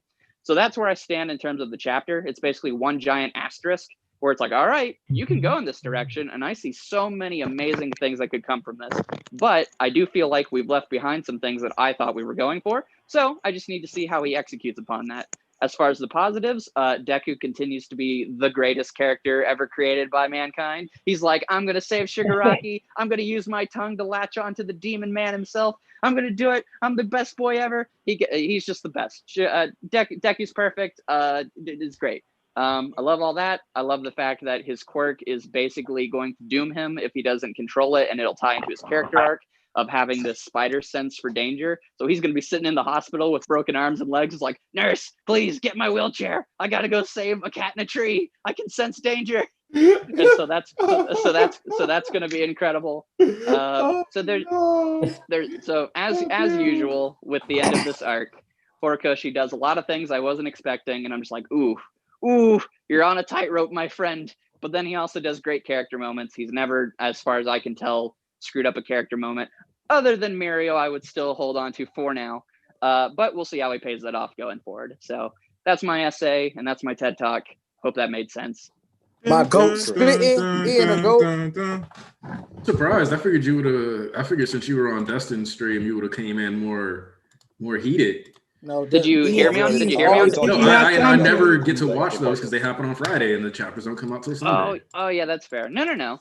I was on Dustin's stream, and I mean Rex was there. He could tell you if my narrative's changed. No, Ian stay true. Ian always stay true. Also, Ian was a lot more heated then because it had just happened, but Ian has calmed down on. Well, nothing I said in the stream contradicts anything I said now. Yeah, I was just more like, what are we doing? Instead of being like, what are we doing, Horikoshi? I was like, what are we doing? Oh, what? Yes, I feel you. So, I just want to say, Ian, the only reason why you don't like this is because you didn't get what you want. And from now on, if anybody has problem with anything, that's the excuse I'm giving. So when Big Mom gets amnesia, you just like it because it's not what you wanted. It's just stupid that you get amnesia. Before y'all start this argument, let me ask another question. Petty now. I was gonna say, Flo, you definitely being petty, too smart to know to fall for that false equivalent. Yeah. Is that a false equivalent? Yes. No. Before y'all start, I want to ask. Okay, cool. Absolutely. Don't you try that. Don't you try that, bitch. Wait. I've been waiting for like 30 minutes. I just want to ask one question. Plan to Aniki, are y'all gonna be here after we end the stream? I wait for 30 minutes to ask this one question. Mm-hmm. I mean, sure. I'll be here. Okay. Nigga, you could have asked this in the beginning. No, nigga, because y'all was like, let me go. Everybody was trying to go. I'm just trying to ask a question because I read the other chapters and I want to speak about them after the stream. Okay then. Yeah. I was waiting on y'all niggas. I love you too. I read this chapter. I haven't finished your case. But it's not really a false equivalency because you literally can use that argument for everything. You literally can use that argument for if anybody has anything wrong with. Okay, but I specifically want to talk about the Big Mom amnesia thing because you brought it up. Okay, no. I see what you mean. BG, I got it. The reason why I'm saying that one particularly is a false equivalent is because we were given specific rules with Big Mom, and then they just got thrown out. That's why people were mad about that. That wasn't because like what rules? I wasn't mad. She has amnesia fits based off of hunger pangs.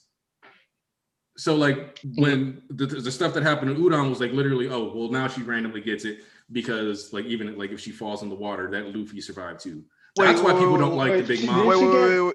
She's never had amnesia. No, that's not the reason why I didn't like it. And she's never had amnesia. She didn't like. She was in she blacks out and doesn't remember. She blacks out. So this amnesia thing there's never been a precedent for it. But Oda obviously intended for this to happen. So if he was writing for this and he intended it to happen because you and I both know you don't like it, so I'm not even going to. It doesn't matter. It doesn't matter if I like it or not. It doesn't matter if I like it or not because what Flo is saying is correct. Is that because Oda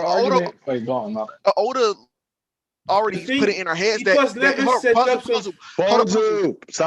the thing is that Oda kept setting up that Big Mom has memory issues where she blacks out, she does this. So is it so far-fetched that she will get amnesia? Not really, because we know that she has issues with her memory and remembering things and like putting things at certain times and because of her trauma. So when this happens, like, okay, I set this up for you guys to understand. So this is Oda, let's just say this is Oda standpoint. So when it happens, like, I don't like it, but just because it didn't happen the way that you wanted it to, like that's the thing. The reason I don't think that these are equivalent situations because this is talking about a character weakness to their whole character versus a whole narrative idea. The thing is, this is about expectations. This is about a whole character that you had no expectations. No. The difference is you're missing it. Can I clarify? Let me clarify. The main point of the argument is that you guys just try to invalidate someone's opinion by saying that it's not. No. Wait. I have never said, not once in this stream, you guys just like this because it's your opinion or because you wanted this to happen or because it made sense or like, oh yeah, that's cool. I always said that, yes, you have a point. I'm just giving my point on how I felt about it. But I keep BG. You didn't like that. So I was just like, yeah, but like that's not a good argument. You're just saying you're missing. You're ignoring some of the context of what I said there, though, which is specifically you would keep saying, "Well, I expected this, so blah blah blah." That's the issue. Bringing up the fact that you had that expectation. It's not about expectation. So but Flo, ask yourself this: if it's not about expectations, why are you bringing up your expectations? It doesn't matter about my expectations. Your argument is that as long as I have you didn't answer the question. Why would you bring up your expectations if they aren't relevant to the conversation? It's because it's relevant to why I'm disappointed about the art. Okay, so your basis for your disappointment is literally your expectations. You have literally confessed it. Okay, hold on. Here's the flow real quick. I'm so lost on is that you're just saying that okay, you have an opinion on how something which could have went better, but if it's not the way that you wanted it or it's not as good as you thought it could have been, then your opinion is invalidated. That's what I'm hearing. I'm not saying also hold on. Better, but and then you guys are saying that it's not valid because you wanted it to be better and it's not as good as you thought it would be. The Big Mom thing. You're not listening to the actual point, which is that using your expectations as a reason for why we should change our mind. We're not trying to change our mind. You're not trying to change your mind. That's the problem. Who told you to cut me off? You just said that, so weird. What are you talking? No, because that was something. Because like if you keep bringing up, I expect this. How am I supposed to internalize that as anything other than your expectations? Logically, if you use the word, I expect this, how am I supposed to take that? How that makes sense? No, we're on your point that you told us that we were trying to change out. We're not trying to change out. We're just voicing our opinion. I mean, I think there's disconnect. I think there's disconnect happens. Let me just jump in real quick. Can I? No, before you go on these, can I ask a simple question? Let me tone this down. Let me tone this down. Let Flo ask a simple question. I honestly don't, because honestly, I don't see what the difference between what I said and what Ian said, because it's very, very similar. Very, very similar. And no one said, well, you just don't like it because that's what you wanted. Well, I mean, to be fair, Ian did say he didn't like it. That's a big difference. That's my whole point. Exactly. Almost word for word what Ian is saying is almost word for word what I've been saying. But I think the difference is. You know what the difference is? Is that Ian is a lot less aggressive than we are. So y'all just give it less like pushback. That's the only difference, really. Listen. Tell me if I'm wrong. Like I said. Let me chime in here. Like I said before. I have the more. Let me chime in real quick. Like I said, in here, the number one Horikoshi saying is speaking. I can adhere and understand your opinions on the chapter not being what you wanted it to, but to call it outright trash and not even have the follow up. Like, I understand your skepticism and all this, that, and the other, but to go outright call the ending, which wasn't even announced to be the ending, complete another garbage. Like, okay, I'm not pleased now. Like, you say when that, did we but I'm say like, that? okay, When did we say that in the stream? I'm like, oh, okay, but to say people weren't satisfied. Okay, people weren't satisfied. Okay, I understand that. I didn't say, all right, you niggas cap, you need to be satisfied. But to say the repercussions are not going to exist and this, that, and the other just because they left is like, okay, now you could have made the argument that would happen, or you could have said it was complete trash, and I would agree with you had these niggas actually captured Shigaraki and everybody was in prison and Toga was the only one out, et cetera, et cetera. That would have been actual trash, but like, I'm understanding your hurt. I want that to be made as clear as possible. Listen to words coming out of my mouth right now. I literally understand your points of view. The guy who gasses Horikoshi, he can do no wrong. I understand your point of view not being pleased with the ending, but what I'm also hearing from you is that you're not satisfied because you feel like the ramifications won't add up or they won't happen, or you're not expecting it to be as big because you thought this was supposed to be, like Ian said, egg on your face. You thought this was supposed to be the moment, but let the story at least play out a little bit further because it is still like a realistic story at the same point. It's not spoiling about JJK, but if you call it JJK, you know what's finna go down, right? But the difference is the way the stories are written and progressive, they move differently, they're structured differently. So they have more to do and break down other than like just that. I was the one rooting for the villains at the time too. Yes, I was there with you guys. And I'm not turning my back on that fact. Okay. I understand though, because like, okay, just give a little bit more time. I understand you take this arc down a point or two or something like that. I understand, that's no problem. But like, give it a little bit of time. Like I've been meaning to call Len a double out because he's been fucking trolling and fucking bullshit in the chat the entire time. It's not gonna take no 200 damn chapters for them to come all back and this, that, and other. Let a little bit play out. I understand. Because Rex on the Dustin stream, you said, "Oh, it's Horikoshi, just trust him." It's not the same thing as with the older. And like I said, they got 700 chapters and stuff. I don't even read it, but apparently this stuff he ain't deliver on. Because when I hear niggas review that shit, people I just fuck with, I just watch their stuff. They be like, well, I don't know if since you're not in the One Piece community, I'm gonna tell you this, just point blank. What you're doing right now is exactly what the One Piece community does. Almost word from word. I mean, word from word. No, it's even funny because like even years ago, because I was back in the Naruto community before One Piece got as big as it was now. So King wasn't even on One Piece yet. And they were saying the same thing. Literally every argument that I've heard that like the stands of One Piece will say, like, oh, just drop the series if you don't like it that much. Oh, you don't like it because it's not this and that, blah, blah, blah. And it's like, it's the same thing I'm hearing for the One Piece. And now it's just coming similarly to My Hero. When am I telling you to drop it? When did I tell you to drop it? No. I said in general. I was talking about in general. We're talking about in general. I'm not saying you in particular. I mean, even generally, what are you referring to? Like, how is this? Where's no, he's saying he's trying to with the like One Piece. You go about One Piece pretty much. Oh yeah. So when he said that what's it called? We're comparing My Hero Academia with the One Piece. Oh, just no, we're not. We're comparing the fandoms. Relax, we're comparing the fandoms. It's about the fandoms. So One Piece fandoms will always say like, oh, just relax, go to has it. He's always gonna pull it. Even though if something bad happens in the chapter, you gotta say, oh, you just gotta wait, you gotta wait. And then the next chapter comes, oh, you gotta wait. Hey, great. We gotta wait. No, don't judge it now. Don't judge it. Don't judge it when you can judge it. Only judge it when you think it's good. That's what it comes to. But how many times have we had this thing? Like I'm saying it's never fair because y'all always comparing. Like I said before, everybody always got to live in a damn shadow. Their predecessor. They are two different people with two different writing styles. This is why I said I didn't make the point of comparison. No, I want to address that. I'm trying to address that directly though. The reason I'm saying hold on and wait up for that because we're not even at the end of this arc and we're judging the end of the arc. No. I'm not finished yet, nigga. I'm not finished yet, nigga. So my whole point is that like I feel like it's not really fair to be jumping down on stuff like aftermath or consequence or all that type of shit when we haven't actually even gotten to see what the consequences are going to be. So that's why me personally, I don't feel a reason to be upset about this. And I have no reason to start getting all like judgy about it, and the reason why I can say, yeah, I'm gonna wait because I'm gonna see how this is gonna go because I have a reason to think this because we're now going into the aftermath. where all these consequences of this shit are going to be addressed. All right, so if here's that the thing, doesn't get addressed there, that's different. But if we're talking about right now, why would I get? What do I have? So here's the thing, BG. This is something. Flo, real quick.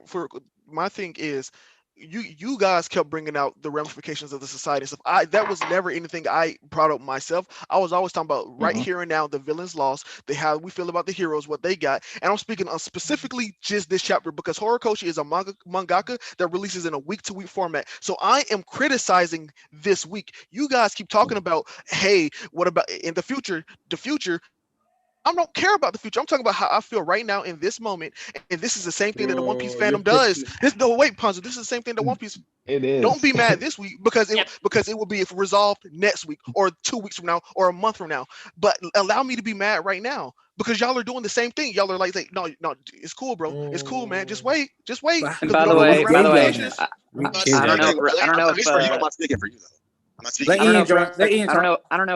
don't know if Rex has said this in this stream, but him and I had like a 3-hour-long conversation yesterday about the arc, and we came to like so many like cool conclusions about like, oh, dude, this amazing thing and this thing. Oh, I don't know where this is going, but oh, wait, it's connected to this. And one of the things he told me that threw me off because I watch because you might think that he really dislikes it, but he's like, this is still the best arc in My Hero. So Rex is not coming at this from a point of view of like this ruins it. He's just like, well, in the moment, and I think Flo too and me, where it's just like, well, in the moment, this is how it feels, and I don't want to. If for the whole time of this arc, I was projecting myself. This for me talking myself. I was projecting the whole arc of like, no, don't you worry, guys. The villains will win. And so now that hasn't happened, I'm like, well, crap. Now I got to like readjust all of my expectations. And so I'm just sitting here like, okay, let me question this and let me try to figure out like, all right, where is this going to go? And what do I for the moment, I'm thinking, well, wait, I thought it was going to go this way, which means we lose out on all of these really cool plot lines. And I'm like, well, dang, it seemed like Horikoshi from the writing, because we analyze writing on here, was pointing towards this. So am I happy that, okay, we're getting a different thing, but what are we sacrificing? And obviously we have to wait to see. But just for now, that's just where I am at it. But like I said, I still enjoyed the chapter. But yeah. For myself, I would like to say something because I let you all talk. Want to say the thing about it for me, and I always said, and I already say this. I'm in a position that I really see the potential. Like Yen said, I see many things that can happen for the story, but I see many things that we lose to. And that's why right now I don't feel. Right now I'm still. After all your discussions, I don't feel that good with the chapter. I have too many questions to say. Okay, it was a great chapter. It was. I liked what the chapter brought, but it was not the best chapter that we get from the whole arc. It is letting me with the end of the year with so many questions, and I feel I'm scared. I'm scared for the story because it can go really bad if Horikoshi take the easy way or take the bad way, I would more say, because even the easy way, it is something we don't know what can happen right now. And it is something that, and I understand, it's a week-to-week, it is a week-to-week stuff, week-to-week stuff. So it's normal that we, like Rex said, that he's judging week by week, so he can be mad 1 week and next week saying, okay, what he did was genius. We don't know that. That's why it's called a story. We don't know what can happen right now. And right now we are talking about something. I don't know what we are discussing really, because I think that we all understand this. Though. And let me throw in real quick. I'm gonna pull a Horikoshi. I just wait on Horikoshi because here's the difference. Here's my nuance. I'm doing poses right now, by the way. I really love walking around when I talk to you guys. I wish I had my camera. So I'm walking around. We can feel it, bro. We can feel it. Okay. Okay. You're walking around too. You're not alone, Ian. So, you're not alone. Do what? Okay. I'm walking around too. So yeah, I should do the same thing when I'm on my phone. Right now, so all the handsome niggas walking around. All right. So, so for example, with like the consequences for Deku's arms, for example, I am fully convinced, and Eri, I am fully convinced Horikoshi is going to balance all that out, and we just got to wait for him to do it. But the reason I say that is because we have like a perfect track record precedent that this is a thing he values and cares about in the story. I could be wrong, but I feel like it's in that case, that is something that it's less of a general thing. Like it's less of don't worry, it'll be good because it's Horikoshi or it's Oda. That's more of like, well, here's the precedent that we've set. So for now, I'm still going to trust in that. But here's where I won't do that, which is for the narrative. I thought for a very long time, oh, just trust in Horikoshi because he's leading to the villain victory in terms of what I discuss as a villain victory. Obviously, the villain's got many victories from this, and there'll probably be aftermath to it. But in terms of like what I was preaching about for like literally a year, that didn't happen. And so I'm not going to just say, well, don't worry. If he didn't do that, just trust Horikoshi. He's totally going to do the next best thing, you know, in terms of like, oh, if you weren't going to get these consequences, he's going to make up in full with the other consequences. Because I don't know that, because I thought it was going in one trajectory. But I do feel like you can make those arguments of like, just trust the author for things that they have been consistent on. And that's why I was still making those claims during this arc, because again, I thought we were going in one direction. He's definitely pulled a completely different thing. But here's the thing, you can't even call him out by saying like, ooh, he just pulled this out of nowhere, because he literally had at the start of the arc, as soon as Shigaraki got out, he had All for One in his head, and then he had the hand that he pulled out that was used at the end. And then you can't even say like, oh wait, but he set it up so that the villains have to win, because in the arc itself, you have Spinner and Compress being like, Shigaraki, you said that you were going to win. So I can't even be mad at Horikoshi in the sense of like, man, what bad writing. You completely didn't even foreshadow this. Like, no, he totally foreshadowed it, but I just wasn't ready for it, and I'm upset. So, for me, the thing is, it is a week to week format, but the problem is that's something about this story. At least I look at on JT, for example. JT as a weekly read is you're looking like, where the fuck is this going? And then we get to the very end, because a lot of people were already writing off the arc, saying it's a pointless arc. There's no point reason we were doing this. Ain't they gassing it now though, because the anime out, like Aniki said? Oh, yeah.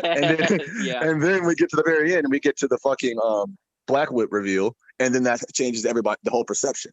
I don't feel a need for, at least in this story, for me to jump. Because like I said, I'm only speaking for me. I'm not trying to invalidate nobody's opinions or any of that type of shit.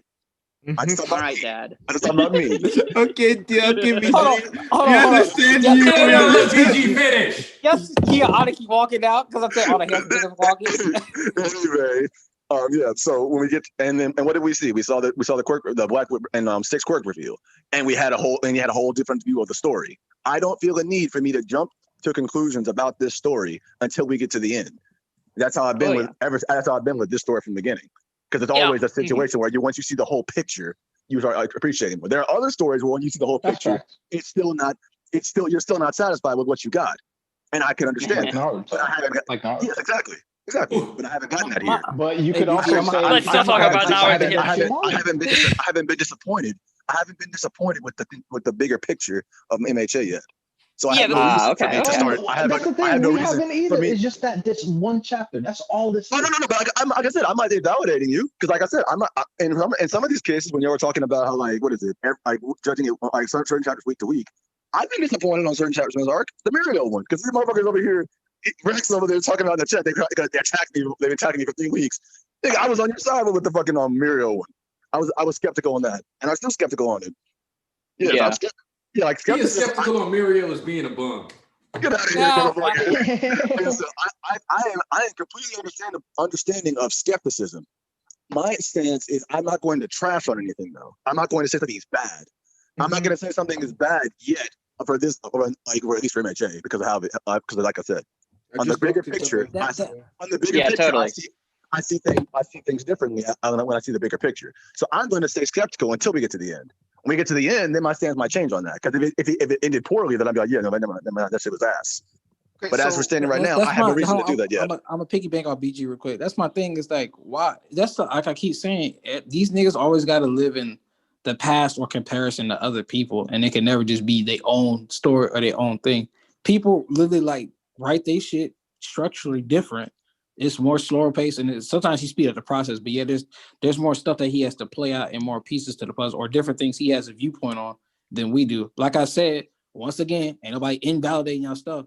But to say that, to compare this to the One Piece community and stuff like that, like saying to just wait, is not the same thing. Like we gotta wait 200 chapters, or maybe the end, like they say, maybe the anime will flesh this out. Or No, it's just like it's different. It was like, okay, we had to wait till this came back up. Like, okay, how's he gonna use Erie? Okay.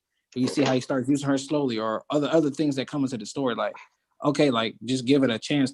Give like 5 chapters. Let's get to aftermath or something of here, and let's see how it really ends. That's what I'm saying. Like, nobody just like, you know what I'm saying? Y'all can't feel upset about how this ended. Okay.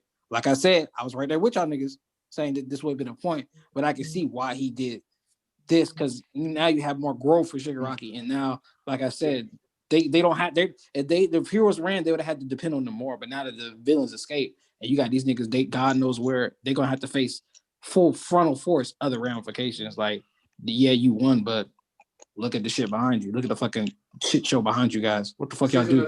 Also, real quick, I'm about to add on to East Point. I am about to add on to East Point. Here's the thing. Any security, any solace that you could gain from a hero's victory is literally ruined by Shigaraki getting away here. Because let's say I'm a citizen, I've been living here, you know, sure, Kyushu happened, but that wasn't near me. Sure, Kamino happened, but that wasn't near me. Sure, Deka happened, but that wasn't near me. Oh, today happened. Where did today happen? My house is gone. Aichi Prefecture. Blah, blah, blah. Like real quick, if I pulled up, do you guys remember when I read each name off on stream, how long it took me to do that? It was like a minute straight of me reading off cities. So here's my thing. If I live in the world of My Hero Academia and this event just happened, I can no longer say that's not close to home, even if it's not close to home. This nigga just ran through half of Japan, cut it in half. 80 kilometers, barely half of Japan. Yeah, I'm talking about like if you look at the map. I get what you mean. Didn't mean literally. I just had to focus on that 80 kilometers isn't that long. Yeah, no, it's just that it's like when you see where it lands on the map, it's like a straight line that almost cuts it like plain. He just went through. So like geographically, he cut it in half. Is what I'm saying. Yeah. So like I just watched my country get cut in half by one nigga who did it under the direction of another digger.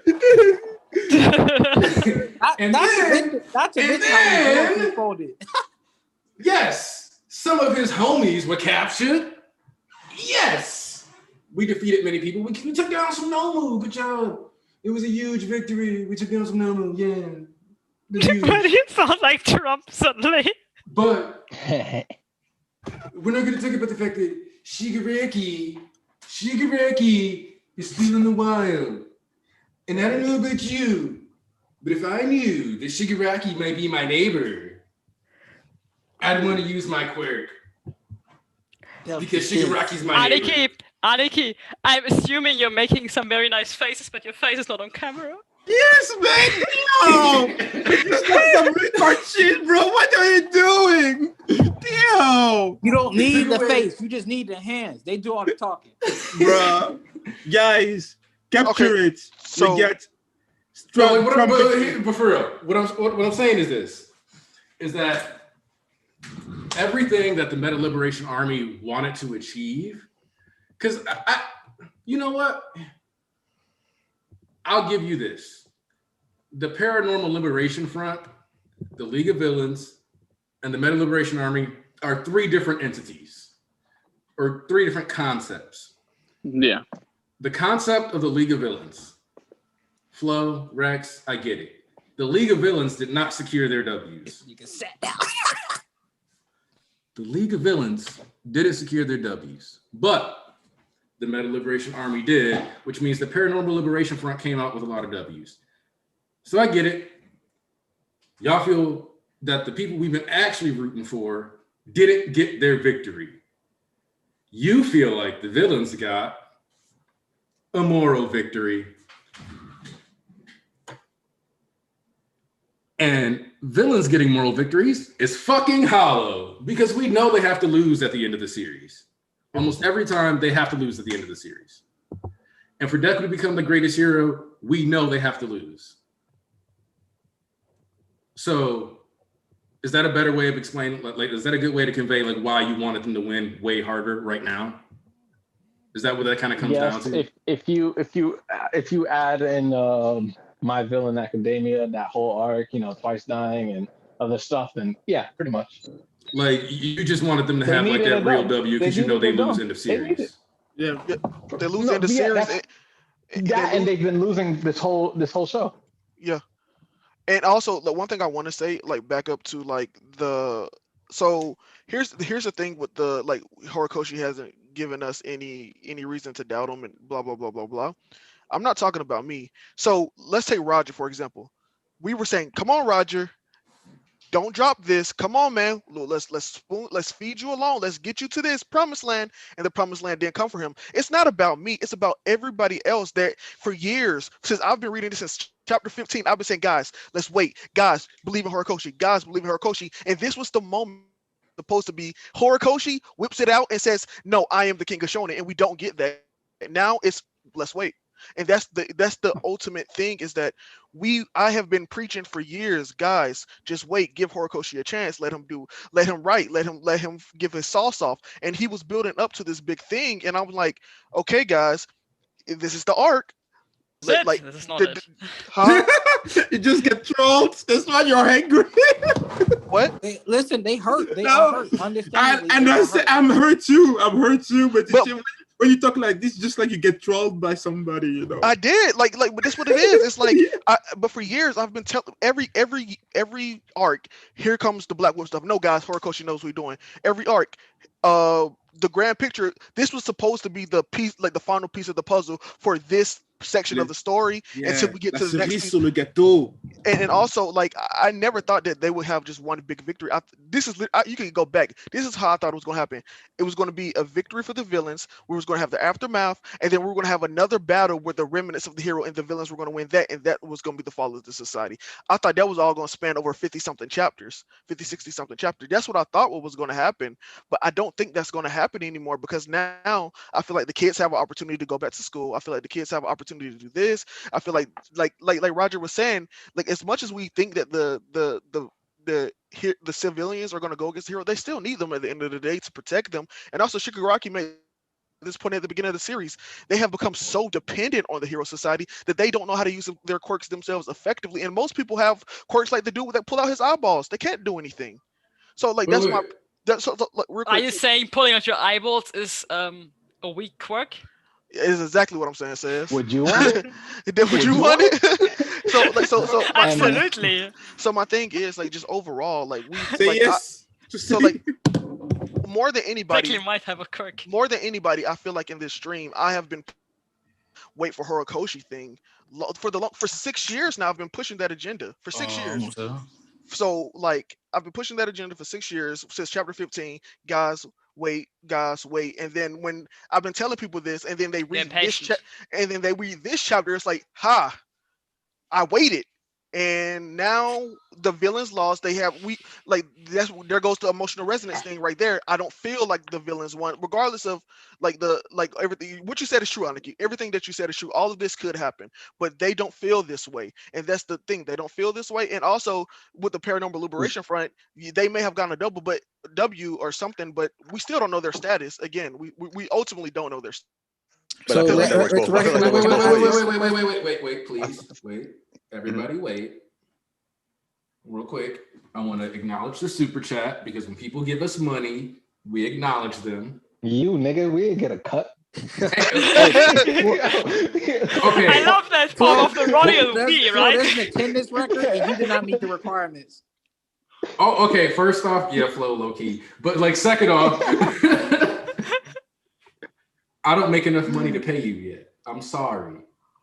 In the ideal world, my channel explodes, hits 1 million followers, and then I get to pay you guys to talk manga with me. And then we do like 3 streams a week instead of 1. And then nothing else. Yeah, sound like a but you get paid because of who would care. Right, that's what I mean. Just dream. But anyway, I want to read the super chat. In this arc, what would a villain victory look like? I've never heard a good explanation and how that would happen, which factored into my believing the villains would lose here. Let me go real quick. Okay, real quick. Wait, can you repeat that? Okay, yeah. in this arc, what would a villain victory look like? I've never heard a good explanation of how that would happen, which factored in on my believing the villains would lose here. Thank you. This is what let me ask this question. Let me ask this question. You go. Everybody here, but specifically Flo and Rex. So in the end. Huh? Y'all doing it again? No, all right, whatever. Nigga, what? Me and Ian already talked about this. Go ahead. I said everybody too, though. So don't try to make sure I single y'all two out. No, go ahead. Okay then. So basically, let me ask y'all this question: if something is delivered at a later point than what you expected it, is it still delivered or not? No.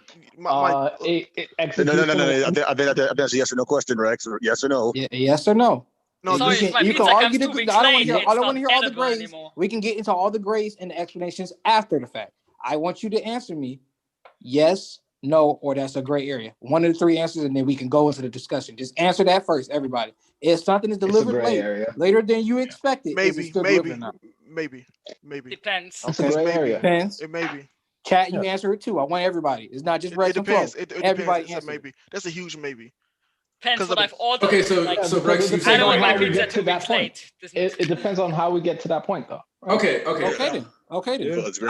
I'll say gray areas, and I'm gonna. Okay, so are most of us agreeing gray area real quick? Yeah, gray area. Yes, that's a gray area. Okay. So the reason why I want to, real quick here, I'll even sit down for this part. The reason why I want to. All handsome niggas got to stand up, so go ahead, rise your ass back up. The reason why the reason why I say this is a gray area though is because I'm going to deliver on this and we need to wait, and the very next chapter you get the explanation, all right, and at that point, did you really have to wait? Like in the scheme of manga, that's not a real wait. Right. So in that case, like the answer would just be like no. Like if Horikoshi decides over the next if the very next arc or the next 10 chapters go into fleshing out, like let's say, out of curiosity, if we found out that there were 300,000 casualties from this day, would you feel like the hero side lost a lot? No. Yes, but those are like shallow numbers though. Again, their father that we can't put a face to. We just you can't put a face to him, but like you realize that okay, no, they lost like a fuck ton, right? Like we all agree that if that happens, the hero's fucked up. May I add something more? May I add something more about it? What I would like to see is that the names of the heroes that died too, that we get like a list. Yeah, like the Gundam. Memorial that was built. Like names on. Yeah, and you see that the Pussycat died. Comment s'appelle encore la mademoiselle là? Midnight died. French. I was talking in French because I was trying to remember. Oh, okay. You was trying to get together. My bad. Yeah, but just Crust, the name Crust, Midnight, all these people that we know, that we saw in the series that died while doing the work there. Because up till right now, we don't know if Midnight died. We don't know if some of the Pussycats. She tried to stop the Shigaraki wave, like I called it. I don't think that she could resist it, man. So many people that we know try to do something in the whole violence of the war, the whole chaos of the war, and we don't know what happened. Our best bro, we call him the killer whale. I forgot his name. Oh, Gang Gorka.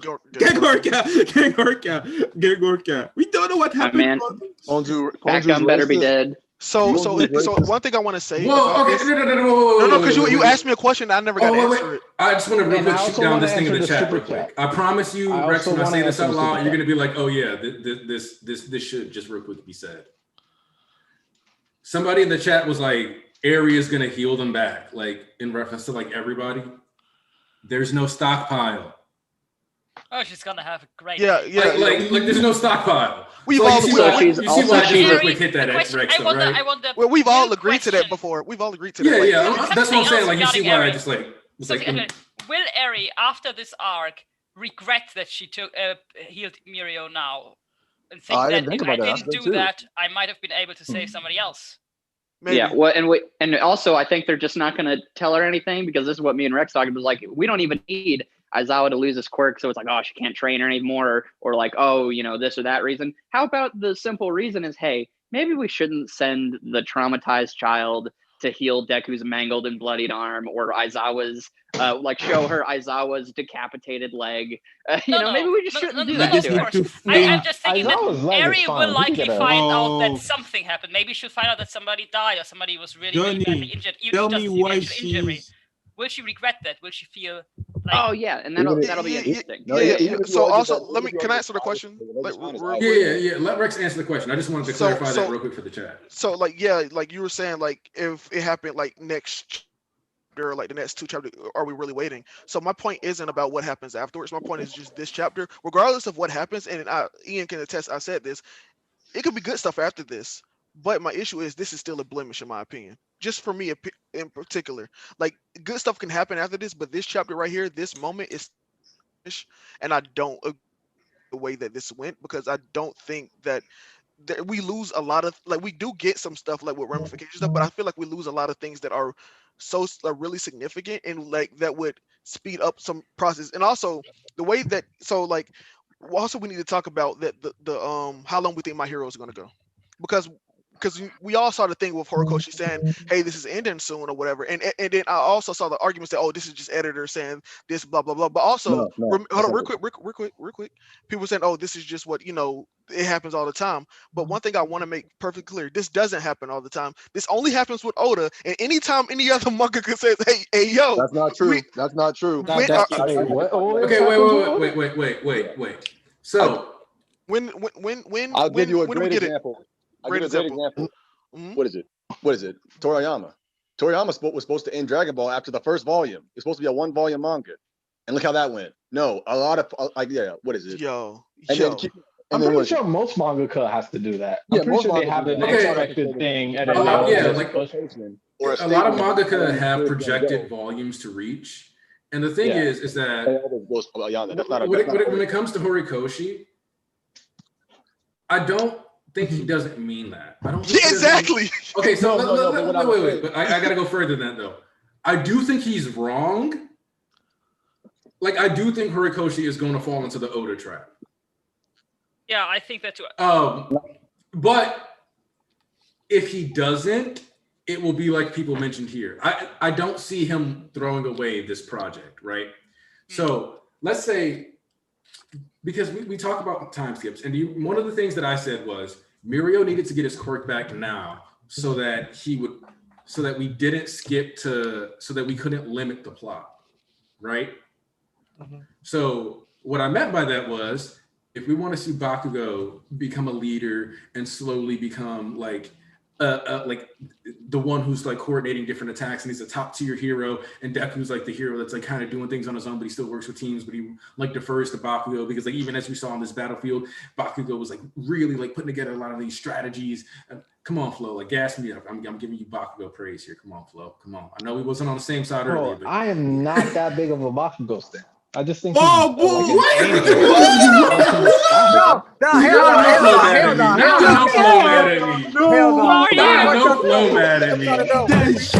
We was creating this better. We was creating better for the channel. I wasn't you a part of us, man. This nigga was like, I want that. What you doing here, bro? He's like this. You got to pick somebody else. He was like, you can give me Bakugo, Katsuki, or Bakugo. And I was like, this nigga here, man. And then he was like, hey, somebody gonna have to cough up that Bakugo because I ain't getting no other character. Here's what I want to say about Flo, is that Flo may not be a Bakugo stan, but he is a supreme petty Deku hater. He went into my DMs. He slipped in there and he goes, hey, Ian, what's wrong with this picture? And it was a picture of Deku in his hero costume, and he wasn't wearing his mask. And so he's like, so Deku's anti-mask? Boom, got him.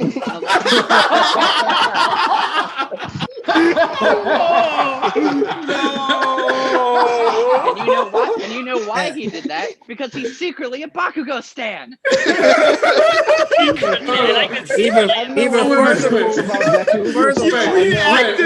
Wait. Y'all want to know the real proof?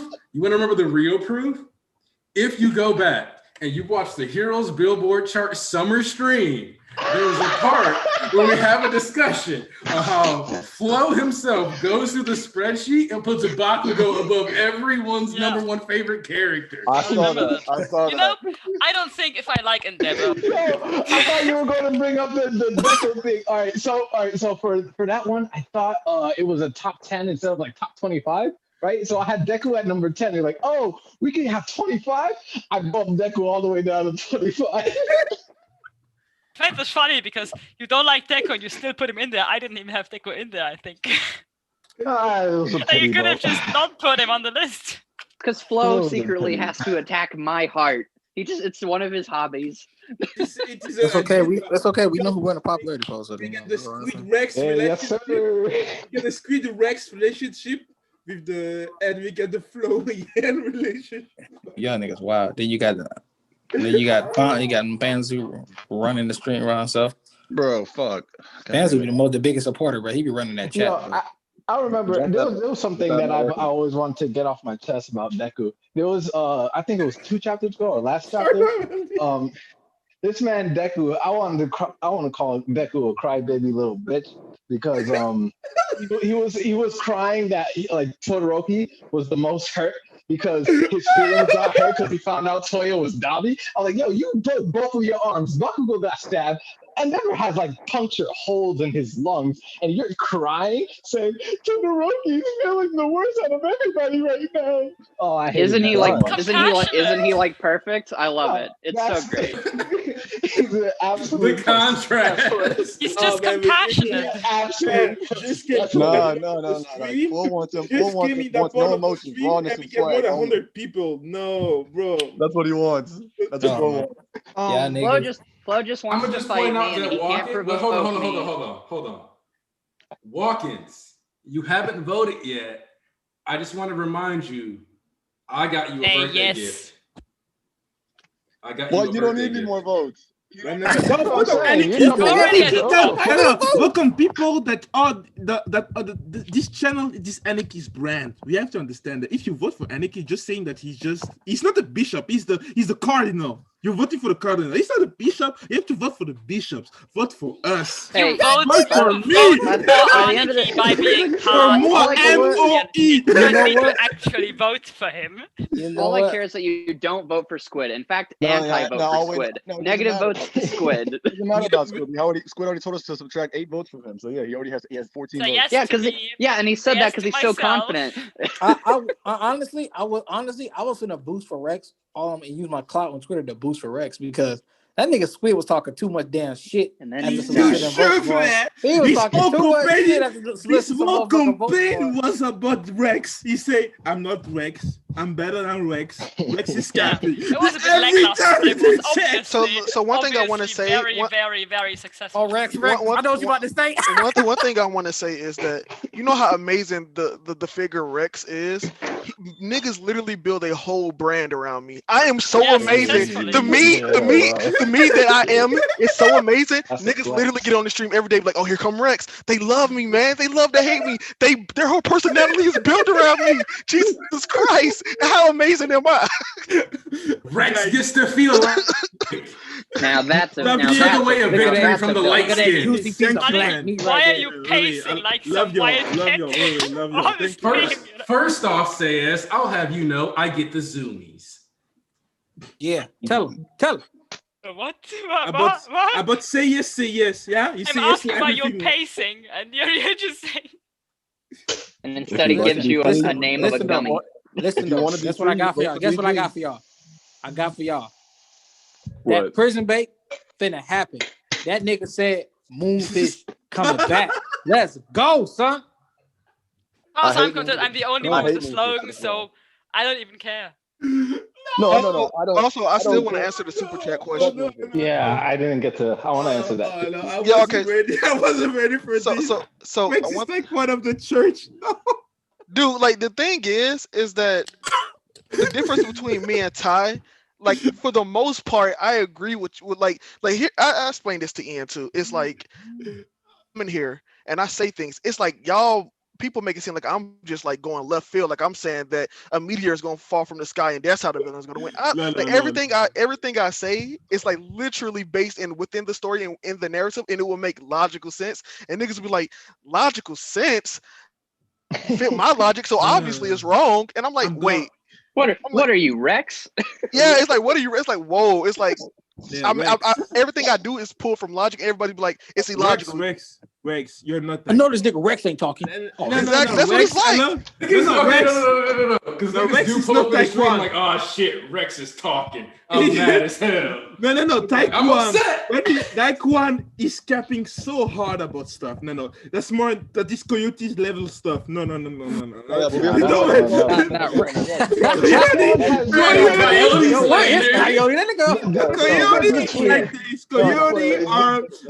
are Nux are like this. I don't know if they're trolling or not, but Rex don't do stuff like that. He brings ideas that can be, I will say, left vision. But no, what I was gonna say about Rex, I was gonna say like, I can understand the frustration at that, but I'm like, remember at the end of the day, what we've been saying, Rex helps drive our conversations. Without Rex, our conversations we're gonna be in conversation real quick. Yeah, but it's not like unless we're talking about that's a good thing. That's a good thing. That's a good thing. That's not a bad thing. That's a good thing. There's no need for an explanation. That's a positive. It's a positive, yeah. Listen, man. Listen. Whenever Rex starts talking, whenever Rex starts speaking. So my theory is this: and as soon as Rex say that, all you hear. And also, one thing I always say is like, literally, you could go back to every stream. I never say, hey, this is what's going to happen. I say, hey, this is a cool idea. It may not happen, but just think about it. Then people like, oh, here come Rex thinking. I'm like, okay, whatever. Nigga, did you just think? If Rex was a Pokemon, he would be ground and lightning type. His ability would be lightning rod. So every time you niggas try to come at him, he would just absorb the lightning, turn it into attack power, and not take damage. Rex is solid. That's what we call a comeback. He would be weak to also wrong type.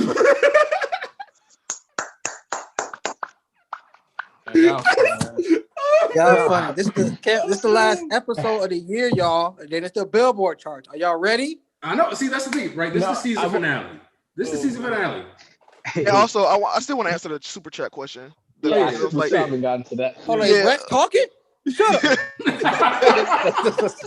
He was like, Big Z was like, in this arc, the villain victory, what does a villain victory look like? And here's what a villain victory looks like. So this is very simple.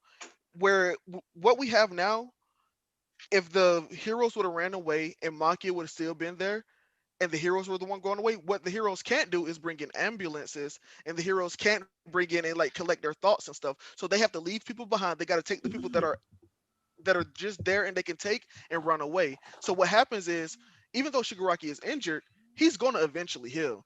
Gigantomakia, he's still there, but now they lose Makia. So like literally all Shigaraki has to do is like, damn, whoa, that was crazy. Yo, Makia, destroy all of Japan and don't stop until it happens. Whoa, now we have immediate issues where the heroes can't just sit by and idly like do about the bureaucratic reforms, do about this. Citizens will be mad, but the citizens also going to be impended. Like, heroes, protect us, please, because now Makia is going through the city now, and all of this wouldn't happen in like 2 chapters. This will obviously be like spanned over like 20-30 chapters, but because that the villains have lost so much, they can no longer be like started right back up, and Makia being out of their clutches is a big L. And also like, because All for One is so like genius, I'm pretty sure he's taking Shigaraki somewhere where he cannot be contacted or like reached by normal means. So like Redestro to them won't meet up with them anytime soon, I don't think. And that's why we have like Spinner saying, hey, what about Toga? It's like, well, Toga obviously is going to be doing her own thing for a little bit. So like a villain victory is them being able to stand there and being able to immediately left turn or do a 180 and go right back without too much recovery time, because there's going to be a recovery period regardless. But now I feel like the recovery period is a lot longer, and now we have to do more build up to another conflict. But again, like me and Ian talked about, because this sets the precedent, and the next conflict may be the end of the series, and we know they're not going to win there. So that's the thing. So it's like a villain victory here is literally just the heroes running away and them still having their forces intact. Like Compress still been alive, Makia still been awake, and cool.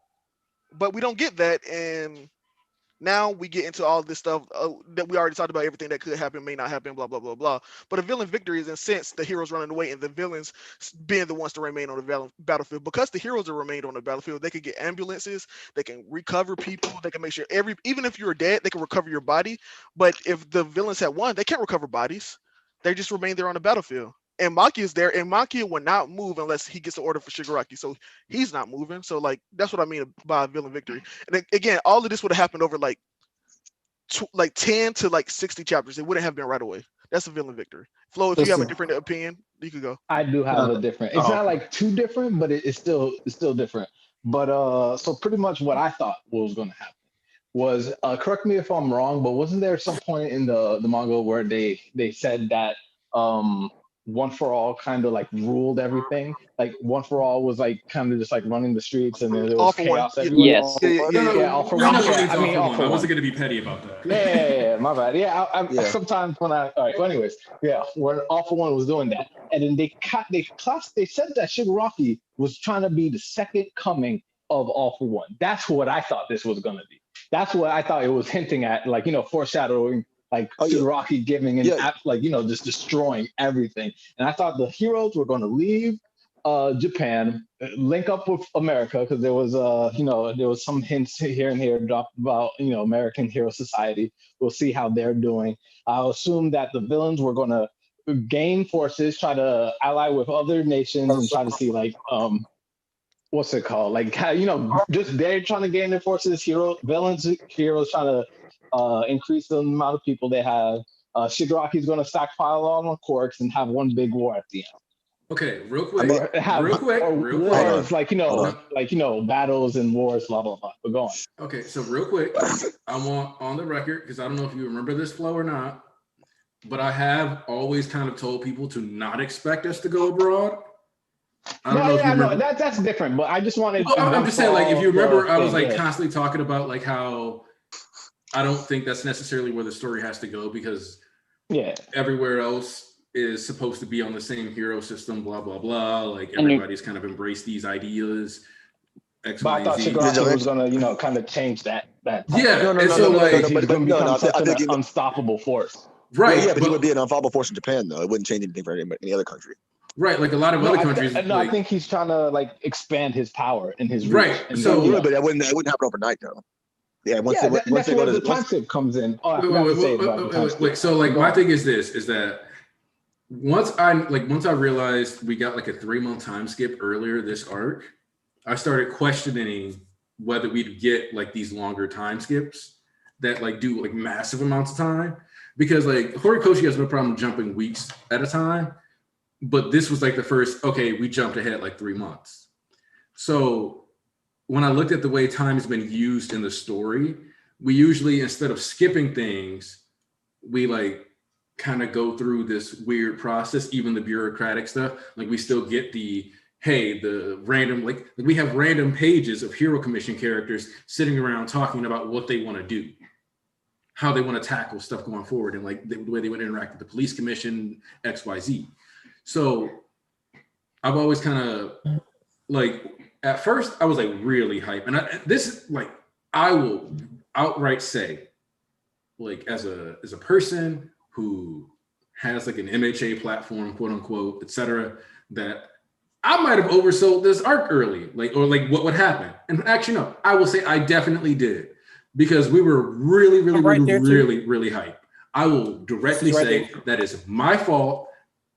I gassed up a lot of possibilities because Horikoshi was willing to give like Shigaraki that dark backstory and all these other things. I will go on record and say I apologize to the fandom. I think I overgassed you a little in certain directions. Archbishop East apologizes too. That said, I didn't pick, I picked a bunch of like worst case dramatic scenarios that I thought were like, this would really shock people. I don't think the story was written with that in mind. I think that like, because we got MVA and we got an arc where the main character was like, Bye, nigga. It's Shiggy season. We were like, all right, bet. If Horikoshi's willing to throw away Deku for an entire arc, he's willing to just straight up give the villains a W. And I think even I pushed that agenda. So again, I'm going to apologize for that. Archbishop East does too. Like, I think because we had that precedent in mind, I think that makes My Villain Academia more special than we realized. It was going to be the only time that we could give Shiggy like a clear W, because every conflict, like major important conflict now, he's going to be coming in contact with the other main character. So they both need to get the same kind of thing out of this. And that's kind of we also underplayed Hero Society. Hero Society was way more competent than I think we gave it credit for, because we were like, they're just going to wash them. And we're like, well, there's a reason they've been in charge for so long. Yeah, like there's that too. And so the thing here, though, is that instead of looking at it as what did the good guys lose and gain, blah, blah, blah, I think we need to, let's boil this down to a smaller scale. Let's make it a bit more personal. Let's compare Shigaraki and Deku for a second. Shigaraki is going to have to kill his mentor, and he killed one of Deku's mentors in theory. Deku, while yes, he's training under Endeavor at the agency, if Endeavor loses that hero license and that teaching license, he technically won't have permission to be doing all that stuff with Deku. So it's no longer going to be able to give him that experience anyway. So Deku's technically losing a mentor this arc. In addition to that, so he's losing Endeavor, he's losing Gran Torino in theory, and then we also see they both acquired power this arc. Deku acquiring Danger Sense, Deku acquiring Float, Shigaraki acquiring AFO, and the gamut of quirks that come with that. So we see they both gained objectively certain quirk-based power. They both like kind of really stamped themselves down as major threats. The villains don't know that Deku's arms are going to be broken for a long ass time and he might not be able to fight. So as far as the heroes know, Shigaraki, this super high tier villain with super destructive capabilities, is out there in the wild and capable of coming out. As far as the villains know, Deku, this hero who was fully capable of challenging Shigaraki, taking him up in the air, ragdolling him, kicking, punching, stomping him out like fucking lettuce in the middle of a cabbage patch. Like you're the fucking dude who owns a bunch of cabbages and the avatars in your city. Like that's the life you're living. Like, so we have these things like, but then we also see Deku, whose goal is to protect his friends, had to rely on being saved by Bakugo, which means he failed to be someone that his friends didn't have to worry about, which is he didn't protect Aizawa. Right, he didn't protect Aizawa. Then you have like Bakugo, who's like always trying to. Like, he said directly, "This is the perfect chance to rack up the win." You know, he's sitting here like so. Like Deku's allies are dejected. Like the closest people to Deku are emotionally damaged and hurt by this arc. The closest people to Shigaraki, Dabi, Toga. Toga is emotionally destroyed by this arc. We have to look at this and see what are the main characters of the villain side and the hero side going through, and they're both just taking fat L's and feeling personally like failures.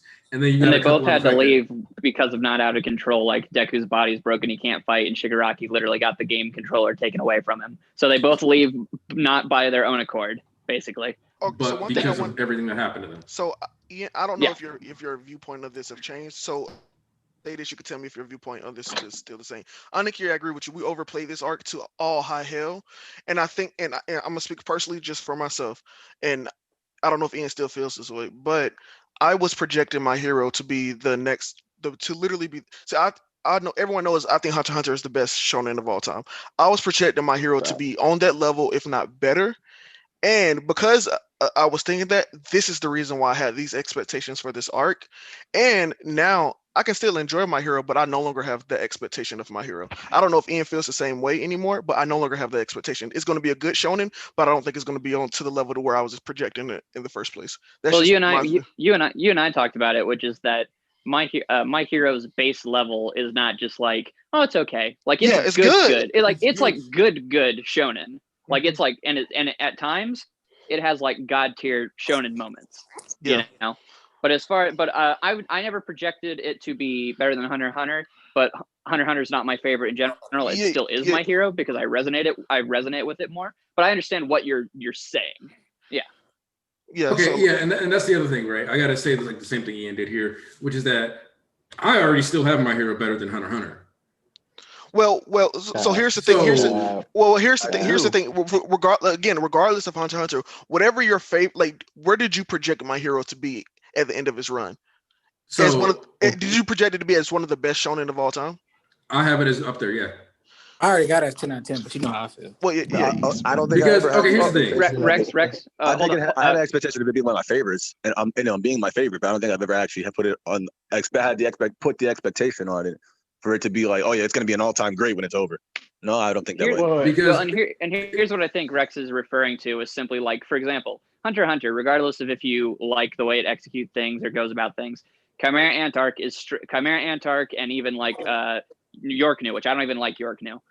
Those arcs are structured in a way that they like, you read them and it's like, yeah, this is like, look at this story, like, holy crap, we went there with these things. And so is it that you're saying, Rex, like, sure, My Hero can still tell really compelling, really great shonen stories, but you don't think it's ever going to reach the point where you're like, dude, this arc in My Hero is like, it's like a classic story, like in the shonen genre. Yeah. I don't think but that doesn't.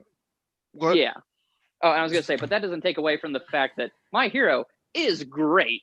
Yeah, it's still good. And yeah. Okay, so this is weird because one of the things that I consistently realize, and we talked about this a bit in like the stream, like after party that we had last weekend that lasted way longer than the stream.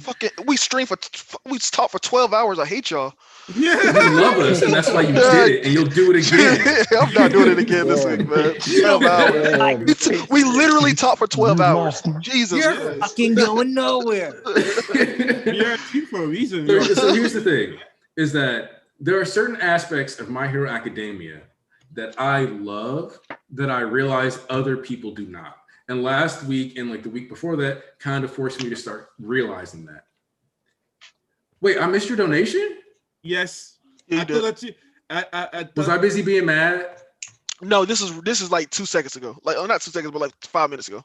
Yeah, that was 5 minutes ago because I thought to myself, because I was reading, I thought to myself that you already saw it, but yeah, my bad. No, I didn't see it. Okay. It's just like the YouTube chat like prioritizes certain things, and even though I keep setting it to live chat, I guess it just didn't decide that was worth seeing.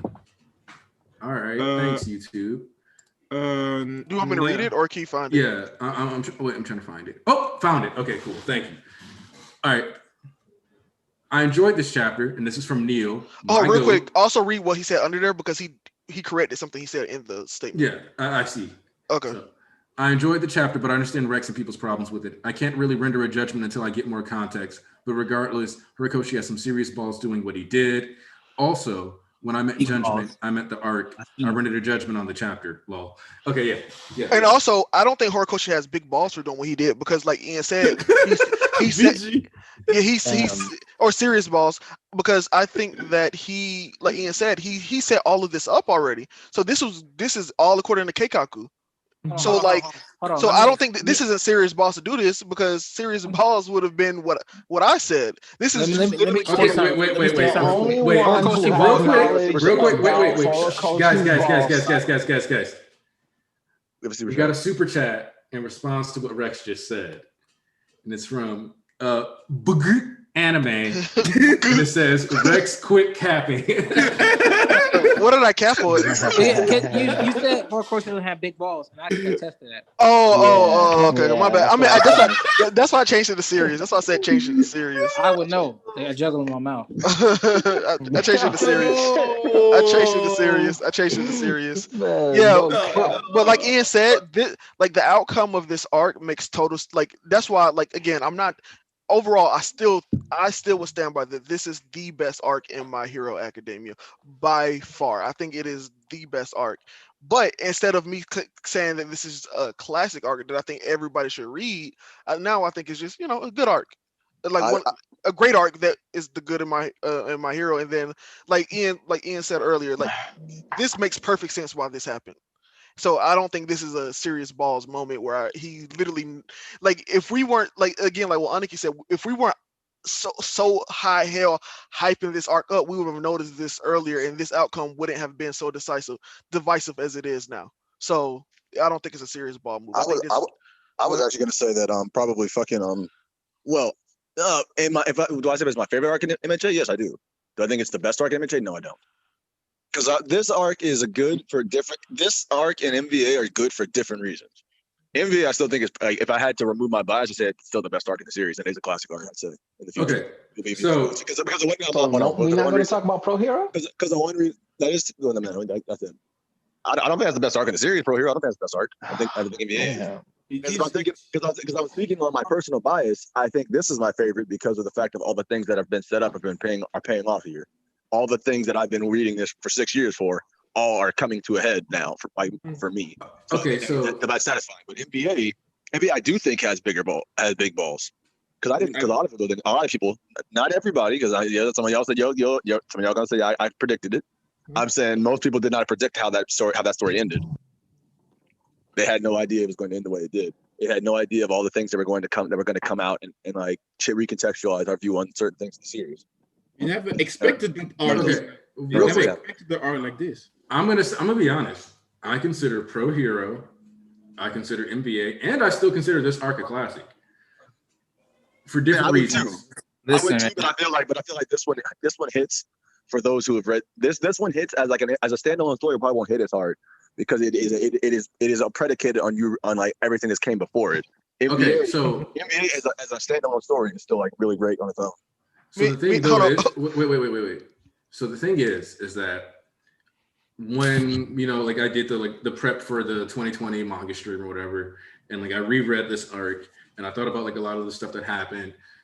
Like there are certain like journeys throughout the story, and like the thing is that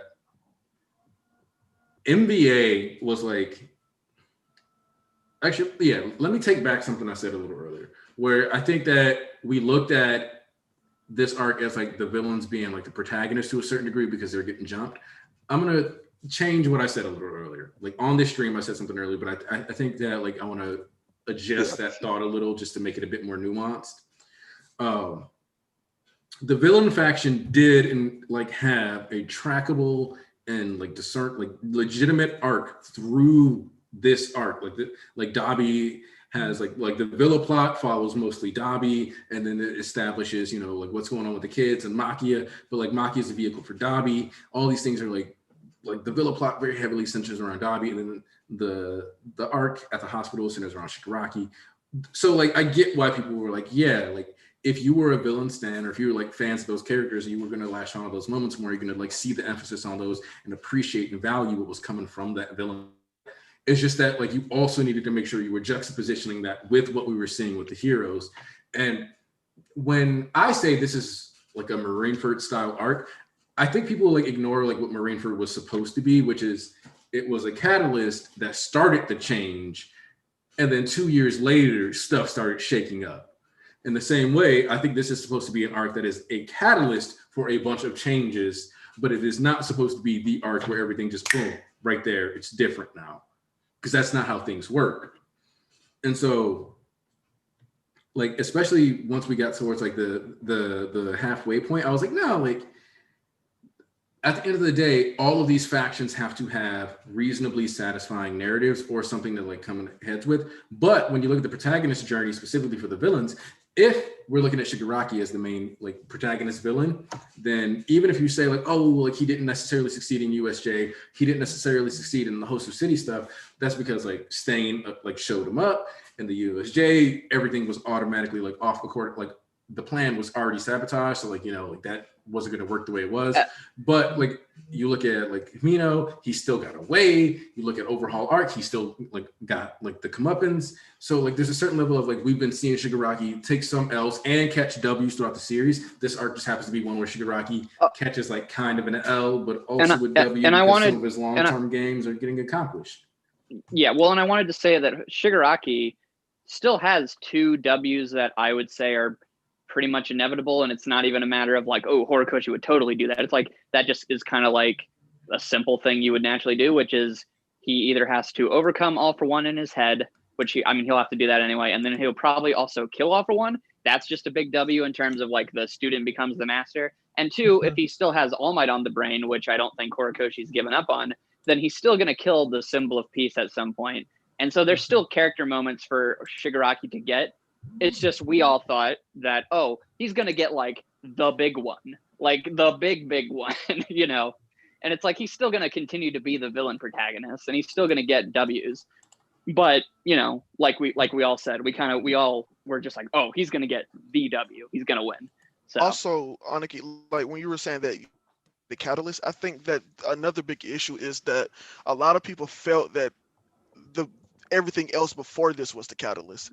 So like MVA, the stain art, Pro Hero, like Camino, like all of that were like catalyst moments, and this was supposed to be the and I don't know if this is our fault or if this is Horikoshi failing to convey that this what like because like this is the issue I'm having right here, is that for so long we felt like this was the straw that broke the camel's back, but obviously this isn't. This is just another catalyst, like you're saying, which I agree with now.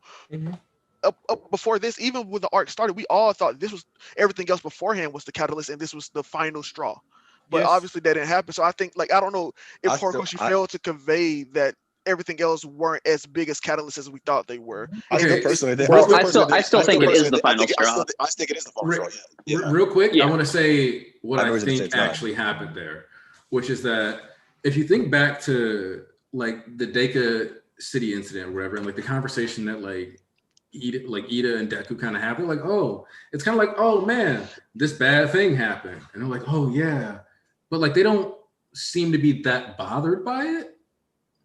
To a certain degree, I think one of the biggest symptoms of hero society, like we always talk about how, you know, like they were like, oh, like, well, somebody will help little Shiggy, somebody will, like, and like they just kind of like shrugged it off and like kept going about their day. I think to a certain degree, people are like, you know how we talk about like social media activism and how like a lot of people sit on their phones, but they don't actually do anything? Like, I think there was a lot of that in story. Like where I think a lot of people in story were starting to get like, oh, like I'm disappointed in heroes, but they weren't tangibly. I know. I see it. So yeah, like they weren't tangibly willing to do anything about it though. Whereas, because like, you know, Fukuoka or, you know, like Kamino, that's one district. Like Kyushu, that's one district. Hosu, that's one district. That's 3 cities out of hundreds that these like things happened in, right? And like Ponzu mentioned earlier, and the heroes always definitively won those too. Right, and like Ponzu mentioned earlier, there's like this level of like contentment, and like we can just like, you know, rely on the heroes. Like even if they're saying they're not doing it and they're worried about it, yeah, like there's always been that juxtaposition of people who are like gonna like willing to be like complacent. You know, that's what makes it the hero saturated society, because like the part of the reason why the hero saturated society is labeled that, like specifically, is that because even with these extra heroes, even with all these people on board, you still didn't actually get the job of stopping and capturing Shigaraki done. You're still a failure. So, and also I want to say something. So are you saying that this needs to be the moment where, sorry, Rex, that this needs to be the moment where that does happen? Where I'm saying I'll be honest, I can't handle another arc that ends with Deku going, and then some people liked the heroes and some people didn't like the heroes, and maybe that'll be bad one day. What I'm saying is like the issue here is that I don't think it ends that way. I think we start like really diving into that now, like because I think so too. I agree. Because like, to me, before you could go, it was that person, but this is specifically like 40 cities in one day. You no longer get to be like, oh, that's whatever. That's what I'm saying. That's exactly why when we were talking about like it's not going to be enough. Like people die every day. No, that's not an argument for me, because I'm like, there's too much shit that happened. Too much people. Many people have gotten hurt. Many people have died. Too many people. We kept calling Hori doesn't waste a panel Horikoshi. Why the fuck would he have a random civilian say, where are the heroes? Why aren't they saving us? Why the fuck would they have that if they're not going to? Or why would you have the news broadcaster at the literally the start of the Shigaraki fight say, where is this country headed? And it shows Deku's mom, Bakugo's mom, All for One, people in the cities. Like obviously. I say obviously, I could be wrong, but I think it's what I would hope is that this is the catalyst, this is the turning point. Because if I don't know about any of you, but I will not accept any world where Inko Midoriya is somehow convinced to send her son back to UA. What? Same thing for me. That's no. Yeah, she's not just gonna be like, UA yeah, that's cool. Gotta go. UA gotta go. Like that's been the biggest thing since even USJ is that the heroes or the citizens are critical of the fact that these children are being put in danger. This is the time to pull the plug on academia. You gotta do it. I feel also, I'm gonna real quick address the super chat now. War is just a collection of battles. This battle is over, but this war is just starting. We may go back to school, but students all have a license to fight. There will be more battles and more losses. Great discussion. Thank you. Okay, so that's a good discussion point, but for me, I don't think that's going to happen either because think about it. One of the biggest. That's not about this. Can't go back to school. One of the biggest problematic aspects of this whole war is the fact that you put fucking children on the front line. So I'm like, I don't think they're going to be. They didn't put they put them in the back, but then the children went. No, I know. Certain ones were on the front line, like Alikari, for example. He was in the front line. But remember, Nezu phrased it like that. Nezu phrased it as, or as I said, it's like, hey, isn't it kind of weird that they're basically saying let's put our children into a war zone, and then Nezu was like, well, don't worry, we'll just frame it as a work study. So like they know, they know what's really going on. Yeah, so I think that's going to come up. It's problematic in the world itself. So because they're still in war. That's the bad part. Regardless of where they are, they're still in war, and you shouldn't have. They're still in the war. That's And also, I want to say one thing I think we need to stop doing is calling like this a war. Like that's also something that hyped up this arc to high hell for us because we were constantly considering this a war, and it's just a raid, and it just happened to have the raid just happened to spill out of where the raid was supposed to just happen, and it's not really like I feel like, and this is why I say I don't think this is the final straw, because I think it's simply a catalyst. When I mean the final straw, I mean the final straw where there is no more discussion. I obviously thought there was going to be some discussion after this, but there is no like real the students like arc and all of that like all of that stuff happening. I think that when that can no longer happen is when the straw is finally broken. Let me say this rather. But I would digress that we've already been in war this entire time. It's just a head-to-head clash happening because war doesn't end in one day. Essentially, I don't know what war actually just started one day, ended one day. What actual war? The foreshadowing World War. Yeah, but what I'm saying that this isn't a war. No, I do think it's big enough to be I considered. don't mean this arc specifically. I mean even then, I actually do think it is big enough to be considered a war rather than just a raid, because you had pretty much all the heroes in the entire country versus the biggest villains in the country. I think I've been misunderstood. I meant I didn't mean this like Rex. I agree with you. Like we should have been calling this a war when it was already a raid arc essentially. Yeah, but I meant like the final battle will more realistically be an actual war. But I meant like war as in they've already been battling in this country for since the start of the series. They've already been battling each other. These are just events part of the bigger war, I would say. So the way that you say that this is a war, so here's the thing: you will have to essentially compare it to the war on drugs, the war on crime that the government always spews, because it's not an actual war; it's that people are trying to hammer out the thing. Personally, I'm fine with that comparison. That's what it is. Here's my thing. I don't think what I mean by that is while yes, you're absolutely correct. It's really just a raid. I don't think it's incorrect for the fans to just label it a war, because I can see why it would feel that way to a lot of people. So I'm like, I don't think it really there's really a need for the distinction. Yeah, basically. What do you mean?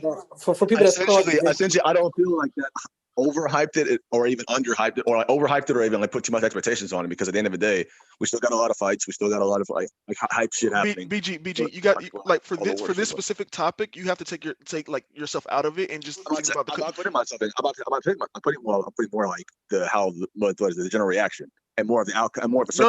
I'm talking about before this. You got to look at the general reaction or the general consensus among the the manga community as a whole, and everyone's like, "This is the big war! Hell yeah! Throw your guitars in the air!" I know. But I'm saying even then, we still had a whole bunch of big events and the things you would see typically within a war arc itself. So I don't feel there's a real point of making a distinction because we had a whole bunch of a big ass events that you wouldn't get outside of things like no different than when you get in a war. Hey, So don't be cursing the stream, bro. so I don't really see a point in trying to make a distinction at all. The reason why you make the distinction is because this is going back to what Aniki said about us putting too high expectations. War is such a overstatement of this arc. Like it really it really is, because like Aniki said, what is a war? You have this, then this. And again, like if this were to result in the straw breaking, I may have given more credence to it being a war. But now I'm feeling it's just a raid that just went wrong and it happened to spill into the city. So it's just literally that. Okay. And I think that we will eventually get this big war that we're talking about, but it's just not now. It's like Camino. Okay. It's like Camino. It's like Camino, yeah. Or I mean, I think sorry, let me say this right quick. I think for me personally, I think this is the final straw. So I don't really. That's why we probably just have to agree to disagree on that. Okay, no, but the thing what I'm thinking about right now, if I see the Hero Society like a mirror or also a window, every time that Shigaraki attacked the Japan Hero Society, because it is the Japanese Hero Society that we are talking about, attacked it, he just punched on the mirror, on the window, I would say, and every time he had a little crack, it became little more bigger. The attack on USJ, Camino, every time that they keep.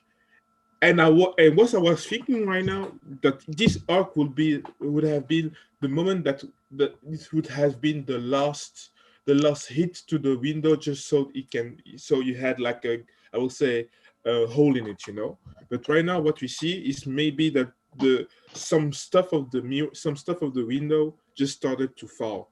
That step by step, with all the repercussion that we will see right now in the aftermath, at the end we will see that the window lets step by step the winds from outside come in the house. That's what I'm thinking right now. So when the window will be totally broken, I don't know when. It might be in the 30 next chapter. We don't know when, but right now we are in the last. We are hitting that straw, not the straw, but more like the window is already full of wrinkles. I don't know how to call it. Okay, so I think I can get what you're saying. It's basically like if the straw that broke the camel's back, that means there's other things already on the camel. Mm-hmm. So like we've basically reached max capacity with the rocks. So now all you need is that's what I mean. That I don't think this is the final rock. And then I get you, BG. You think that this was the straw? I just don't. The reason I say that is because think about this. From the hero's perspective, it's just as Aniki said earlier. The whole goal was to capture Shigaraki, but they failed in that. So what does this mean? This means that all these people died, all these heroes got maimed or murdered, and they have nothing to show for it. And you can argue that, well, they killed twice. They killed twice, and then Machia. They have Machia and the doctor. But the doctor, but doctor is important, but Machia isn't, because they don't even most people don't know. I'm talking about to them, right? Because at the end of the day, most of them know who Machia was. 80 kilometers just destroyed. You're not hearing what I just said. I'm talking about what I mean by that is at the end of the day, their goal was to capture Shigaraki. Capturing Ujiko is important because he's the one who even facilitated Shigaraki, so that's important. Machia is just you just stopped a monster, but that already killed two. Like, what is it? It's literally their hardest force. But they don't know this. They don't even know who that nigga was. They know now, though. They know now. They know now. But I'm essentially saying that the biggest thing that they were after, they failed to retrieve it. So at the end of the day, I'm just saying they got second and third place. No, I get that, but that doesn't matter. Remember what this? I know you played sports. I know you played sports flow. You know good and well. Second place is the first place loser. Get out of here.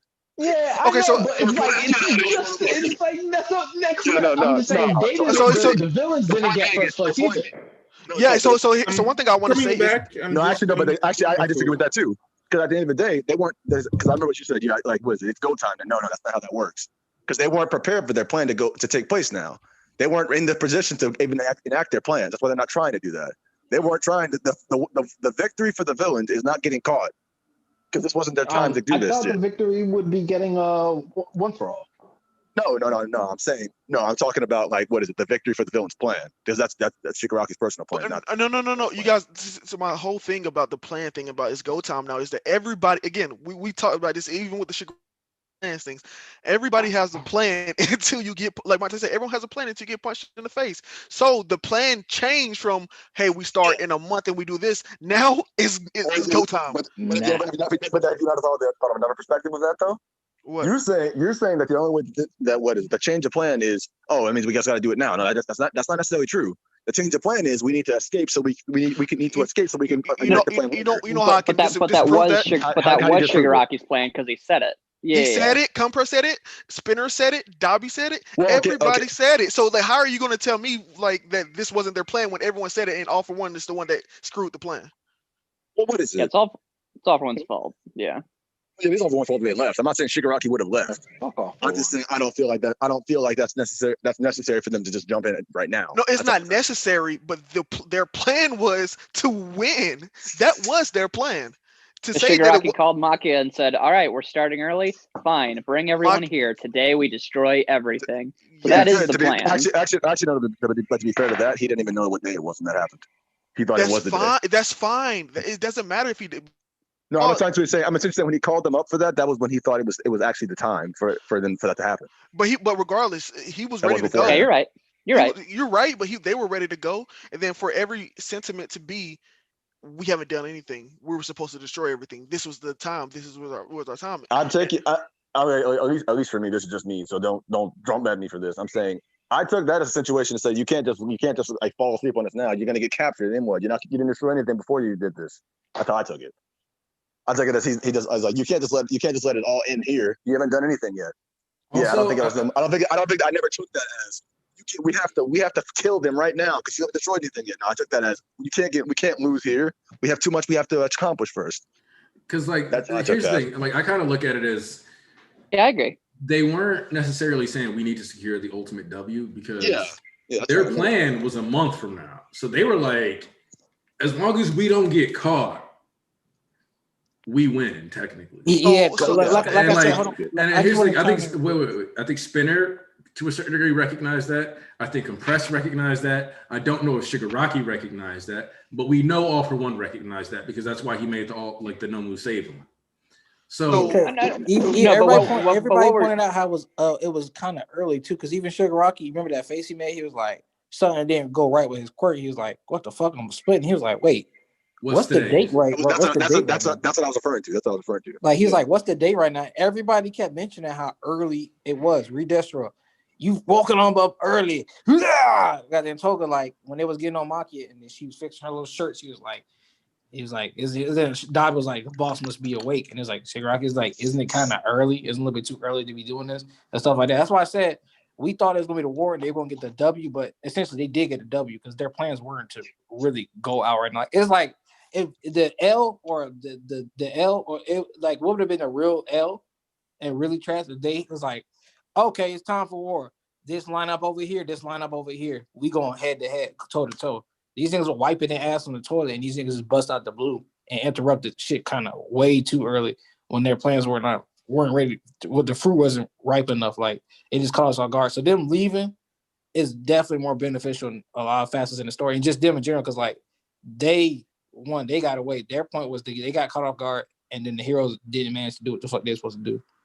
Yeah, I think BG and Rex and I are all and you East are technically on the same page in that. Yeah, by semantics wise, yes, what they wanted to do is obviously eventually escape so we could fight another day.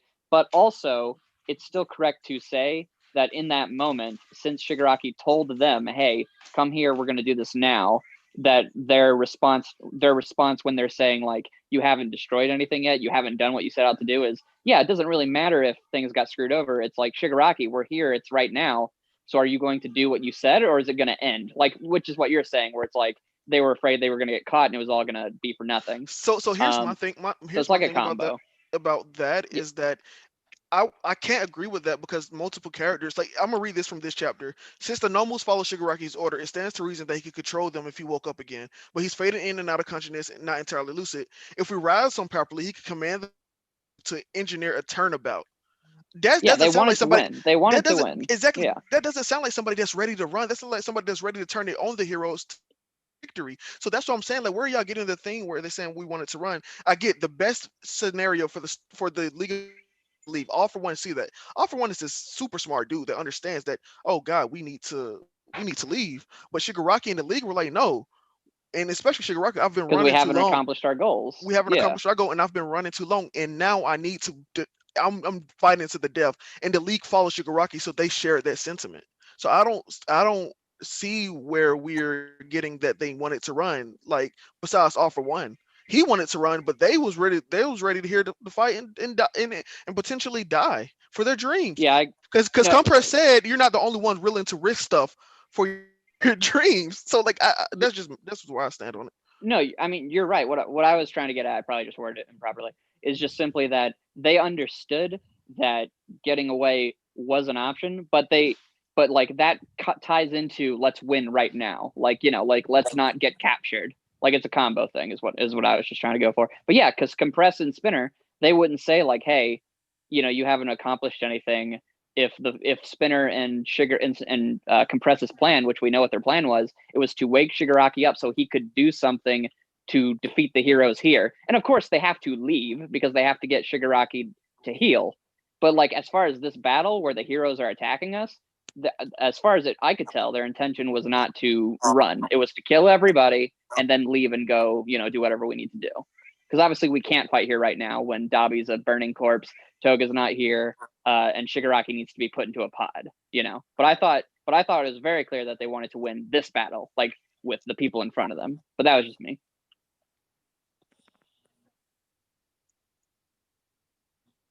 Also, I want to address something. I want to address something right quick. Blue Ocean Sailor War is not in the title of this arc. That is what the fans named it. The name of the arc is Heroes versus the Paranormal Liberation Front. I just wanted to say that. Plus, they need to change that name. What do you mean? They need to change it. Paranormal Liberation Front. It's a mouthful. First off, Meta Liberation Army. Well, that's too much still too, man. Like, give me something simple. Like, give me, like, you know how, like, what's it called? Like a sports team has something snap quickie to the point. That's what I need. Yeah, there is one. It's called PLF. What's funny? What's funny about you saying bro. that? What's funny about you If we saying get Great Explosion Murder God Bakugo, I mean Dynamite. That's a mouthful. That's then epic. I think we can. No, it's but still a that mouthful. fits though in so much way. It's like, because we're going to get all these moments. Like, I remember I said this the first time. The what's it called? A pit named Slipback. Every single time people are going to say Dynamite. Like, no, it's a Great Explosion Murder God Dynamite. You got to say the whole thing. Like, yeah. Like I love it so much, but Paranormal Relation Liberal Front of the Southeast County of I don't need all that name is easy as fuck. The Southeast. I'm hollering. You make it more complicated than it actually is. It's Paranormal Liberation Front. It's simple. Too many syllables. The Paranormal bunch of complicated on the east, southwest coast of South Paranormal Liberation Front. This man said on the east, south coast, west. Well, the good news is Compress says that they're the League of Villains, so we're good there. They're the League. Whatever Compress says, that's how we flow. Yeah, that man tried to throw his butt cheek at Mario, and he didn't get it accomplished. Did you just say because he's hot, he's right?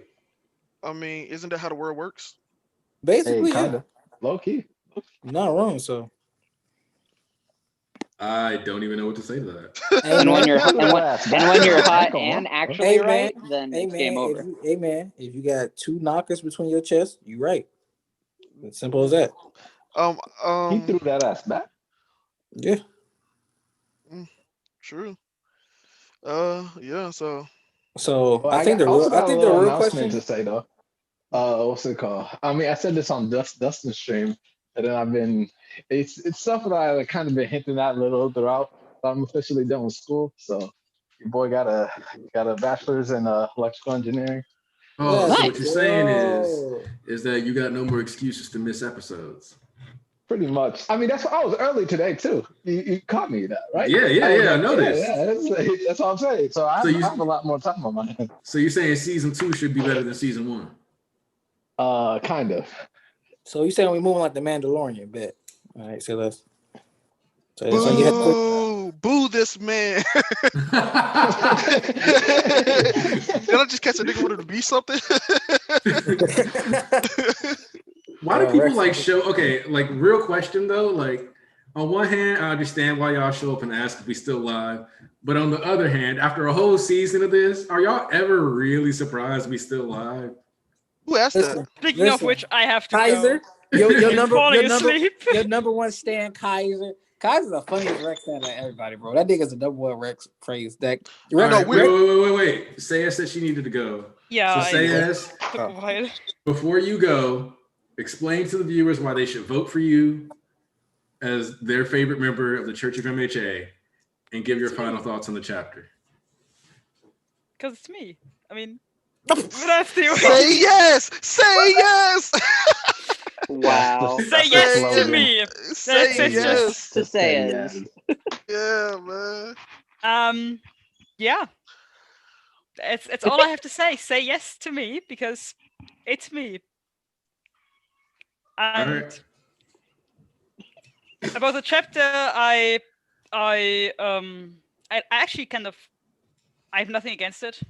I'm also curious as to, because I really feel like we're like this chapter blows wide open everything that might happen. I'm not at all convinced that anything that I or we or anybody expected to happen will actually happen. I'm not actually mad at it. I kind of like this uncertainty in a way. I agree that I wouldn't judge the arc too early. Like, I think there are arcs that if the arc is like disappointing throughout, and if you don't like any of the chapters, you can say that throughout the arc, like you don't like reading it. But if like most of the chapters you're actually fine, just because there's like this one or two developments that are difficult to accept, I would still wait until the end of the arc to judge it. So far, I'm just really curious because it really looks like, to me, I've said this like twice. I really feel like this is more so an original arc than anything else, and I find this fascinating because I didn't think that. And yeah, that's my opinion about the arc, the chapter. And we're very curious about that tidbit with All for One, who suddenly seemed so much more mean than. I mean, he was always evil, but straight up, he was always evil. But straight up, this chapter. It seemed to. This was the first chapter I read where I really not just had a little bit of a feeling or a fear that he might be using Shigaraki, but where he like almost said it straight up. And that's. Oh, he said it. He said this. Yeah, he said it basically. He literally said it. Yeah. Now Horikoshi has to justify it, but we'll get to that. I still don't take it as he's trying to take over his body though. Like over like the I don't know if he's trying to take over the body, but it's definitely something where he has plans for Shigaraki that are beyond just which is true. Shigaraki's well-being or Shigaraki's plans. I mean, the thing I've always argued against is against him trying to take over his body and become him. No, I don't think that's the plan. Hold up, this is weird. Well, like the thing is that like a vestige taking over a body still isn't you controlling that body. Well, I know, but that's the argument. But then we had that argument earlier about. Like no, but we don't have any justification. But like, who knows? Maybe like we've never seen this before. We don't know. Maybe it is him controlling it. Like hold up, this is weird. Like I don't know if we really talked about this piece of dialogue. This is the craziest thing. Tomer has lost to One for All in Endeavor. It's only right that he pays for this loss. All for my sake. What do you mean it's only right that he pay? Like that's the craziest thing I think we've ever heard. All for one sake. I actually take it. The way I took that is like, yes, this is just going to fuel his hatred more. To be honest, this scene. That's exactly how I took that. Last thing I'm going to say for this chapter is this scene. It really, really, really strongly reminded me of the similar scene in Kamino Ward, where also All for One forced Shigaraki to flee. In a way, leaving behind his comrade, this case his master. And the thing is, in this scene where he forces Shigaraki to flee, and Shigaraki sees him, and he thinks like master. That's like the last time he sees his master. It seems like almost like a planned sacrifice of All For One. Like All For One knew he would go to prison, or this would be a last fight. I'm not sure if it really makes any sense, or if he actually planned to defeat. I think he absolutely did everything he tried to defeat All Might. But there's also like this form of self-sacrifice there, where he makes Shigaraki lose his mentor and grow up from that. And I think he says it even later on that from losing him, he did grow up. And this is very much similar, that he forces Shigaraki to flee again, to leave behind more of his comrades, and to nourish that hatred even more. So it's very similar. Yeah, that's what I was saying. Like, that's what I was saying. Like it's just the same thing with as Camino, where he wanted him to. But like you mentioned, like by him losing All For One, he had to grow. So by him losing this battle, losing his comrades, and not getting to finish them off, it's going to just make him grow even faster and grow.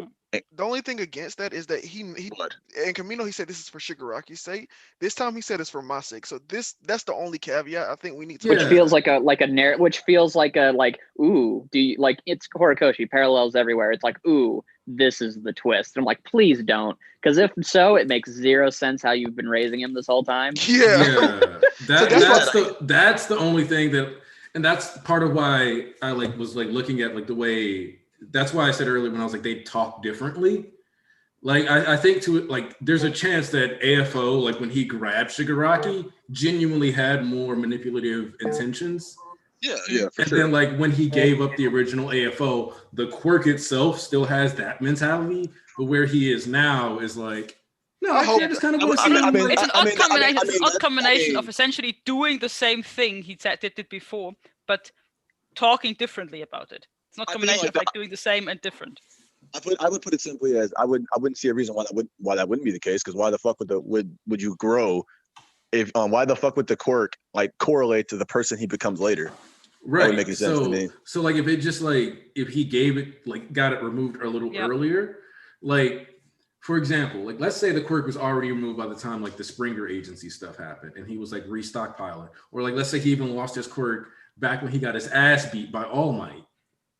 At that point, if he did the swap after he got his ass beat, then Shigaraki could have been originally intended to be a vessel, and then he got his ass beat and was like, well, wouldn't that mean that he's only been changing for 6 years out of the that? But that would still be that would still be him being different than he was when the quirk was getting. Oh yeah, no, I'm sure. I just find it kind of weird that he was with the boy for 10 years, and then it took 6 additional for him to actually start giving a fuck.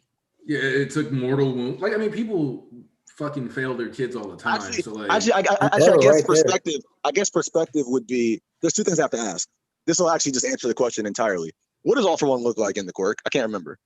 Right now he's got the face, so it's definitely post All Might injury, or at least around that time. Which was 5 years ago. 6 years. 7 technically. Because no. Oh yeah. Did he say it was 6 years? Did he say it was 6 years when he met Deku? I think he said 6 years when he met Deku. So then that means it was 5 years. It was 5 years when he met Deku. It was 5 years when he met Deku. But it's 6 and a half now. No, because it was 5 years when he met Deku. 10 months passed at least. Then you had another year pass, so it would still be 7 years. Yeah, no, I'm talking about when he initially met him. It was exactly 5 years, but now that time has passed, it's 6 and a half, 7 years. It's 7 years. Yeah, 7 years. Yeah, because it was about 6 years when he got to UA, so that would make it. Yep. I mean, it would make sense to invest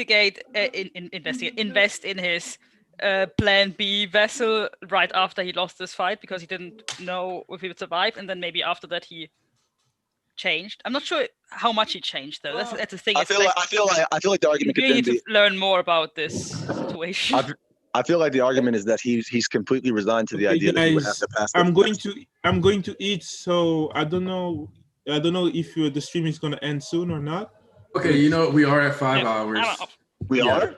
Yeah. We were here forever. That's why I wanted to leave, because it got too long. That's why when the dude said y'all still live, I was like, he has a point. This is the longest stream we've had. That's why he said, are y'all still live? I mean, it's good season finale. Yeah, it has to be the longest. Anyway, mostly talking about the arc, not so much the actual chapter. Well, we weren't really talking about the arc either. We weren't talking more about the latter half and the implications because we were talking about the arc. Yeah. I would have been gassing a little bit more. Let me talk about something that I didn't hear anybody talk about this entire time. Wait, let's say his leave properly. Yeah. I thought shit. Bye, Sam. Because I wanted to Get your final thoughts out. Okay, because I know that we might end. I'm too hungry right now. So, guys, it was a weak chapter for me. I'm still have the feeling of not being satisfied and still curious, scary. I'm really like, this chapter is the last chapter of the year, so I wanted to be to end it like with a bang, but it was that was weird. That was a weird sound for me.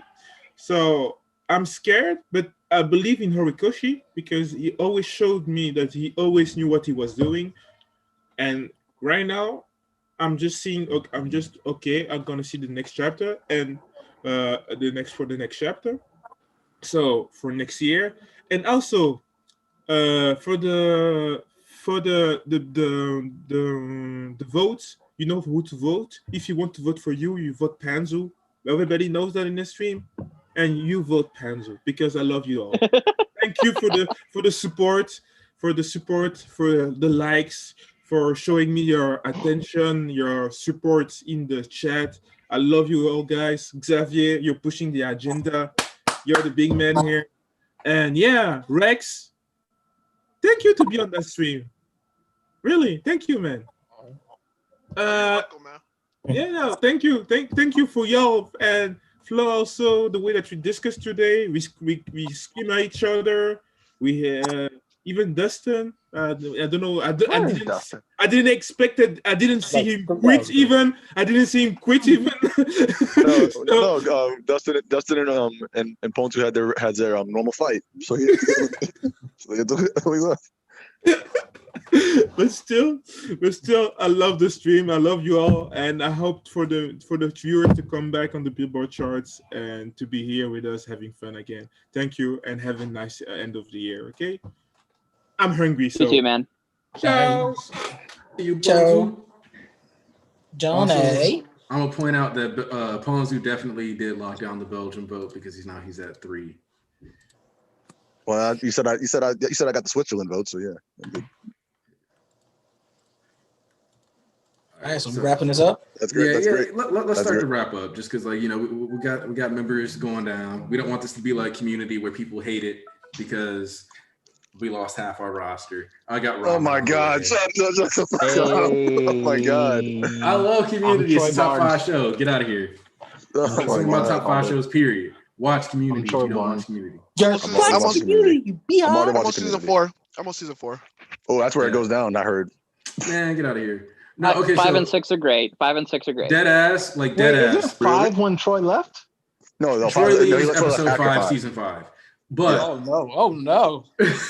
But the issue with Community becomes because the roster changes so much, it basically becomes a different show with the same premise and some of the same characters. So you don't get Troy and Abed in season 6, and that's a big thing. So you lose certain things that you had earlier in the show, but it's still a good show. It isn't the same thing anymore. I can't have it. The show's getting dropped to season 3.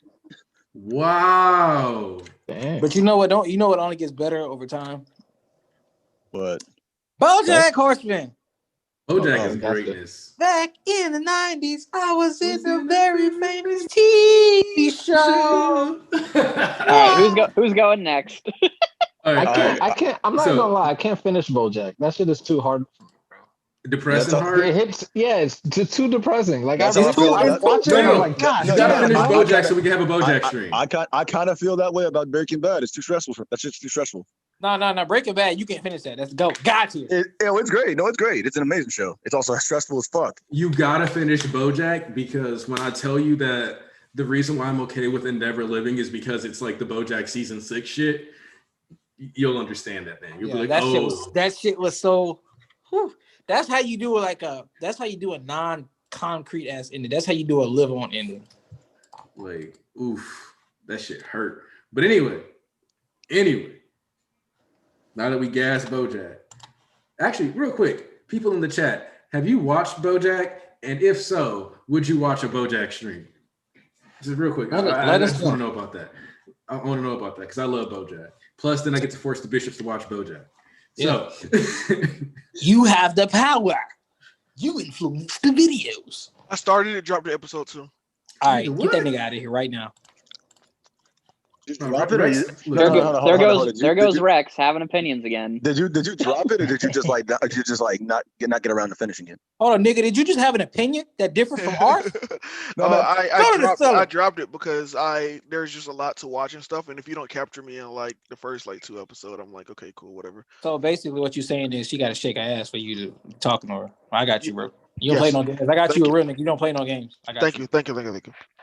All right. So, Flo, I'm gonna let you go first. Give those final thoughts on the chapter. Flo, woo! Thank y'all for being here. We cheering everybody on. I'm cheering everybody by myself. I got you. Boo! I appreciate all y'all. Boo this man. This is season finale. It's everybody's final words. All right, so this was a great stream as always. You know, we had some good talks, we had some good debates. Everybody said their thing. I appreciate everybody for coming here, everybody for the support, the love. You don't have to vote for me. If you do, that's cool. And Rex, I hate your opinion. Just a complete trash. Even when they're on your side. No, I hate that. I have to. Yeah, this is yep. All right. When they agree with me, they disagree with me. It's crazy. Love the Hans hate. gave his final thoughts. Let's see. Ian? Yeah, what's up? You want to give your final thoughts? Yeah, sure. Yeah, nigga. Final So thoughts? basically, you can chill. Basically, you know, chapter just one giant asterisk. We will see where we go from here. But I'm more optimistic than whenever I first read it, and you know, I'm not gonna say it's one of those things where it's like, don't worry, no matter what, it's only gonna get better. I have no clue, but I'm still looking forward to it because it's my hero. And if there was one thing that this arc did consistently, which was continue to make me just feel that heroic spirit, which is what I love about my hero. It's why I came here in the first place. And as long as my hero has that heart, even if it never becomes like a top tier story, it will always have top tier characters that just make me feel something that most shows and most series haven't been able to do. As far as voting for me, I mean, you can do that if you want. I feel like, you know, I've got some good qualities. Like I got a haircut recently. It looks decent. You know, I main Sonic and Super Smash Bros. So like I got a few good qualities that I think would make a good candidate. And that's all I gotta say. And also, I love this community. So there you go. I was gonna say I love this community, and I love Waffles. Thank you. Yeah, I love talking to all you guys, and I can't wait for season 2. What happened? What happened? I want to ask everybody who they main Smash to if they play Smash. Oh, because I do. I don't fuck with Smash like that, but when I play, it's Greninja. I main Joker and Samus. I'm trying to main Sephiroth. I haven't played them yet. Nigga, no. Final Fantasy VII is my favorite game of all time. Edgelord. So, yes. Anyway. So, like, for me, the only Smash I played was Brawl, and I played a little bit of Melee over a friend house, but I'm a real nigga, so I play Meta Knight.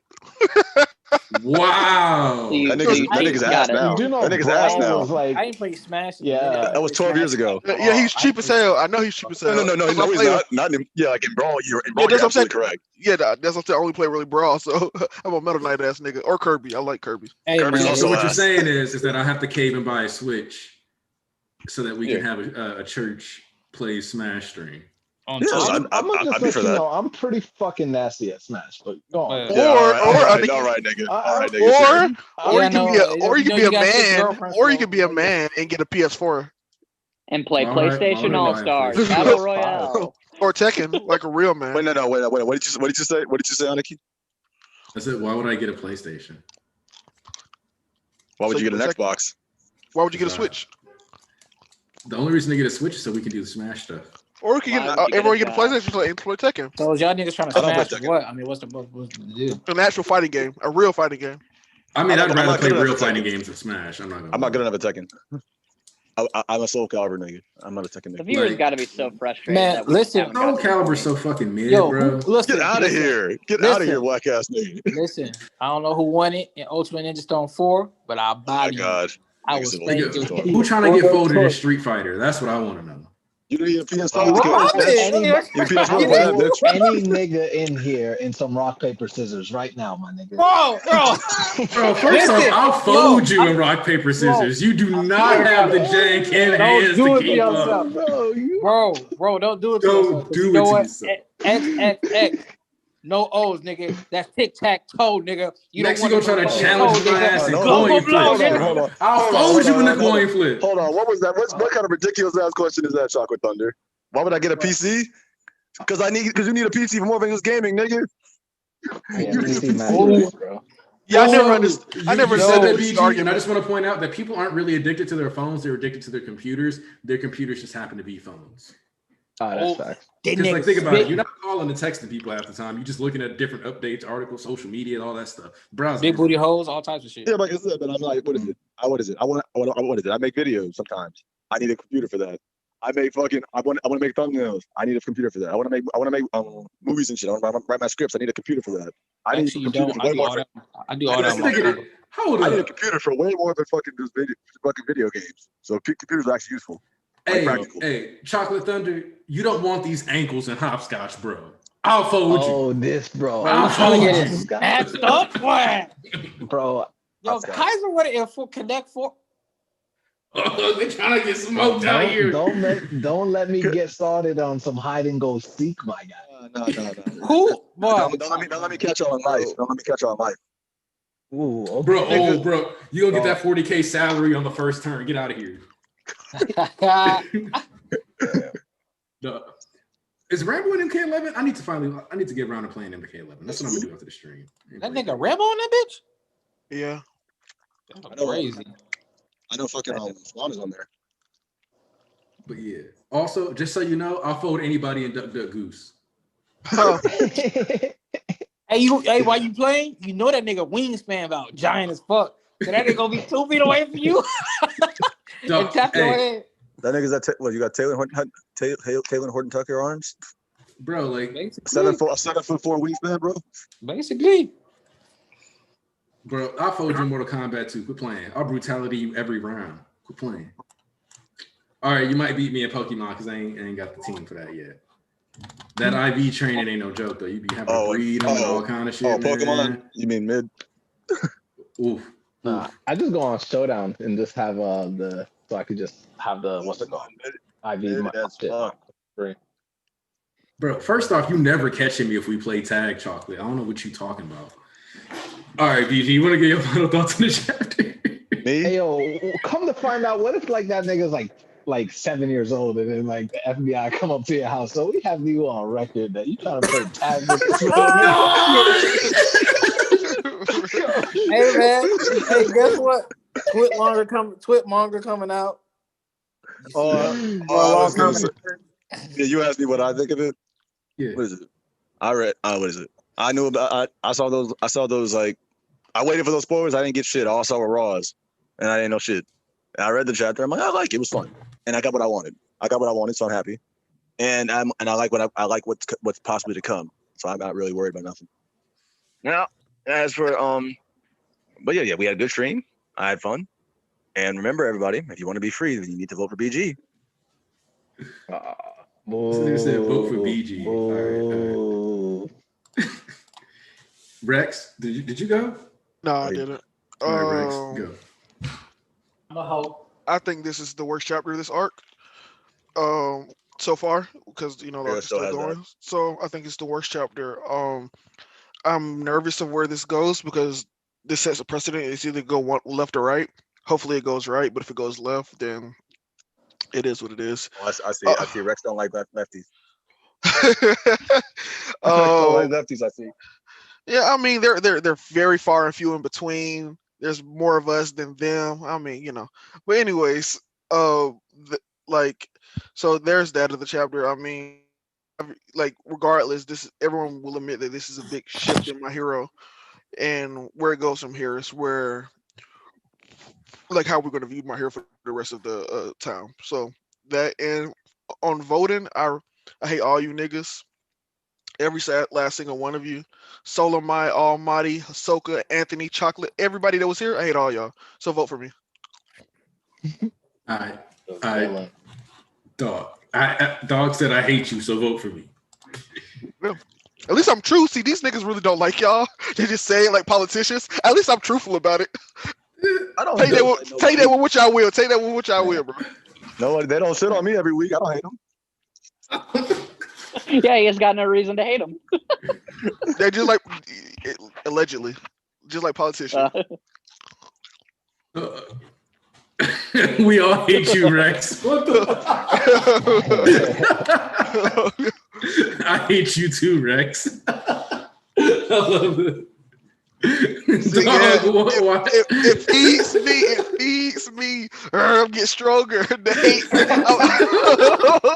Oh, so Rex just said he's actually Shigaraki. Oh no, he's all for one, and he's taken over the stream. The more hatred he gets, control the stream. Bro, hold on. Look at the banner that we got. I told you I wanted to be Shigaraki, man. I told y'all, man. All right. Wants to be a bum, but you know. All right. I wasn't expecting that. Is Archbishop E still here? Yes. East here with the camera too. Whoa. All right, East. Talk your talk. Give them final thoughts. He's showing himself. I mean, he's showing you the wall. Is this about to be a Lucy K thing? Nah, bro. He playing the song in the background and everything. He about to pull up. On the back, it says number 1. On the front, we support number 1. That's it. Horror. That nigga got it. Yo, he got best team in the streets. Do you hear me? Vote for me, because when I preach, I tell them how I be. I be in the streets, and these niggas know that I'll be on my knees praising Horikoshi every day, every Sunday. I want you to feel it. If you can praise Horikoshi, don't mean no good, because he be spitting fucking fire. The situation is dire, and I want you to know my nose ain't growing, because I'm not a liar. Vote Bishop East. Oh shit, nigga. Horikoshi the GOAT. I said peace.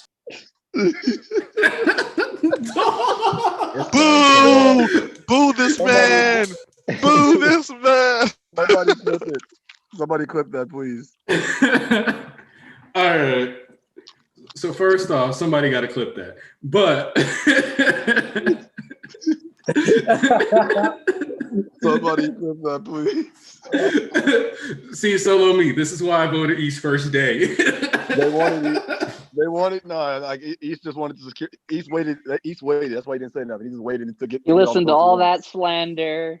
He listened to all the bull crap, and he went in. He wanted to get all the votes at once. So and upset the entire stream. East just entered himself. Drop the straw poll in the chat. Oh yeah, I gotta make sure I drop that poll in there again. All right. So here's the thing. I enjoyed this chapter. I enjoyed. First off, fuck you and your left ankle. I hope you walk with a limp. Hold on, what that nigga Ricky Bobby said? I hope you have 2 beautiful, articulate kids that's good at everything in the world, and I hope they lose their legs, so you know my pain. Just wait till you get a Lego in your sock. You ain't never gonna see it coming. Now, oh my god! What I want to say here though is that I definitely don't think this arc is one that is properly, or like this chapter specifically, is going to be one that is properly understood, or like even even me liking it right now. Shit, I could be wrong. Like I could change my mind in like 2-3 weeks depending on what happens here. Like I'll be honest with you about that. Like Horikoshi can fumble this if he doesn't do it right. He needs to actually give me a sociological payoff now because he chose to not give me like as much action. The physical payoff. Right. So like the next story arc has to be willing to dive into these things. All I know is when we get Prison Break, I get Muscular back. I get Rapper back. Right. I get Sting Yes. back. And that's the other thing is that like the Prison Break that we talked about, this arc to me has to be setting that up, and we need to see like more like because Toga got left behind. I don't think Toga's getting caught though. Toga spent too much time being wanted, being prominent. So like that has to like be addressed. There's a lot of plot threads that I kind of want to see how they shake up now because there's inexcusable for them to be neglected. So to me, what Horikoshi's done by doing it this way is he's made it harder for him to like establish, improve, and like convey the story. So he's gonna have to put in even more work now. Because like I don't want to say it's lazy, but I do think it's a little easier if you just go with like the nuke approach and you just like let them get that W and it's like, well, they killed all the heroes, and instead of it being like a sanity shift where like the heroes get torn down by their very supporters, where the very foundation of hero society, which is the civilians at the end of the day, the people who pay those bills, like when we talk about defunding the police, stuff like that, you know, that whole aspect has to come into play. And then that gets to be a narrative focal point now, where these next couple months, we should see a slight decrease in action and an increase on discussion, on bureaucracy, on politics. So if we get that within the story, if we get the Attack on Titan season 3 effect, where you have that early part where we're discussing like the politics, where we're going to go, what the leadership is going to be like, whether or not we need to remove heroes, whether or not the police commission needs to just get the legal authority to use their quirks. That's where I'm expecting the story to go. And that's all only possible if we get the villains escaping and having people like force these conversations, because what we do next isn't a conversation that you need to have when you capture the villains. It's a conversation you need to have when there's still people out there, when there's still an unknown threat, when you still don't know when it's coming. So that's what I'm gonna say about that. And then as for reasons why you should vote for me, I mean, shit, like you ain't gotta vote for me. I'm gonna be honest with you. Like you don't even have a 50-point lead. I mean, he's the only one here who's getting money. So wait, time out. Because first of all, a vote for Anarchy is a vote for capitalism. First of all, Anarchy is a vote for the establishment. So if you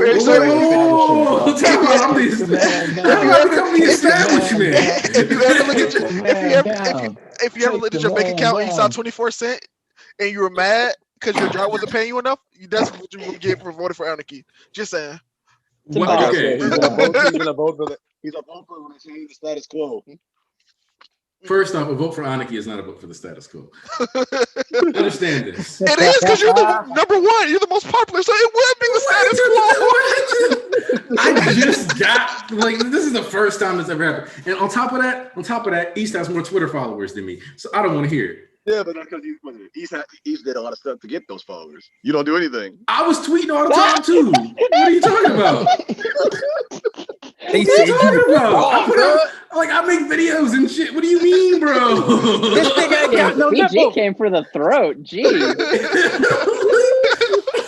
Hey, y'all see how we love each other and they praising each other, and then niggas start campaigning. Hey, this nigga got 3 baby mamas. He don't pay his child support. You just said you're the compressor of the group. You just eat off all our stuff. That's what he said.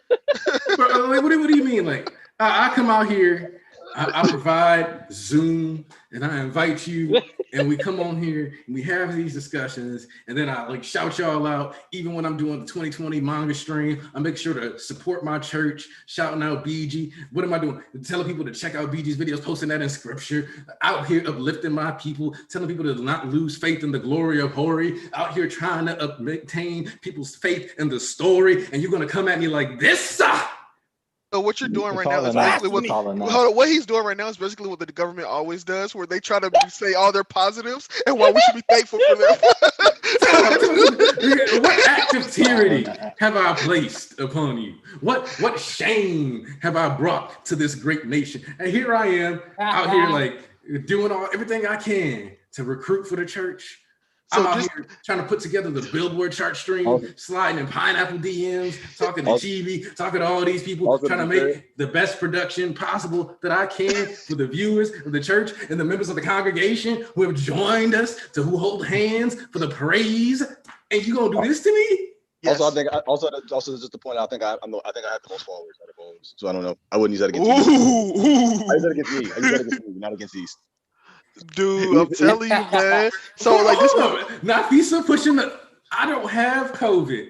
I sacrificed visiting and hanging out with my family this year to make sure that I didn't get COVID because my mom works in healthcare to keep providing streams for y'all. That's part of why I do what I do. Nah, Brandon's pushing the right. He's speaking facts right now. If you vote for Aniki, you're voting for nationalism. Nationalism? What the hell? I agree. Vote for Aniki is a vote for communism. I'm communism now? Because look, this is what you say. You said this. Correct me if I'm wrong. That I have the power now and the money, but I'll eventually give it back to you guys. But it's just not the money. What are you talking about? You think he's so kind and sweet. Really? Oh my God! I don't even think I made. No. He's doing just like the government. Girls giving us those $600 stimulus checks. Yeah, I'm struggling. I can't pay my rent. My kids are hungry. Yeah, there was a Futurama episode about this. I'm pretty sure, and Futurama is always right. So I don't trust Nick. I don't trust Nixon as far as I can throw his head. So there you go. No, y'all say that like I got like 300K subscribers and I'm getting paid. Like, do you know what? Do you know how much? We know you like those big bucks with those 1,000 followers. Hold on. Let me. We already know you're making like 6 figures off this 1K. Bruh, my last chapter review. No, the chapter review for 292. That made $2.40. You know how much I made? You didn't write the review. How much did the last church stream make? That's the thing. And no matter what you say, we all made less than you. Bruh. A vote for Aniki is a vote for pain? Jesus. I'm Donzo? Like, whoa. Time out. Now that you mentioned it, Donzo, yeah, I can see it now, man. He's arrogant. He saw us all attacking each other thinking he was safe. Didn't think we were going to attack him, though. Not at all. He didn't see it coming. Man. See, the reason why y'all got to vote for me now is because I went out of my way to invite these niggas on air. Have them in multiple episodes. BG went from the comment section to debuting in episode 7. And now he does this. Of course. You didn't think what is it? You didn't realize the symbiotic relationship we have?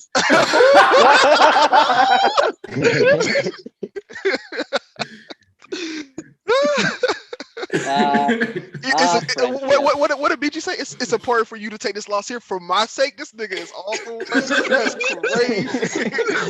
That's crazy. First off, I'm gonna say I have not peed on anybody, and therefore I should not be. Wait, have I not? I have not peed on anybody, and therefore should not be compared to R. Kelly. He is thinking. He had to think about it. That's the guy y'all want to vote for. That says everything. That says everything right there. That says everything. He is like the Hero Commission. We're like the League of Villains. We're trying to rise up to break down the system. He just. Hey, he's not Kotaro. Jeez. Oh, he's Tico Dad. He beat us when we get out of line. No, somebody needs to make that Martin Luther King Jr. slave picture, but put Aniki's face instead. Yes. And then put our faces on the white people. Yes. Yo, what? How did I deserve the slander campaign? Just like Shigaraki's dad, he was like, I have one rule in the church: don't child expire for anything. We're like, hey, I want to be a YouTuber too. What? Pow! If you're like, oh, I guess I'm You say that like I don't RT your content. Like, what is this? He said, you better not go on no other stream besides mine. All right. Okay, but you got this. You got it. Dog, come on, bro. What? Chocolate saying like I am definitely Kotaro?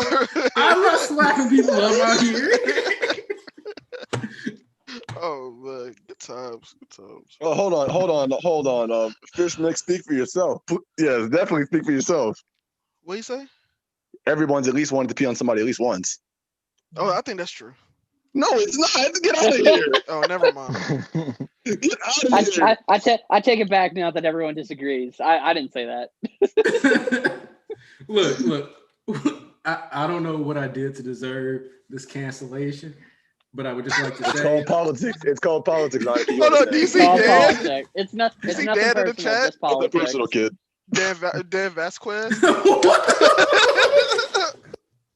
on three, equal Hitler. Jesus. So on three, everybody say hail Anarchy. 1, 2, 3. Hail Anarchy. Oh my God! No, that mole guy said a vote for Anarchy is a vote for Jeffrey Epstein.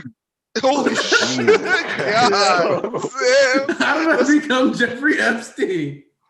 Damn, Bro. That's cool, man. Y'all wild. Look, no, everybody's regretting their votes. No, Pedro said it best. Anarchy finally got canceled. He thought he was uncancelable, but look where he is now. I'm not Long Beach Griffey. I know I'm cancelable. That's why I deleted some of my tweets from like 10 years ago. But like, oh, you're only uncancelable if you have a core follow, like a huge core following, like huge. Yeah, and I'm not there yet. Well, we're not gonna let you. Apparently. See, like y'all messed up the game now because like now I'm never getting paid, so now y'all never gonna get paid. Oh, see how he tell us what he's going to do? No. See how he blames the common man. Yeah, for his issues. His empty pockets. Yeah. Just because we're not conforming to big business. Oh my God. Big business. I'm Bin Hold up. See, I give a shout out to all these people around the world, and all of a sudden I'm Trump, I'm Bin Laden. I gotta go get my ramen. Yeah, man. I also remember, guys, while we were all just struggling to like get by, he went on with the big businesses and had a big meeting with like Roger and them, but we're not gonna talk about that. We ain't gonna talk about him going with like the UN, United Nations, while we all still hungry and eating. But that's a story for another day. No, yeah, no, I get it. Rex, I know he smashes. That's funny. We are all here. You know what? I'm really happy because I came coming into this. I was like, man, this is gonna be a horrible stream. We're all just gonna be at each other's throats. But oh no, Ian, you missed that part. No, we were. Okay. Well, I'm glad that once I came in, you all cut it out because this became real fun and good. So no, it's gonna be fun. We just have to. We're just very passionate. So yeah, it'll calm down eventually. Because that's how all the streams go. We're always heated. Whenever we have an argument, we'll have a discussion, and then Rex will bring up a point, and then we'll we attack Rex. No, that's not we attack. We all stop arguing with each other and then focus on Rex. And then after that, we'll all come back together and make jokes and shit like this. All right, look, Rex, hold up. Somebody said Rex is Gandhi. Okay, time out, Dan. How am I? I'm Hitler, but Rex gets to be Gandhi. I'm truthful all the time. I saw someone say you're Palpatine. Yeah, Palpatine. Yeah. Palpatine at least has lightning, so that's good. If you vote for Anarchy, you support slavery. Okay, first off, what I do with the bedroom is my business. Hold on, well, I'm just saying we haven't gotten paid yet. We're technically working for free, so I can see the correlation there. Wow. So first off, I resent that notion because my channel didn't get monetized until November. Hold up, you see that? Chocolate said, he said, nah, I'm kidding. Rex is like the second coming of MLK. We all bummed by shitting on him. Thank you. What? Thank you. I said this before. I like that he says thank you as if like, yeah, I've always thought that too. I've always no. Ian, you don't know. Be like, I'm Martin Luther Rex. And then I said, what does Rex mean? It means king. Wait. I just want to point out that they said that Rex was going to manipulate the chat and it becoming him.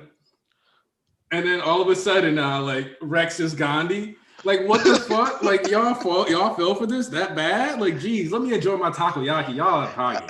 Well, here's the thing. I never lie to y'all. I always say I hate y'all, so. I never lie to y'all. Some of y'all cool sometimes, though.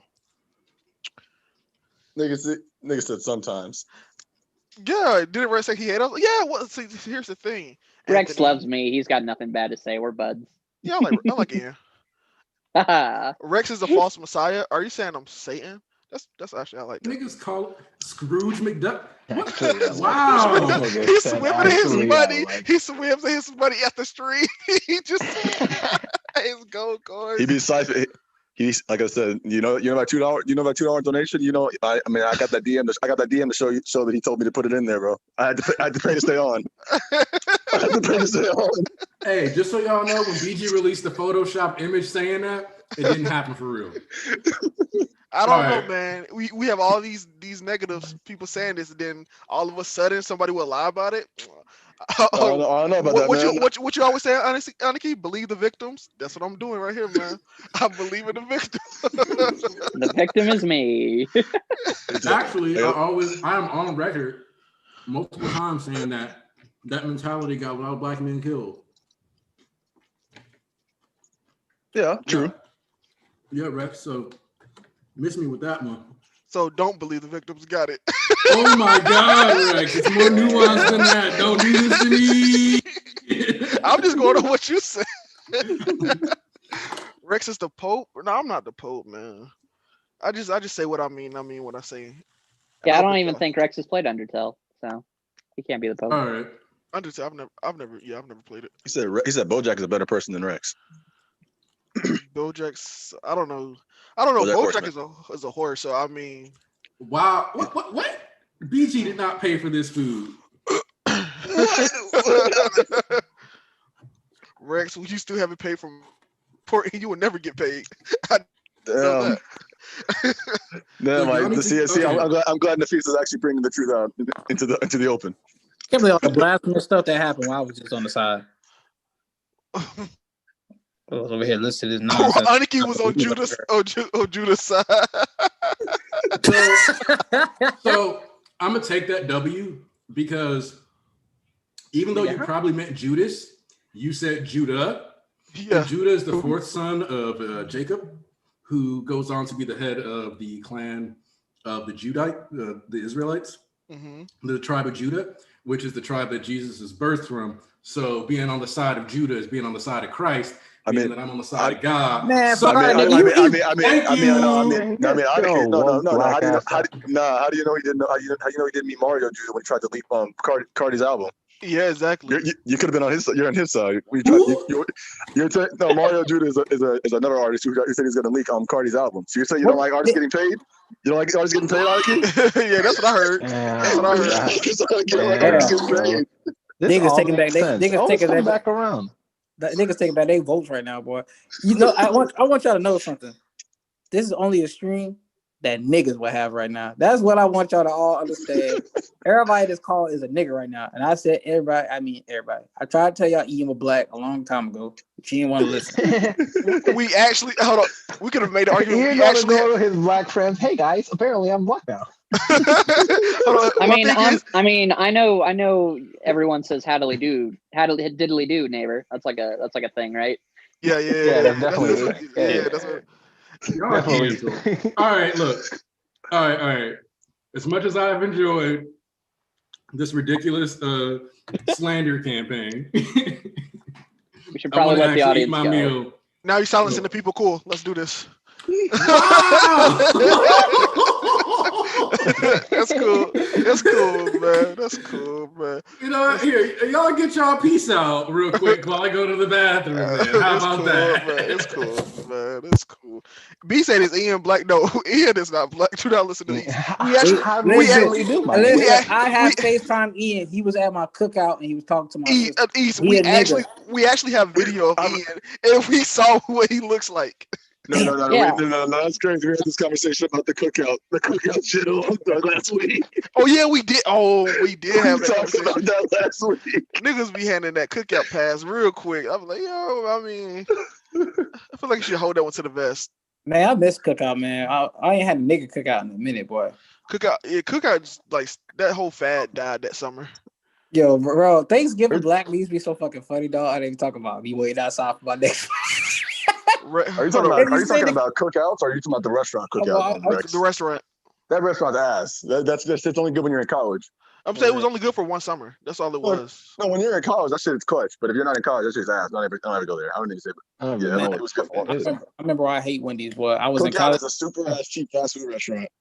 Yeah, super cheap fast food restaurant. I remember I was in college and my mama didn't finish my FAFSAs because I didn't know how to do that shit. So I wasn't trying to go to college anyway. So I told her to do it. She didn't finish it. So these niggas dropped my classes and my car didn't work to get food in the cafeteria. I get in the fucking dorm.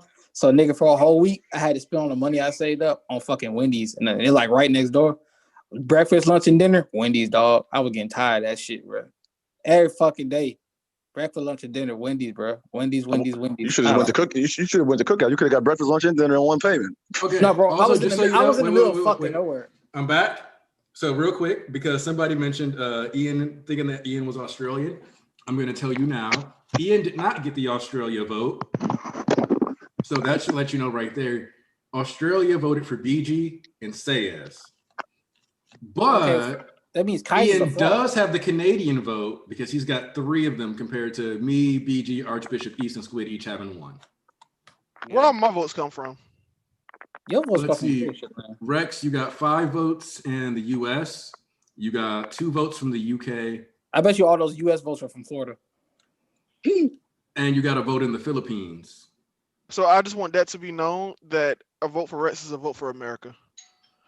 That's all I want to say. We ain't doing so hot right now, so you might not want to. Yeah, you're right. Yeah, actually, take it back. You can. You're right. You said what you said, dog. No, you got this. You got that. You got that. This, bro. You got that. You'll take it. Yeah, I'll take the Switzerland vote. I will be proudly take the Switzerland vote. Actually, oh wait, did I say? Do you have the Switzerland vote still? It was Switzerland or Sweden. Can't remember what you said. The Sweden vote is for Squid. I got Peru or Maldives, right? I'm proud to be an American, where at least I know I'm free. The Maldives is Ian and Dustin. Okay. I don't know what the fuck that is. I got the Bangladesh vote. I got somewhere odd. It was just me at first. I don't know if somebody else voted. I won something. You have, so I know that BG has Puerto Rico because you got the only vote for Puerto Rico. Hey, I love my Puerto Rican brothers and sisters. New Zealand is the BG vote. There we go. That was the one. New Zealand for BG. Yep. Yeah, I won the New Zealand. You and I are splitting the Netherlands. Me, you, and who?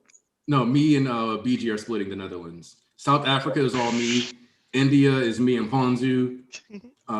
Here, wait, real South quick. Africa? You talking about the colonizers? Yeah. Mexico is me, Sayez, East, Squid. Brazil, Sayez, East, Ian. France, me, Ponzu, Dustin. Germany, Sayez, me. Philippines, RexZor, Ian. Spain, me, East. Chile, Ian, Squid. New Zealand, BG. Netherlands, me and BG. Let's see. Hey, did Squid come to all of you secretly in DMs trying to team up?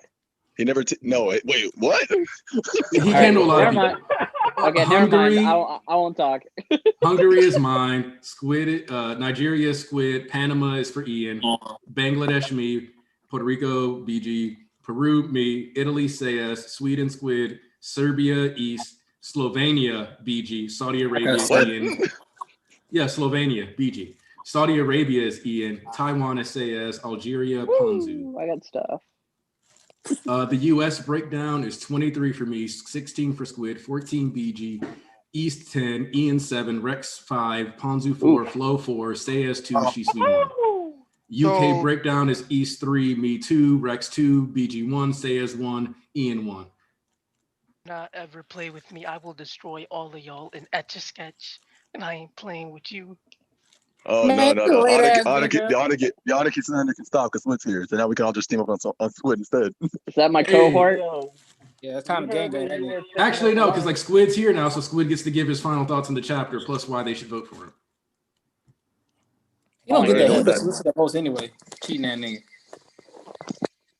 I'm not the UA mole, Pedro. Jesus. Like the amount of also, we didn't talk about this point. We don't have to spend a lot of time on it.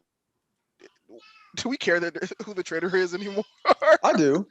I'm not saying we care, but it's like the trader literally can really do nothing anymore to like benefit the league like right now because they're recovering and can't contact them. It's like unless the trader is Nezu himself, is like.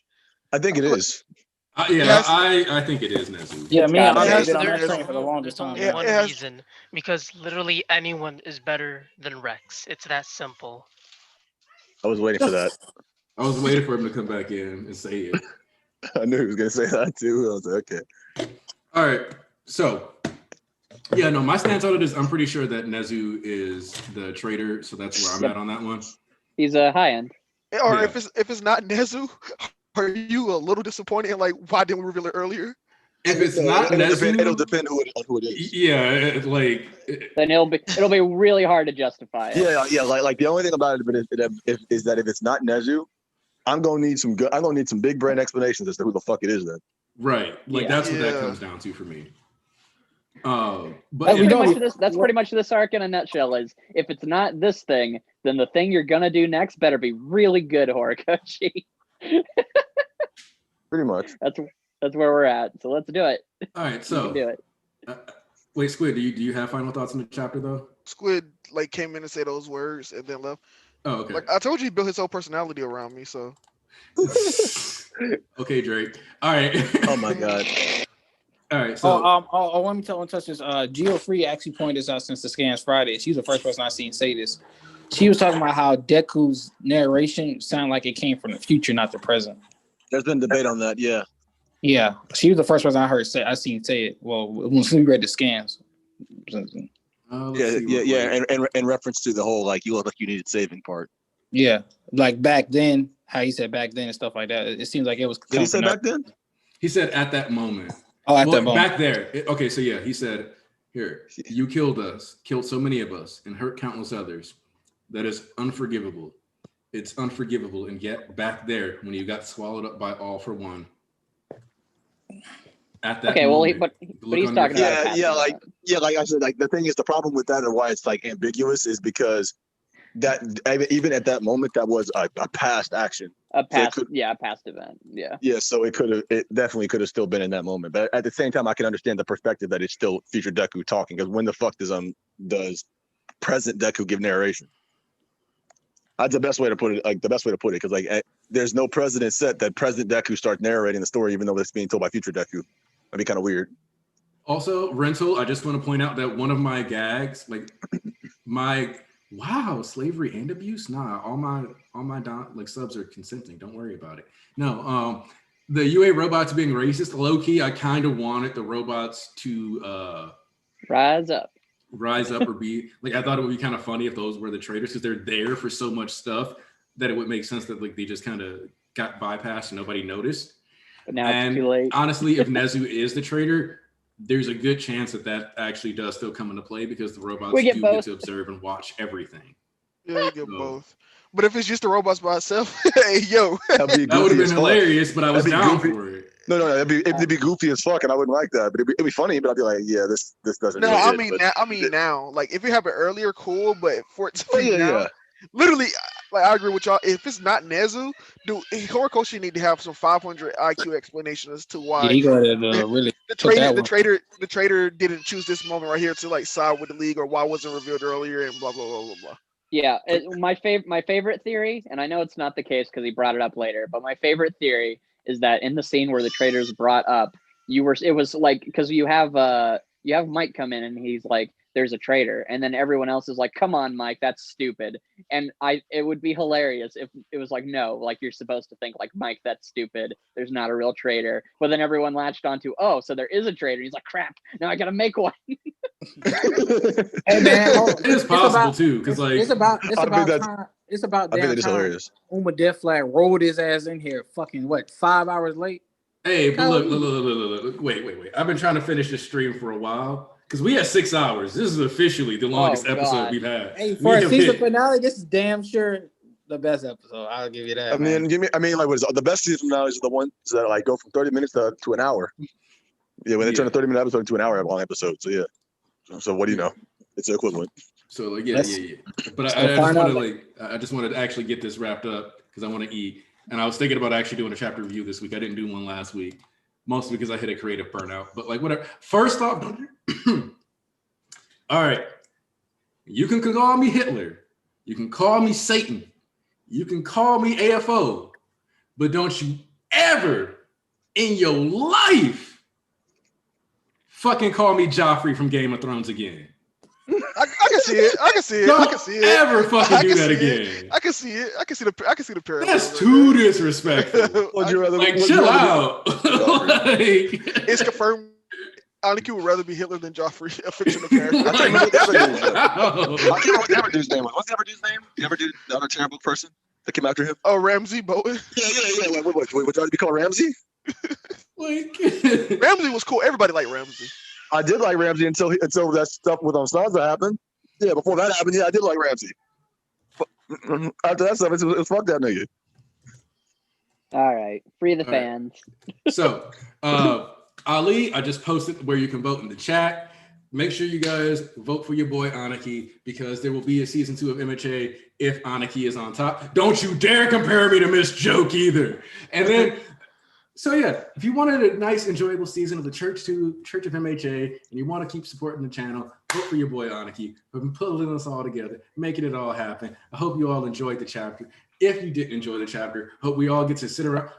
I'm okay with being Homelander, I guess. I will say one thing. I will say one final thing. If anybody was paying attention, I've actually figured out exactly who Aniki is. If you saw how quickly he went from calm to raging, that just spelled it all out. He's Reed Estro.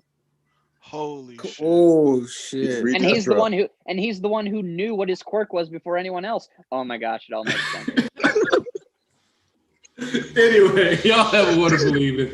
The church is done. This is the final episode. We'll see y'all in January. Actually, we should see you next week for the Billboard chart stream. That's going to be starting a little later than usual because we're not doing this based off chapter release. Should have a good amount of guests come through. Should be a fun time discussing. We're going to be discussing the entirety of 2020, favorite characters, favorite arcs, all that good shit, power scaling. You know, the kind of stuff that makes us argue for hours. Aniki is actually nuts talker.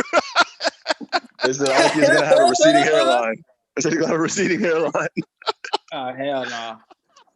So I'm gonna go cut myself because you said I look like nuts. I'm kidding. I'm not gonna do that. But I am seriously contemplating suicide after being compared to Nuxtaku. So that's the note we're gonna end the stream on. Y'all have a wonderful evening. I got a lot to think about now. Thank you for ruining my day.